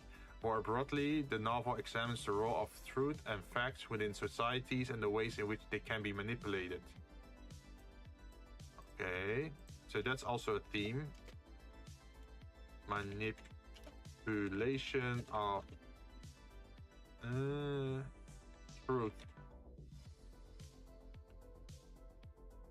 The story takes place in an imagined future in an unknown year believed to be 1984. For them, that was the future back then, when much of the world is in perpetual war. Great Britain, now known as Airstrip 1, has become a province of totalitarian superstate Oceania, which is led by Big Brother, a dictatorial leader supported by intense cult personality manufactured by the party's thought police.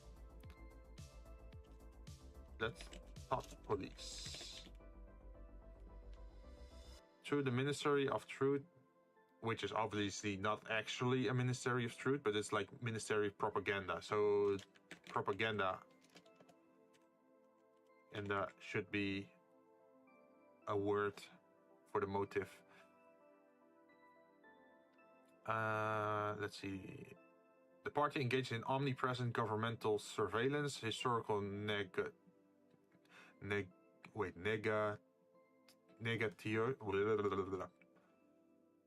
I'm gonna share these words here.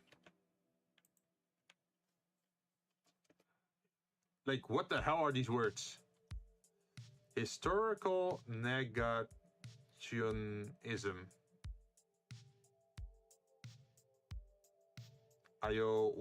Wait, what?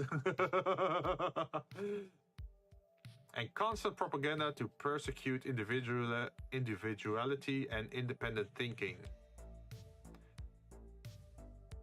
Not Jinn saying the N word. Wait, what? I did not say that.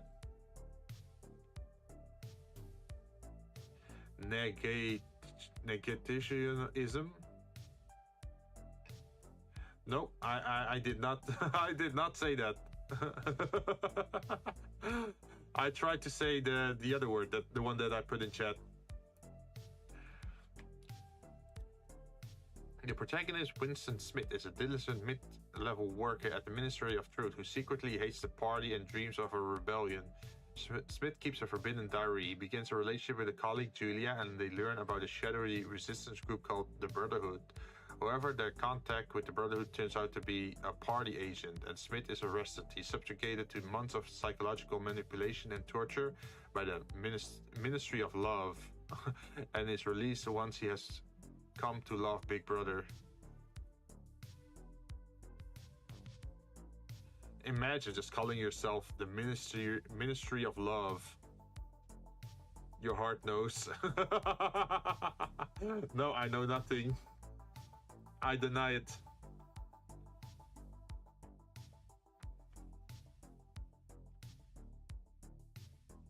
Let's see.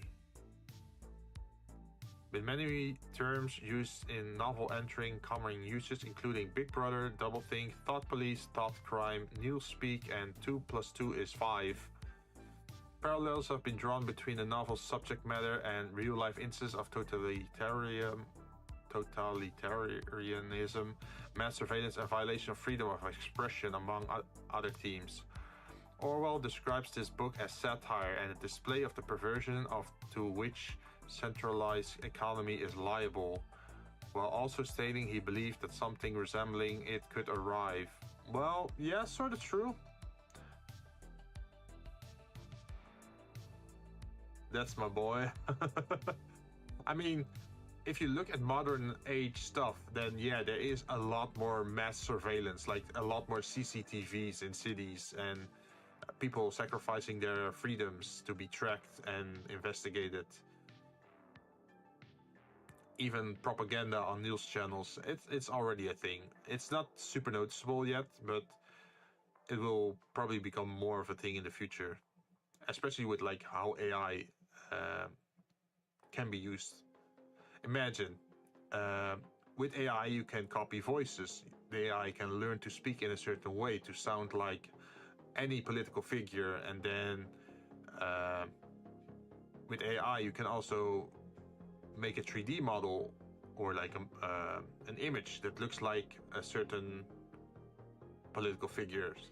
So even though the actual political figure could already be dead or not agreeing with your statement, through AI you can make a political figure say anything you'd want, and you could rile up the citizens of a country to act in your favor. You know that the presidents are playing Yu-Gi-Oh, right? Yeah, and also Minecraft. Have you seen those channels? Yeah, I already saw those channels where you see, what is it? Trump, Biden, and Obama all playing Minecraft and swearing at each other or making jokes at each other. But that's, yeah, that's AI based. Yep. But now it's still used for innocent things, right? But imagine what bad people could do with this. Like, if you have bad intentions, you can make them say anything you want and then pump it out into the world. Once that happens, I think the surveillance will increase on AI a lot more.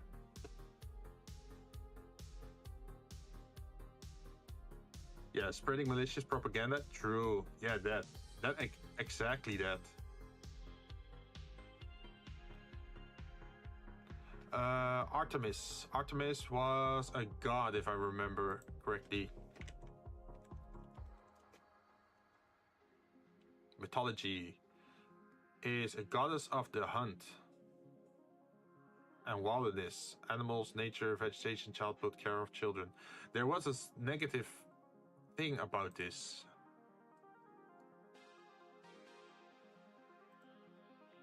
What was the tragedy of the tragedy of Artemis? Artemis and Orion, the heartbreaking tale of a mortal and a goddess. Ooh.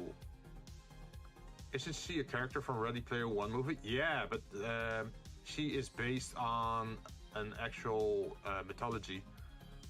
So what I'm reading here is Artemis and Orion in Greek mythology are lovers who are faced with a tragic ending in their love story. The relationship between Orion, a mere mortal, and Artemis, a goddess of hunting, was devastated by none other than her twin brother Apollo, who was provoked by his jealousy.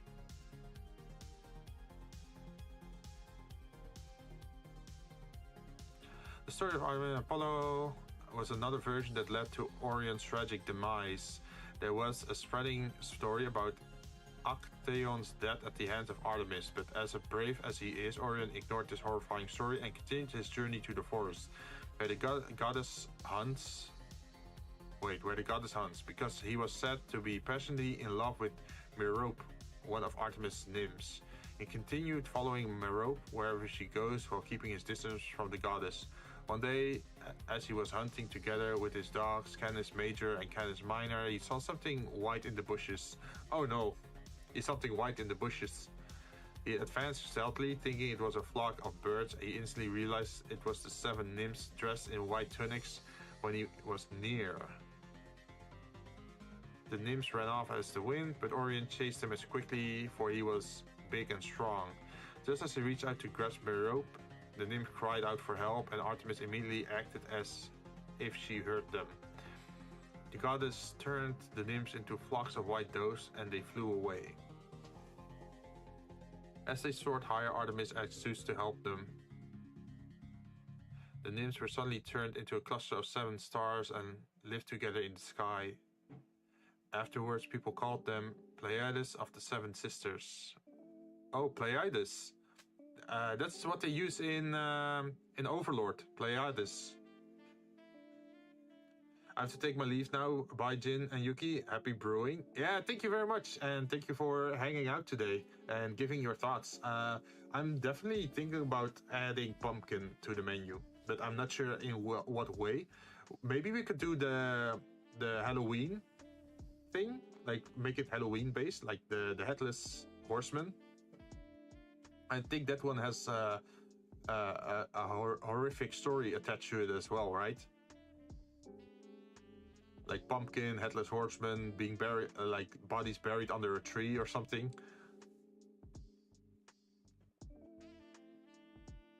I think that could be a funny drink, and it's different than the Greek mythology stuff, with extra pumpkin spice. The goddess later on approached Orion, but was dazzled by the huntsman's appearance, strength, and courage. Soon Artemis, okay, so we can already write this down, is origin was, this is Greek, right? Yes. Mythology. And we can turn it into 6. And then we can lower this. And then call it motive again. Mood is loss. And let's see.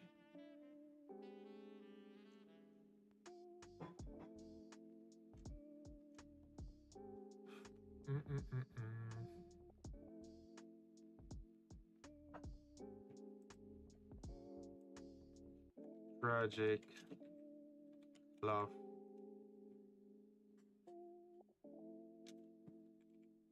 slash loss.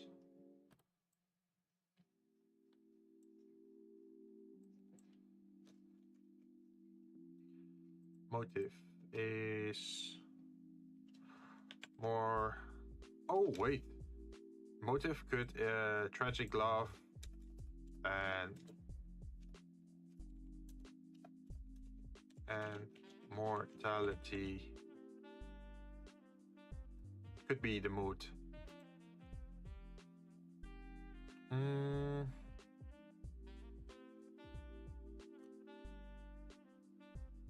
Let's see.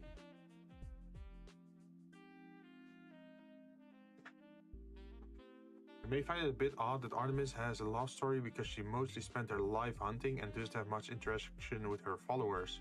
Well, maybe it was a clear indication that her love for Orion was real, but sadly their love story is not an ideal one that has a delightful ending. Other stories revealed that there were also minor deities who tried to pursue Artemis, but all ended in rejection. A refusal of the river god Alpheus led him to kidnap her. It came to her knowledge that Alpheus was coming to get her as his new bride, so she covered her face with mud. The deity did not recognize her and just walked past her. The goddess eventually ran away unharmed. While Orion was sleeping, he dreamed about the giant scorpion appearing in the forest to challenge him. He immediately reached for his sword and hit the scorpion, but he could not pierce its armor. He fought all night long. The scorpion almost pierced his heart when he woke up, but then he realized that it was just a nightmare. He got up and walked outside drenched in sweat and shocked to see that the scorpion from his dream was in front of him. Apollo sent the scorpion to kill Orion. He immediately battled with the scorpion, and similar to his dream, he could not pierce the scorpion's armor. The creature moved closer and closer to him while making him decide to swim off from shore. While Orion was escaping from the creature, Apollo approached his sister and told her that Condaeon, an evil man who attacked the Force Priestess, was there trying to flee by swimming across the sea.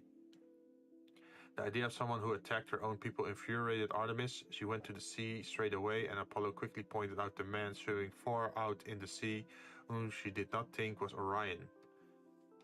Artemis's arrow. Artemis abruptly released her arrow, and it accurately hit the right spot, her Orion. Confused by her brother's relief, she instantly realizes that it was the man who she loved. Apollo tricked her. She desperately swam out to sea, hoping she could still revive Orion. However, she was too late, as the huntsman spirit had already departed his body. In the famous version of their love story, Artemis killed Orion by accident because of Apollo's deception. Oh, so we have deception. We have how do you call it? Like death by a lover.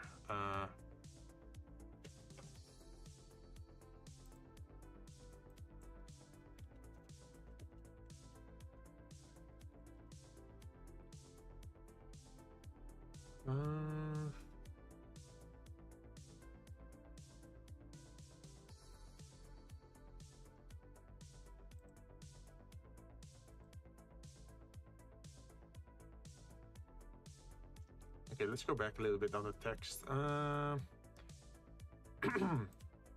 Motive, tragic, ending.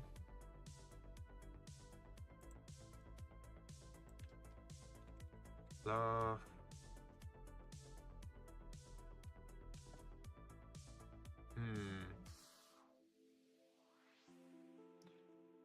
Between God and mortal.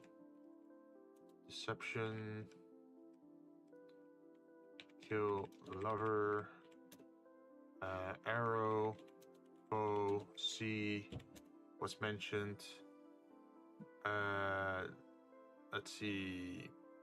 She was deceived by her twin brother.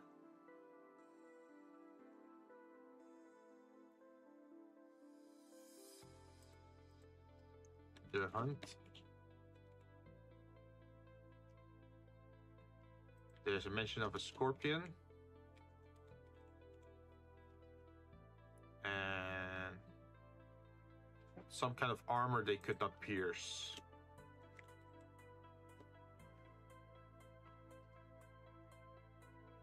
He got up and walked aside the drenched sweat. Yeah, we already read this.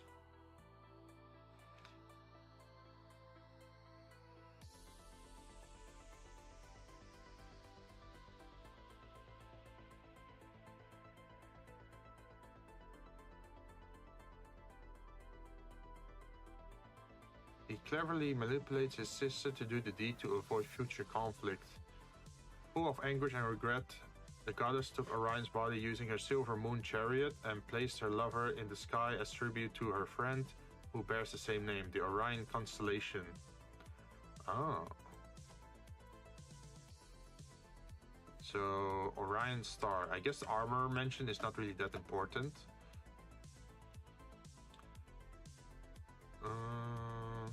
The story of the tragedy between them spread across Crete. Artemis appealed to the god of medicine, who specialized in healing, to bring Orion back to life, but Zeus refused the idea of bringing the dead back to life, as there was a fine line between gods and mere mortals. Orion then gains immortality by living among the stars in the sky. Ah. I think that's a pretty good coverage. We can make this a little bit smaller.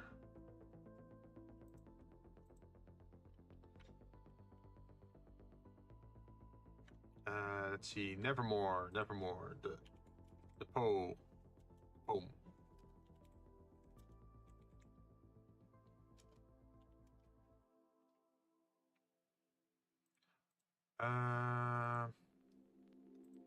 The origin. The Raven. Edgar Allan Poe.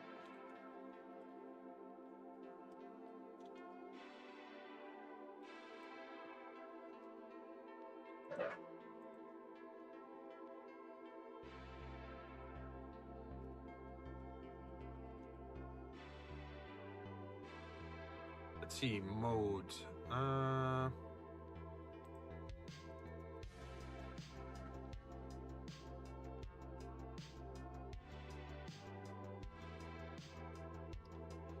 Let's see, it's about grief and loss.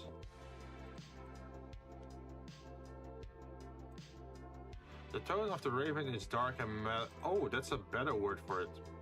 Melancholic.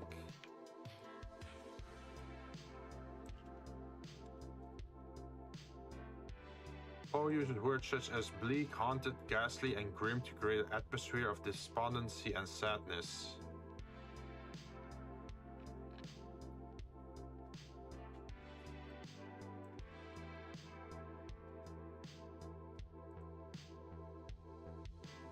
The poem explores how grief can be overcome. Wait, the poem. Stop it, pop-ups. The poem explores how grief can overcome a person's ability to live in the present and engage with society. Over the course of the poem, the speaker's inability to forget his lost love, Lenore, drives him to despair and madness.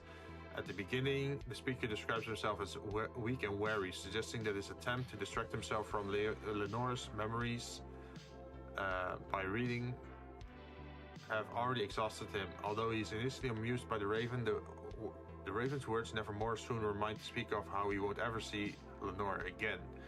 The power of this revelation moves him so deeply that he believes the air has grown denser, making it more difficult to breathe, and emphasizing that Lenore's presence in his memory completely changes his perception of reality.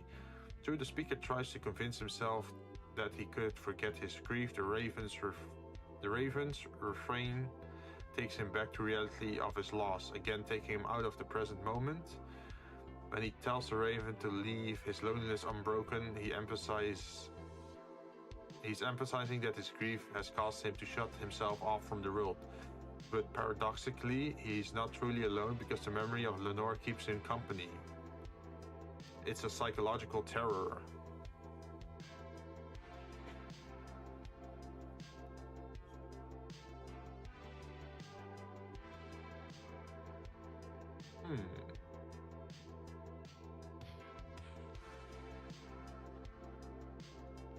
Love, loss of loved one. Reminding.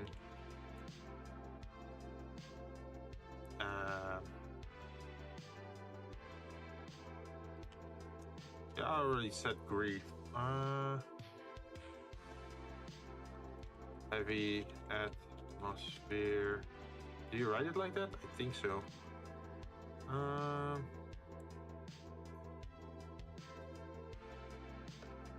Dense.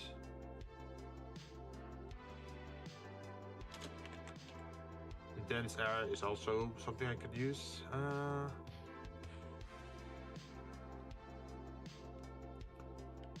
Bleak. And wary.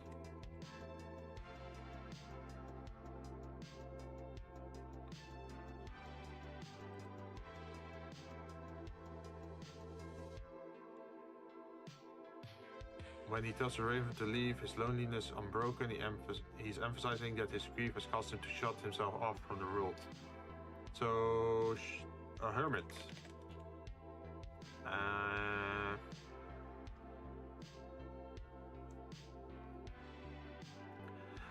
Let's see. Ravens can imitate human speech, and a raven can theoretically make a noise similar to the word nevermore. However, the events of the poem are undeniably ghostly, as the bird's refrain perfectly suiting the speaker's mental state seem too coincidental, hinting at the presence of something supernatural. This ambiguity, ooh, I like the word ambiguity, demonstrates both the mind's capacity to terrorize itself. Ooh. I like that word as well.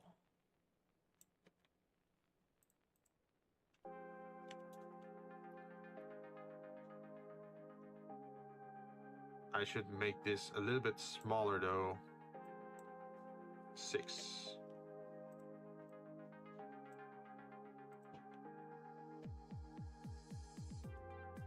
And the fact that psychological haunting can disturb and destroy as much as physical danger. Whenever we believe the bird can repeat one word or whatever it delivers its prophecy of doom, hearing nevermore, a word that emphasizes the eternal nature of the speaker's grief and loss, is what ultimately leaves the speaker mentally wrecked.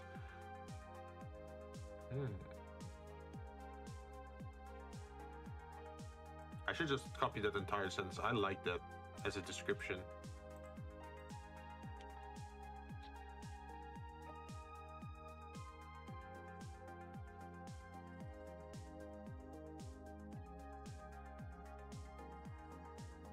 Okay, we can remove wary from it.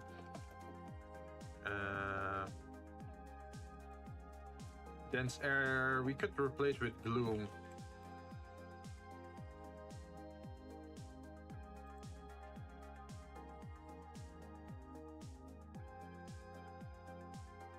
Ooh, it also deals with hopelessness. Yeah. Maybe we can add that to the mood.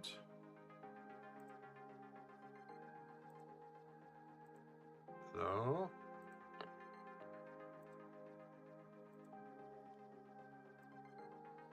And then turn it into 6. Thanatos kiwi milkshake. Now we're going for a totally different thing. Thanatos. It is once again ancient Greek mythology, the personification of death. Thanatos was the son of Nyx, the goddess of night, and the brother of Hypnos, the god of sleep. Ooh. We could do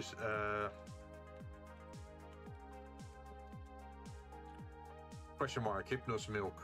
Hypnos is the god of sleep. So imagine drinking milk before going to bed, right? That is a known thing. Just question mark, because I'm not certain yet.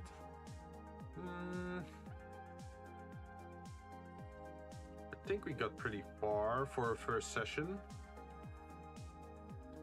Let's see, what time is it? Ooh, it's already past 4 hours for our stream. I should probably end here. Let's see, what can we do next time? We only did the fluid and the glass. We can also add the material, which could be like wood, metallic, or I don't know, something else. Some kind of material that holds the glass together.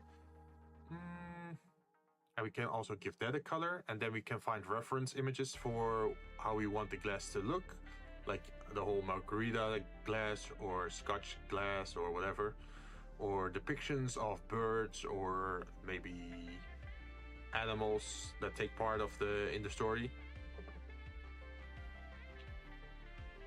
And we can probably do that next week.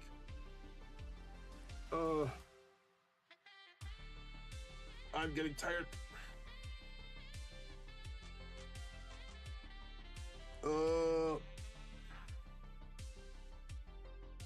Yeah, I think that's a good thing to do next week. You can just do that. I should definitely save this at the moment. Save.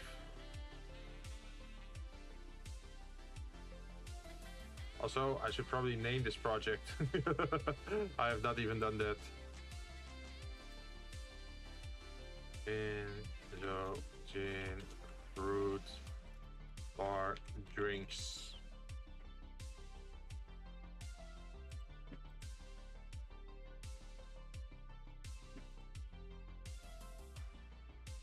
Okay, so we're done with that. Next week we're gonna continue working on this and probably do the last two bits, the Thanatos kiwi milkshake and the normal milk. Although it feels a little bit weird to have both milkshake and milk in the menu. Maybe Thanatos kiwi milk, I don't know. But yeah, the last thing will be the material. This, like the solid material. We have the transparent for glass, we have the fluid, and then last would be the physical material and what color that would be. Let's see, and then in the white big areas we can add the shapes of the glasses and the logos, or like the motif of like birds or symbology. Maybe we can do that next week. But for today I am done and out pretty much. I hope you guys enjoyed looking at me doing this kind of stuff. And yeah, next week we're gonna expand on it. Sadly, this week it wasn't really 3D work. It was mostly like design and concept stuff to work towards to it. But maybe next week or the week after we can already start doing 3D. Hey, I'm getting hearts. Who's sending me hearts? Let yourself be known.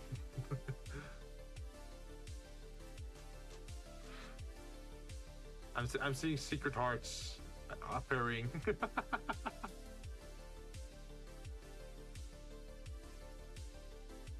But yeah, that's the plan.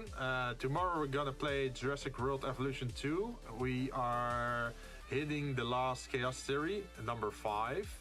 And once that's ready, we can do the sandbox mode and just have fun and make a beautiful park. And let's see, there is also Hankai Star Rail on Thursday. We want to do some of the side quests and event things for update 1.2. And on Saturday we have our first Zatsudan, where it's pretty much idle talk. We talk with the chat, I talk with 2 co-hosts. We're just gonna come up with some more ideas for our streams. And we are okay with input from chat, so let your voice be heard if you have any interesting ideas we could do in the future. So we can make like a big list of potential ideas for the future. I think that's pretty important, right? To always keep open for ideas and have a list ready. So you can always try something new. But yeah, that's it for today. I hope to see you guys next time. I'll be doing a creative stream again next Monday, and on Sunday I usually upload my schedule. And I do that on usually YouTube and Twitter, like on the community page. But for today, I am out. Thank you very much for watching, and I hope to see you guys again. Bye bye.